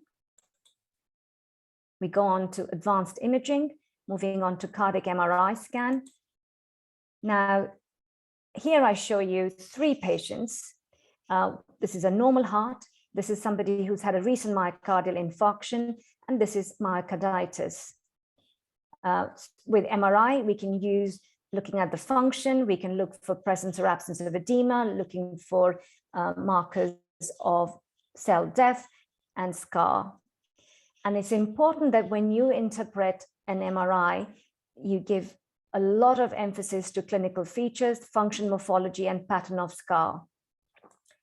Because, as is very elegantly shown in this paper, that if you have an appropriate context, then the pattern of scar can be reasonably specific to the cause. But if not, this scan will not help you identify the differences between these 2 scans if you do not have an appropriate clinical context. Moving on to endomyocardial biopsy, which is widely supported by guidelines as the gold standard, but it's aggressive, it's invasive, and it's limited value, especially because myocarditis can be patchy. And as is shown by this pie chart, the yield of getting a positive result is on the number of biopsy samples that you take. And getting 17 biopsy samples in a sick live patient can be tricky. Of course, neohybrid technology is helping to make this better, but we still have a long way to go. So this brings us to the fact that in many cases, we often do not know that, is it viral? Is it autoimmune? Is this a virus infection that has triggered an autoimmune response? Is there inherent predisposition? Is there a pathogenetic effect that is causing patients to present with myocarditis, at least some of them? So let's look at a few more cases. This is a 17-year-old who again presents with chest pain and ECG suggestive of an inferior heart attack. He also gives history of fever, and LV function on echocardiogram doesn't really show us very much. Putting his age and his systemic features, an angiogram was not felt to be appropriate. Instead, we proceeded on to doing a cardiac MRI scan. And as you see on this MRI scan, there is signal of acute injury. This is T2 stir imaging, which is a surrogate imaging marker for edema. And on scar imaging, we can see a circumferential scar pattern, which again tells us that this is not a heart attack, it's not coronary, it's a non-coronary cause of presentation. We offered the patient a myocardial biopsy, which he firmly refused. We managed him with supportive therapy and then repeated his scan 2 months later, and you can see that the signal of injury is reduced. He was settling, and then we ended up arranging another scar, CMR scar for him 7 years later. There is persistence of scar pattern. Looking through this as we evolved in our understanding of the disease condition, we ended up doing genetic testing for him to better understand, because we'd not found anything on his routine bloods, including his autoimmune screen, and he was found to have a positive desmoplakin mutation.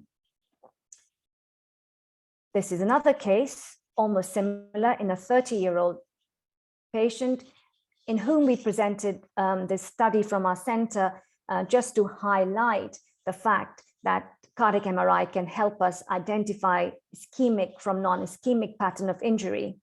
At the time that we presented or wrote up this case report, our working diagnosis for this patient was that of viral myocarditis, because we'd drawn a negative on his routine bloods, on his myocardial biopsy.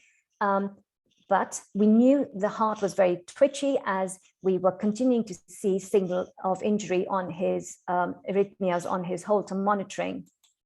So 6 years later, his ventricular function is reasonably preserved. The scar pattern still persists, but there is no signs of active myocardial injury. We delved into family history. His mother had died very young. We do not know the cause for it, and this prompted us to proceed with genetic testing, and we found 2 desmoplakin mutations, a truncation and a missense mutation. This prompted us to proceed with an ICD for him. This is a 30-year-old Turkish gentleman who again presented with a similar story of chest pain, troponin elevation. He was a smoker. His ECG made us very concerned whether this was an inferior myocardial infarction. He was at a different hospital. There was delay in getting him to the primary PCI center, and he was thrombolized based on his ECG and his presentation, only for us to find that the angiogram was completely normal. So he arrived, we did his cardiac MRI scan, which unsurprisingly did not show us any evidence of a heart attack. What it did show us was this dense signal of injury of scar in a non-ischemic pattern with co-localized edema.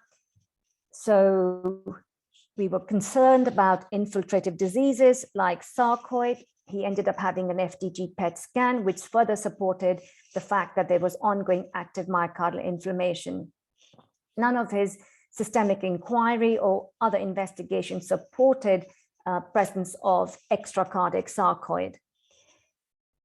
We repeated his scan 2 months later, and again, what we do see is that there is reduction in the extent of edema, and the scar is now a little bit less extensive because the edema has also reduced. So further questioning revealed that he had had previous episodes of myocarditis 3 years ago, which were diagnosed as viral myocarditis. During his care with us, we arranged further ambulatory monitoring, and you can see episodes of non-sustained VT. So we delved into his family history further. His mother, who is 46 years old, has also been diagnosed with myocarditis, and on the basis of troponin positive chest pain. She underwent a CMR scan at the time, and this CMR scan shows it was not quite normal. You can see this is what we call fatty infiltration. It's even seen without any on the CIMI scans, and further tissue characterization further confirms that this is fat, and alongside that there is also a scar in the lateral wall. At the time when the mother presented, the team looking after her also proceeded to do a PET scan, again looking for other causes.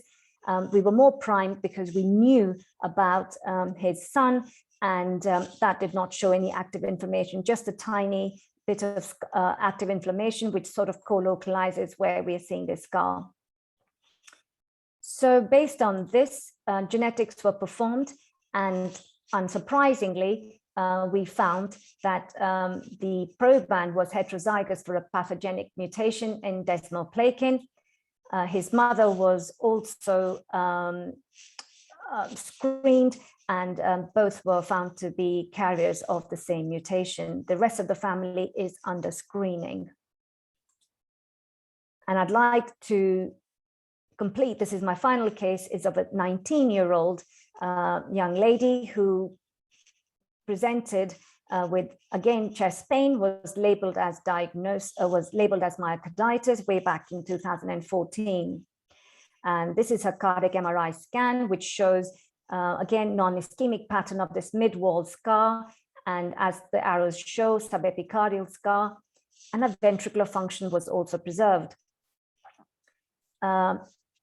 It's important to note that she'd had many such frequent episodes of chest pain, which were dismissed as either musculoskeletal chest pain. She'd had pre-syncope and syncope, and that had been labeled as possible neurocardiogenic syncope. We did, again, prolonged ambulatory monitoring for her, and that shows further runs of non-sustained VT.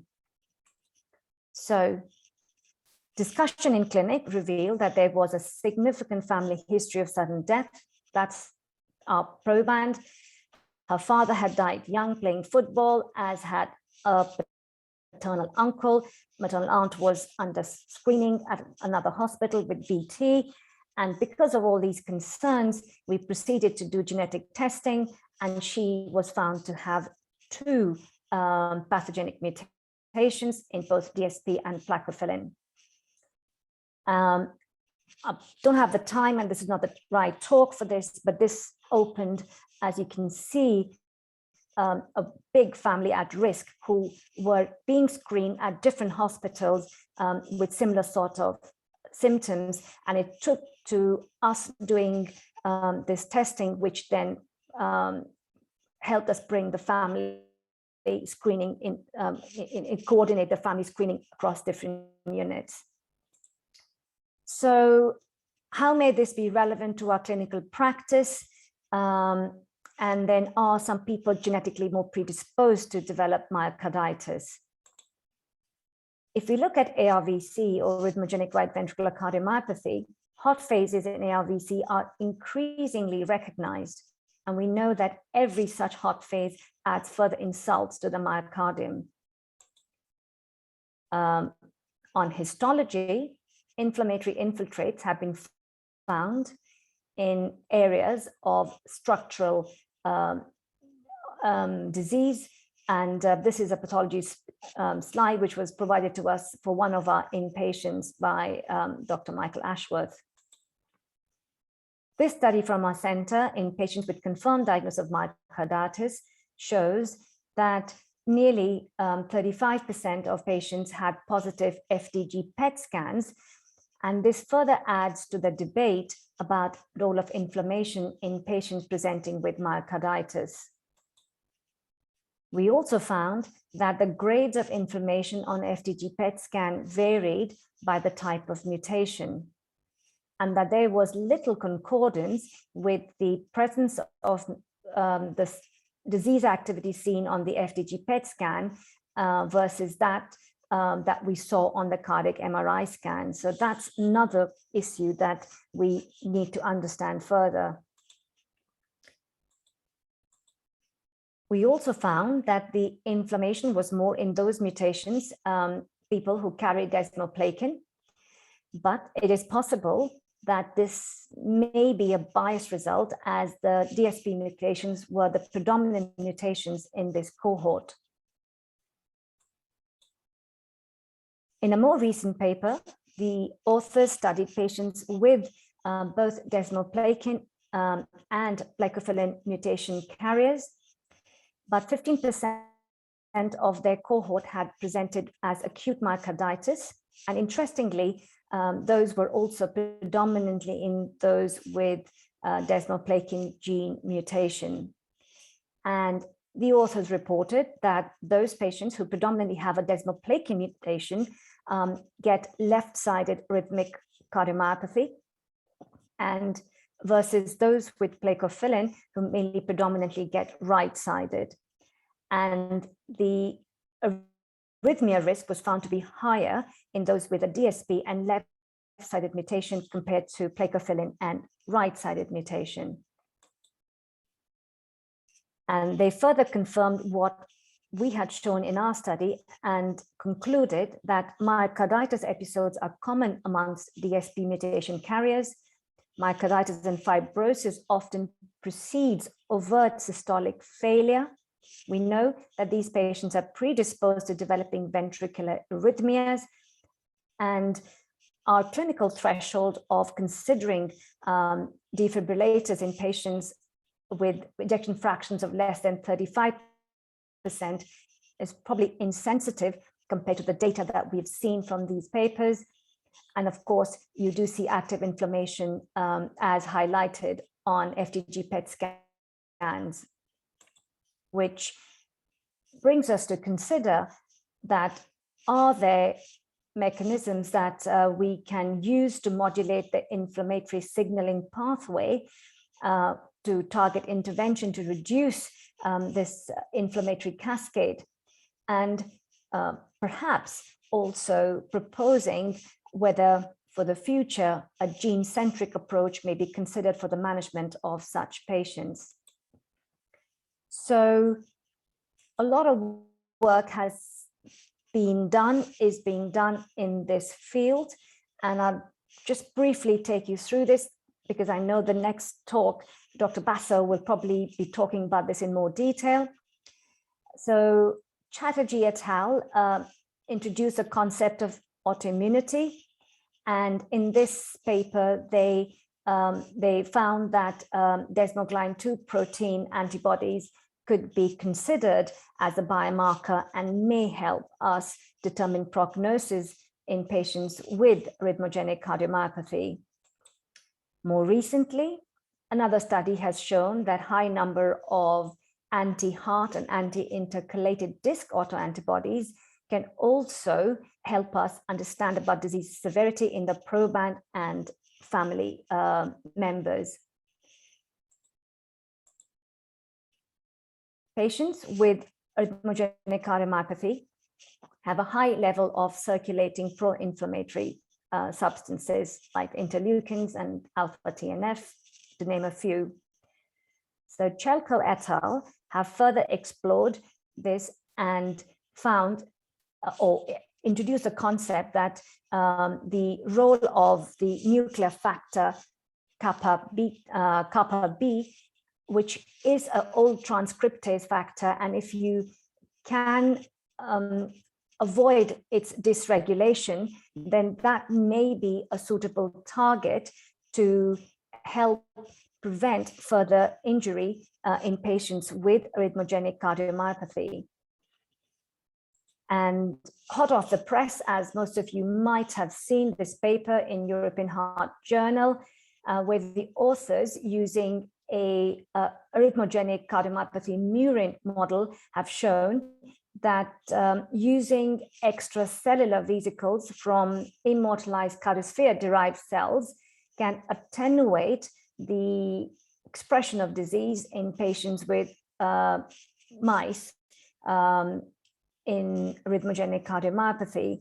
And I'm sure we'll hear more about this by Dr. Bassa, who's written a very nice editorial accompanying this paper. Meanwhile, my colleagues at Second William Harvey have also continued to work on this, on the role of cardiotropic T cells to further understand the role, the state of T cells in patients with inflammatory heart disease and how this can help us further manage this group of patients.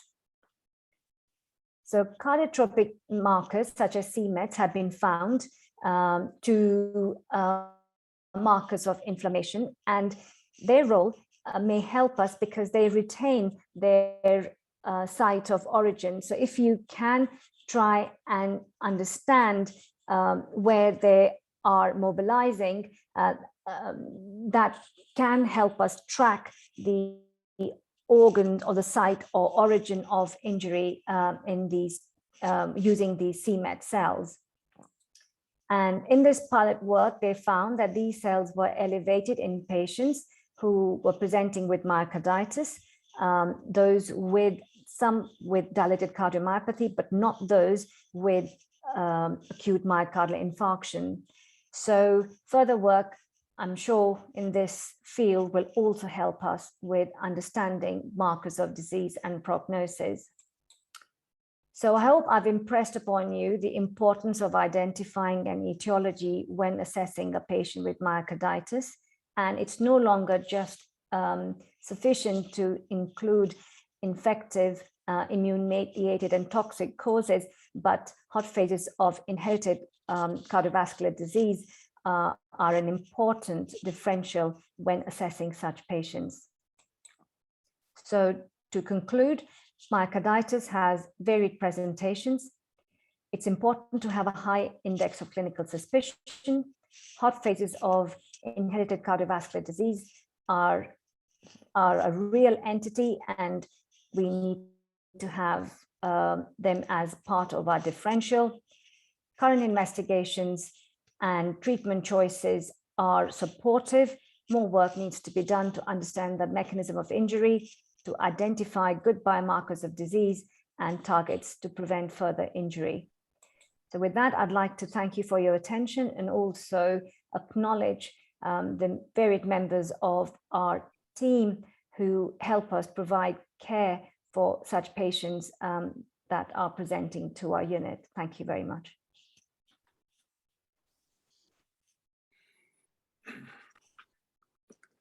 Thank you, Neha, for a very stimulating talk. It's always good to know the relevance of associated or underlying genetic factors.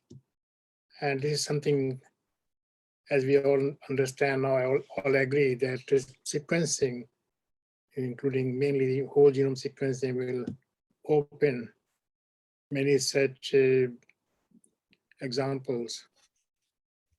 It is truly an extension of the multidisciplinary approach to cardiovascular inflammation. Thank you very much.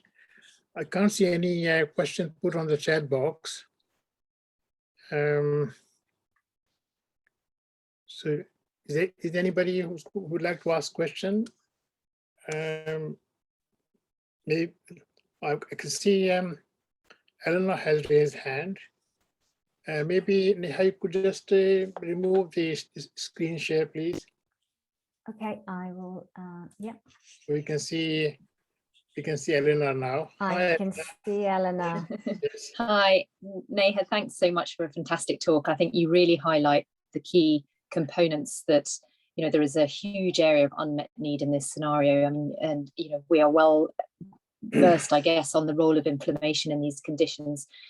How do you think we can try and almost promote awareness and knowledge and understanding of these? Because, you know, we are within the cardiomyopathy world, we're well aware of this phenomenon. Trying to decide who should have genetic evaluation is primarily based on the family history, but I think increasingly I'm performing an arrhythmogenic cardiomyopathy panel on some of these very characteristic presentations, as you've highlighted, the very kind of desmoplakin style late enhancement, for example. How do you think, A, we can enhance awareness aside from education events such as this to try and promote, to try and really raise awareness to make people realize that inflammatory or hot phases of these conditions is really important to think about?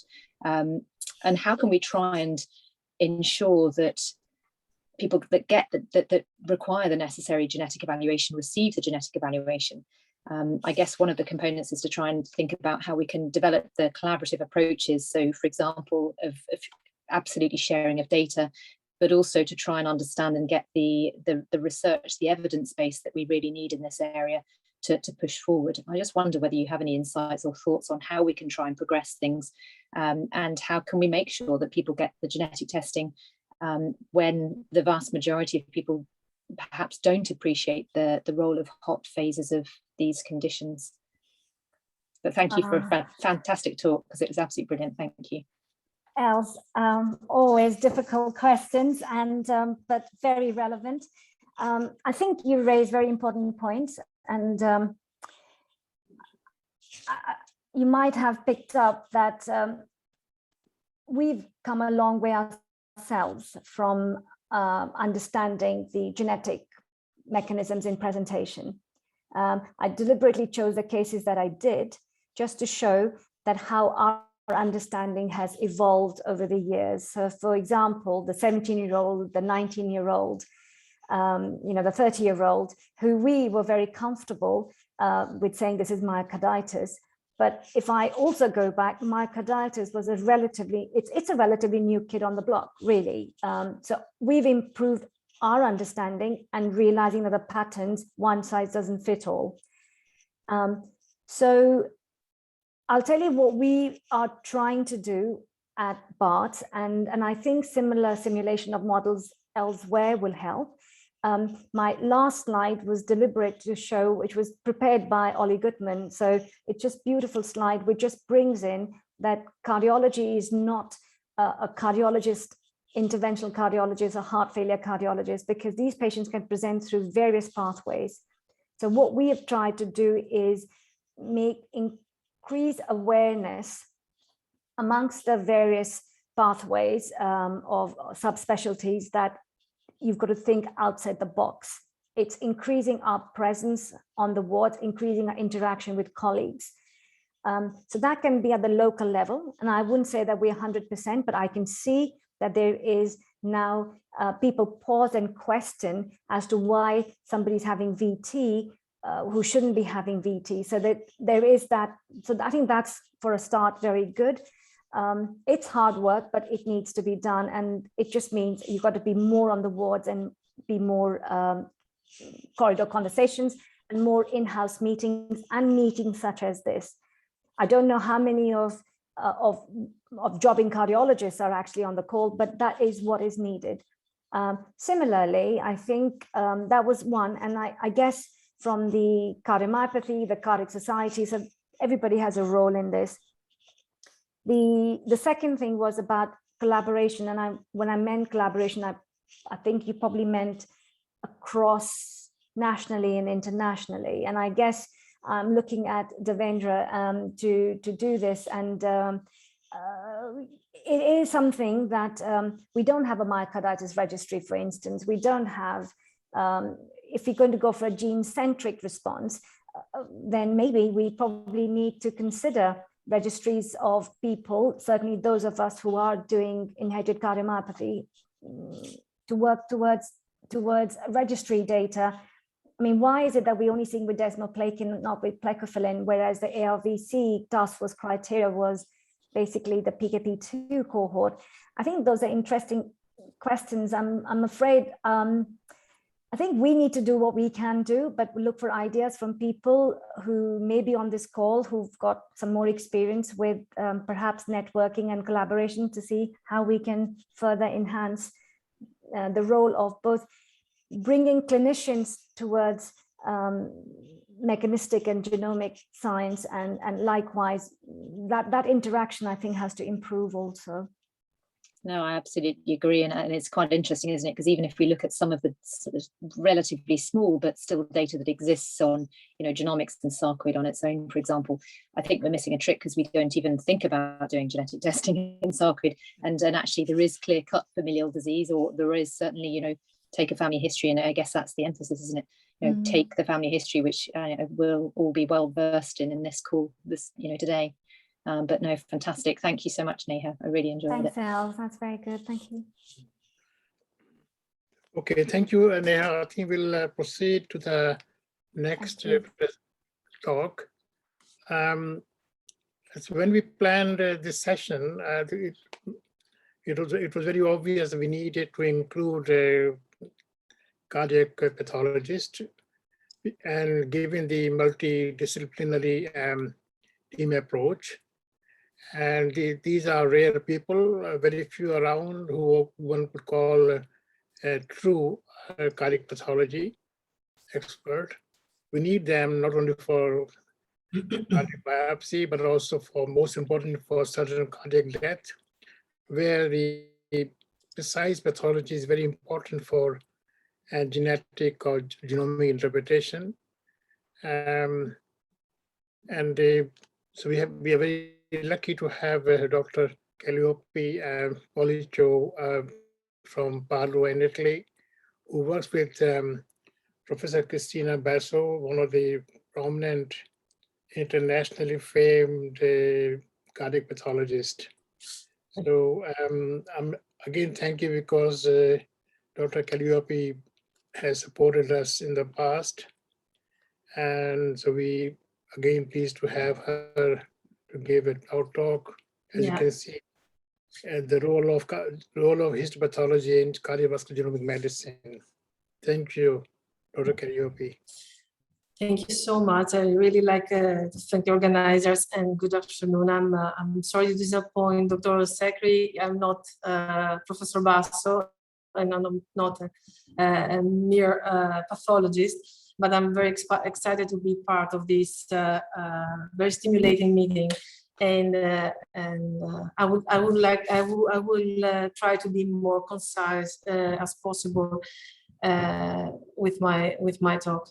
So much of our current understanding regarding the genetic predisposition of cardiovascular diseases in the pre-genomic era came from detailed studies with the assembly of large pedigrees in an autosomal dominant or autosomal recessive mode of inheritance was advocated, and intercrossed with clinical and histopathological findings in order to understand the etiopathogenesis.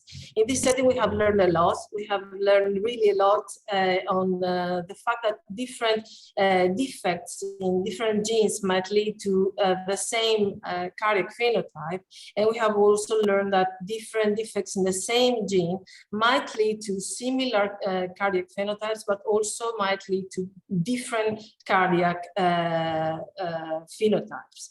And these cardiac phenotypes might range from the channelopathies, which are known as cardiomyopathy without a substrate, till structural diseases with different, again, patterns that range from dilated cardiomyopathy, arrhythmogenic cardiomyopathy, or even defects of the cardiac conduction system specifically. So it's quite a big area to investigate into.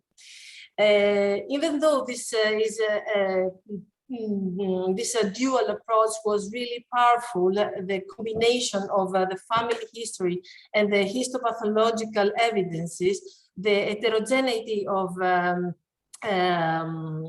substrates and triggers that leads to sudden cardiac death, but also the difficulties in collecting large, well-phenotyped cases are hindering actually the understanding of the genetic architecture in these diseases. And this is evident basically when genetic testing is undertaken without a specific way, because the maximum of diagnostic yield you can reach with genetic testing is about 60 to 80% if you're really, really lucky.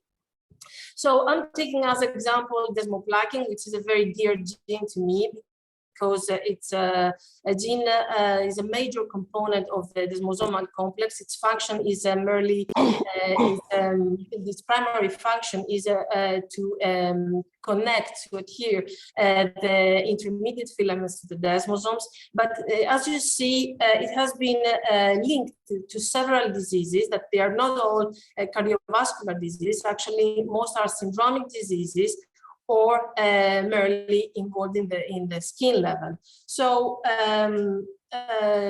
regarding the talk of Dr. Sekri, I was wondering about the desmoplakin findings, because the outcome, the expression of the disease pattern can be extremely variable. As you can see here, we have a classical right dominant or biventricular form, as you please, with the of arrhythmogenic cardiomyopathy, with the loss practically of the myocardium in the right free wall. And you can see also the stria, the scar on the subepicardial mid-neural involvement in the left ventricular wall. So it's a typical arrhythmogenic cardiomyopathy, classical arrhythmogenic cardiomyopathy, which uncommonly was characterized in this case by a hot phase clinical presentation, so inflammatory phase. And this is an uncommon phase if you look the whole cohort of AC patients, but if you look specifically the cohort of pediatric patients, then it's becoming quite common. So again, another desmoplakin mutation, this time a truncating mutation. You see that the right ventricle is completely spared, and what you have is a scar in the left ventricular free wall, which makes the phenotype predominantly left dominant. So either can be considered actually a left dominant arrhythmogenic cardiomyopathy. But these are the ways of transmission of the genetic variants as autosomal dominant transmission traits. Instead, if you consider an autosomal recessive mode of transmission of the genetic variants of desmoplakin, then again, the expression of the heart is changing completely, because you see that there is biventricular involvement. It's leading to a dilated cardiomyopathy, the well-known Carvajal syndrome, but also leads to skin abnormalities. So it's completely changing again the outcome of a genetic variant in desmoplakin. The same can be also said about lamin. Actually, lamin is not a desmosomal gene encoding gene. It is a component of the nuclear lamina, and its role is its primary role is the one of the nuclear assembly and chromatin organization, and has been since 1999 associated with Emery-Dreifuss muscular dystrophy, and only more recently was associated with merely inherited cardiomyopathies like dilated cardiomyopathy primarily, and then afterwards also with an arrhythmogenic cardiomyopathy histological pattern. As you see in this paper of 2012, you see that there is the scar, the typical scar of arrhythmogenic cardiomyopathy with replacement type fibrosis, and of course the myocyte necrosis, but it's not very well seen actually in my slide because I couldn't take a good picture out of the paper. So again, even in this case, the clinical presentation is again variable, is very complex. I'm presenting you this case, which is a very interesting case for me because it was a 41-year-old woman. She had a history of sudden cardiac death. Her father died at the age of 30. She had congestive heart failure, and as you see in the myocardial biopsy that they took out of her, she had cardiomyocytes with variable shape and size of cardiomyocytes, and nuclei that they are dysmorphic, and they have perinuclear vacuolization, extensive fibrosis, replacement type fibrosis, and also inflammation. So this kind of pattern, or the pathologist at that time confirmed the diagnosis of the clinicians as dilated cardiomyopathy with inflammation. So 5 years later, another woman, 42 years old, came to our attention. In this case, in this setting, the endomyocardial biopsy was a bit different. No necrosis was here, no vacuolization, if not some of perinuclear vacuolization was seen. Only spotty fibrosis was evident. The cardiomyocytes, they have normal size. So there was no evidence of dilated cardiomyopathy type, but the pathologist said that it was an active chronic myocarditis.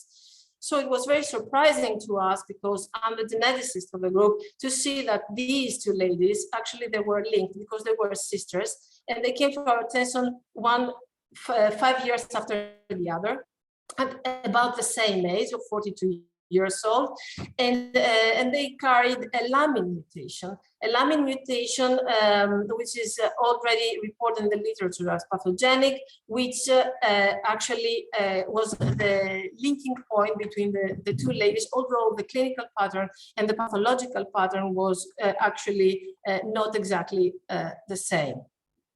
The new kid on the block for what is the inherited cardiomyopathies is filamin C. This gene actually is a very interesting gene because it's an active cross-linking protein, and it's helping the reorganization of the cytoskeleton. The accumulation of this gene, so in a dominant negative manner, is causing primarily myofibrillar myopathy. Is already known since the late 90s, that is causing myofibrillar myopathy with truncating mutations. And very more recently, it was linked also to dilated cardiomyopathy, hypertrophic cardiomyopathy, but also arrhythmogenic cardiomyopathy. And in 2016, actually, the authors, they showed a very large cohort, maybe the largest till now, that they are showing actually an arrhythmogenic cardiomyopathy histological pattern, again with the fibrofatty substitution of the left ventricle, and they were concluding by saying that this filamin cardiomyopathy is basically characterized by left ventricular systolic dysfunction, is characterized by endodilatation, is characterized by fibrosis, ventricular arrhythmias, and family history of sudden death. So in this case, it was not surprising that in our cohort of about 500 ACM patients, we identified a very big part of our patients with filamin C genetic variant pathogenic variants, both truncating and missense, and they have exactly this specific cohort with the left ventricular involvement. They have a really later disease onset respect of the desmosomal carriers, and they had also a very high incidence of sudden cardiac death. But this doesn't hold only for the genes encoding for structural proteins, but it holds also for genes encoding for channel subunits. Channel subunits which are linked mainly to diseases that they are cinemateria, that they don't have a structural substrate. And like this, we can recognize, of course, the form 3 of Lencutis syndrome, Brugada syndrome, atrial fibrillation, but there are other diseases like the progressive cardiac conduction disease, or like the dilated cardiomyopathy, the arrhythmogenic cardiomyopathy, that they do indeed have substrate. In the first case of the progressive cardiac conduction disease, you can appreciate here that the left ventricle is completely spared, the right ventricle is also spared, as well as the AV node and the common bundle. But then when you are going to the left and the right bundle branches, then you are finding extensive fibrosis that you can identify only if you do a specific investigation for the conduction system, and you cannot see it if you look eventually only on the myocardium. SCM again is a new old history. It came out in the late 1980s that might be associated with arrhythmogenic cardiomyopathy. Very recently is again a hot topic between cardiologists, whether the SCM5A genetic variants might lead to arrhythmogenic cardiomyopathies and whether the mechanism is the same. But again, you see that the phenotypic pattern of a specific gene might lead to different disease expression. So I see a very scary trend in the literature moving toward the classification of gene-specific cardiomyopathies. But my question always is, do we know enough to do so? Do we know enough to start saying that is a laminate cardiomyopathy or a desmoplakin cardiomyopathy or a filamin C cardiomyopathy? Because as we heard by the brilliant talk of Professor Bezzina this early afternoon, there are several factors that we still don't know, modulators that we don't know, epigenetic factors or whatever. In our lab, what we actually identified recently is that there is this galactin-3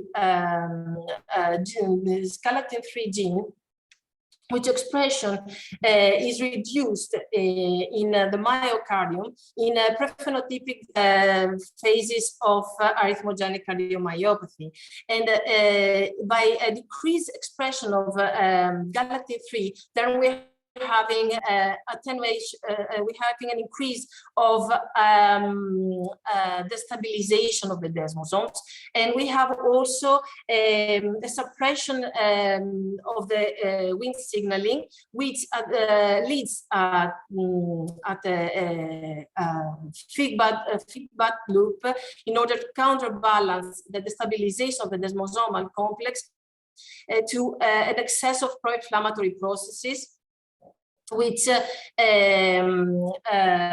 actually recruit CD90-80 positive macrophages and during the acute inflammatory disease, and releasing again galactin-3 to the desmosomes in the injured region, pointing toward the stabilization of the desmosomal assembly. Finally, another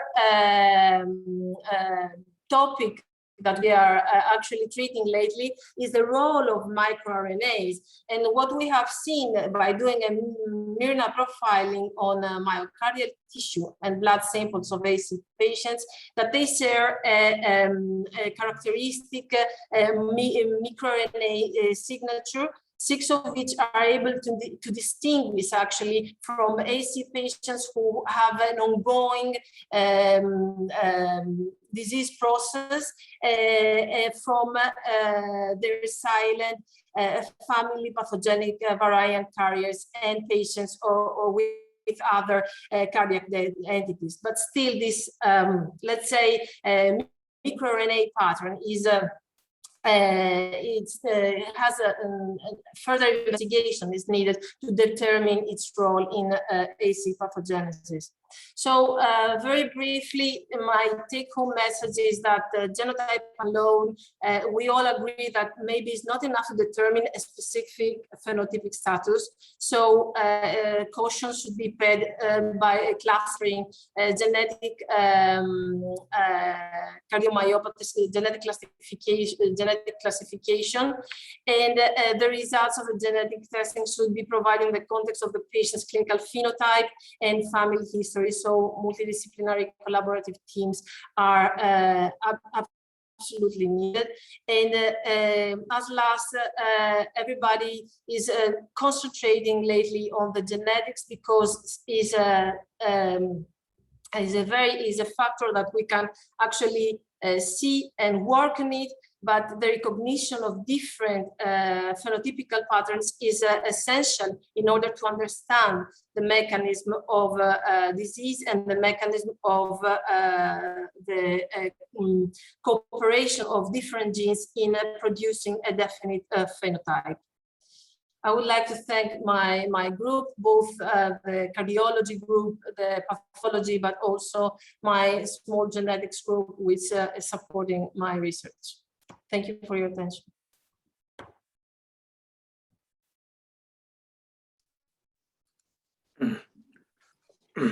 Thank you. Very interesting presentation. As I mentioned, pathology holds a very important place in clinical cardiovascular genomic medicine, and we need people like yourself. I'm looking at if there's any questions. Eleanor. Again, our friend Elena Wicks has raised hand. So Thank if you you. don't mind, could you please just stop the screen share so we can see everybody? Okay, of course. Thank you. Pardon. Thank you. Again, another fantastic talk, and you cover so much pathology. The one thing I was kind of one element that I was intrigued about is from we've recently had an example of a family with an HCN4 missense mutation, and actually, which is for those that aren't aware, maybe on the call, is commonly associated with a bradyarrhythmia and sometimes pacing indication. But actually we had a sudden death in a young girl whose father had the same phenotype, but the young girl has actually died. I was wondering whether you have any experience of HCN4, because there's not very much in the literature, maybe 30 or 40 cases, none of which have suggested sudden death. And likewise, anyone else that's on the call, you know, it's a fantastic opportunity to kind of pick people's brains to say, has anyone else had any examples of sudden death in this area, really? I think you covered so much. I don't have a CN4 in a sudden cardiac death. No, I don't have it. Fortunately, I don't. But I mean, yeah, I know that it's quite complicated to enlarge the study on the family. But I think that this is probably the key point in order to provide evidence about the cause in the girl. And then. Sorry for the question, but of course you did an extensive analysis so that you saw everything, right? So it was the only pathogenic variant that you found. Yes, yeah, it was. Yeah, absolutely. Very tragic, but we're trying to figure out whether or not there's anything else that's going on. But it's yeah, I as I say, we're trying to gather the literature that we can glean, certainly from our lab, But if anyone else does have an example of an HCN4. HCN4, Stuart, I see in the chat, but yes, hi, it's Graham Stewart here. We had a child who had an HCN4 mutation and had quite a profound bradycardia. We paced at about the age of 5. There was he also had another mutation. I can't remember what it was in, but and he's been very well on that. And we paced for symptoms related to his bradycardia. But what intrigues me is it's also the HCN4 that's downregulated by endurance exercise. So I wonder if these patients, we need to advise in the way we do with ARVC not to do a lot of endurance exercise, because that could well make things much worse. Interesting. Thank you. Thanks, Graham, as well. Thank you. Thank you. I'm looking for any more questions, and I don't see any raised hands for any question put in on the chat line. It's also coming to 6 o'clock. People join at 12 o'clock, so it's a good six hours on the screen. It's very different than have a physical conference, you know.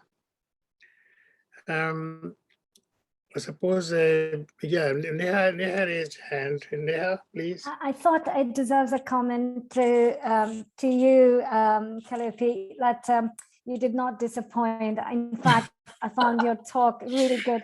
And I thought, because I'd read Dr. Bass's name, but so if I can just say, I think I'm really envious of your lab, first of all, and the work you do is amazing. Can I just take you back? And I know you said it's in print, one of the paper where you showed your 500 different mutations, and were these all sudden death, or were these acute inflammation? No, they were not all sudden death. They were the 500 index cases. They are both sudden death patients and living patients that the cardiologist is providing us regularly.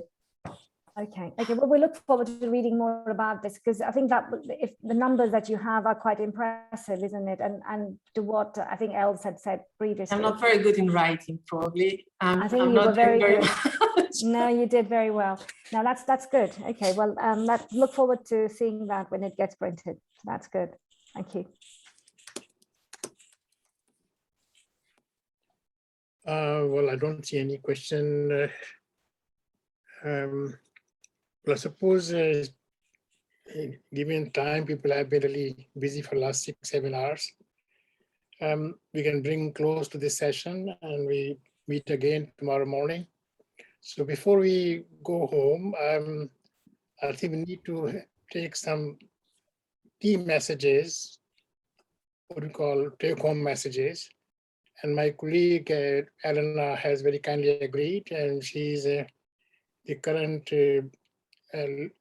cardiology lead for the Oxford Inherited Diseases Clinic, where I used to work. And I recall, I think we were the leading center. Still, Oxford is a leading center in the country. So if you could highlight, please, Elena, a few key messages for us to remember and take home, please. Yeah, no, absolutely. Well, thank you. And I think what a wonderful afternoon we've actually had. We've been through firsthand the kind of inspiring leaps forward in the world of genomics, both with functional evaluation, proteomics and metabolomics. And also it was highlighted the kind of innovative opportunities we've seen with 3D facial recognition to enhance diagnostic capabilities.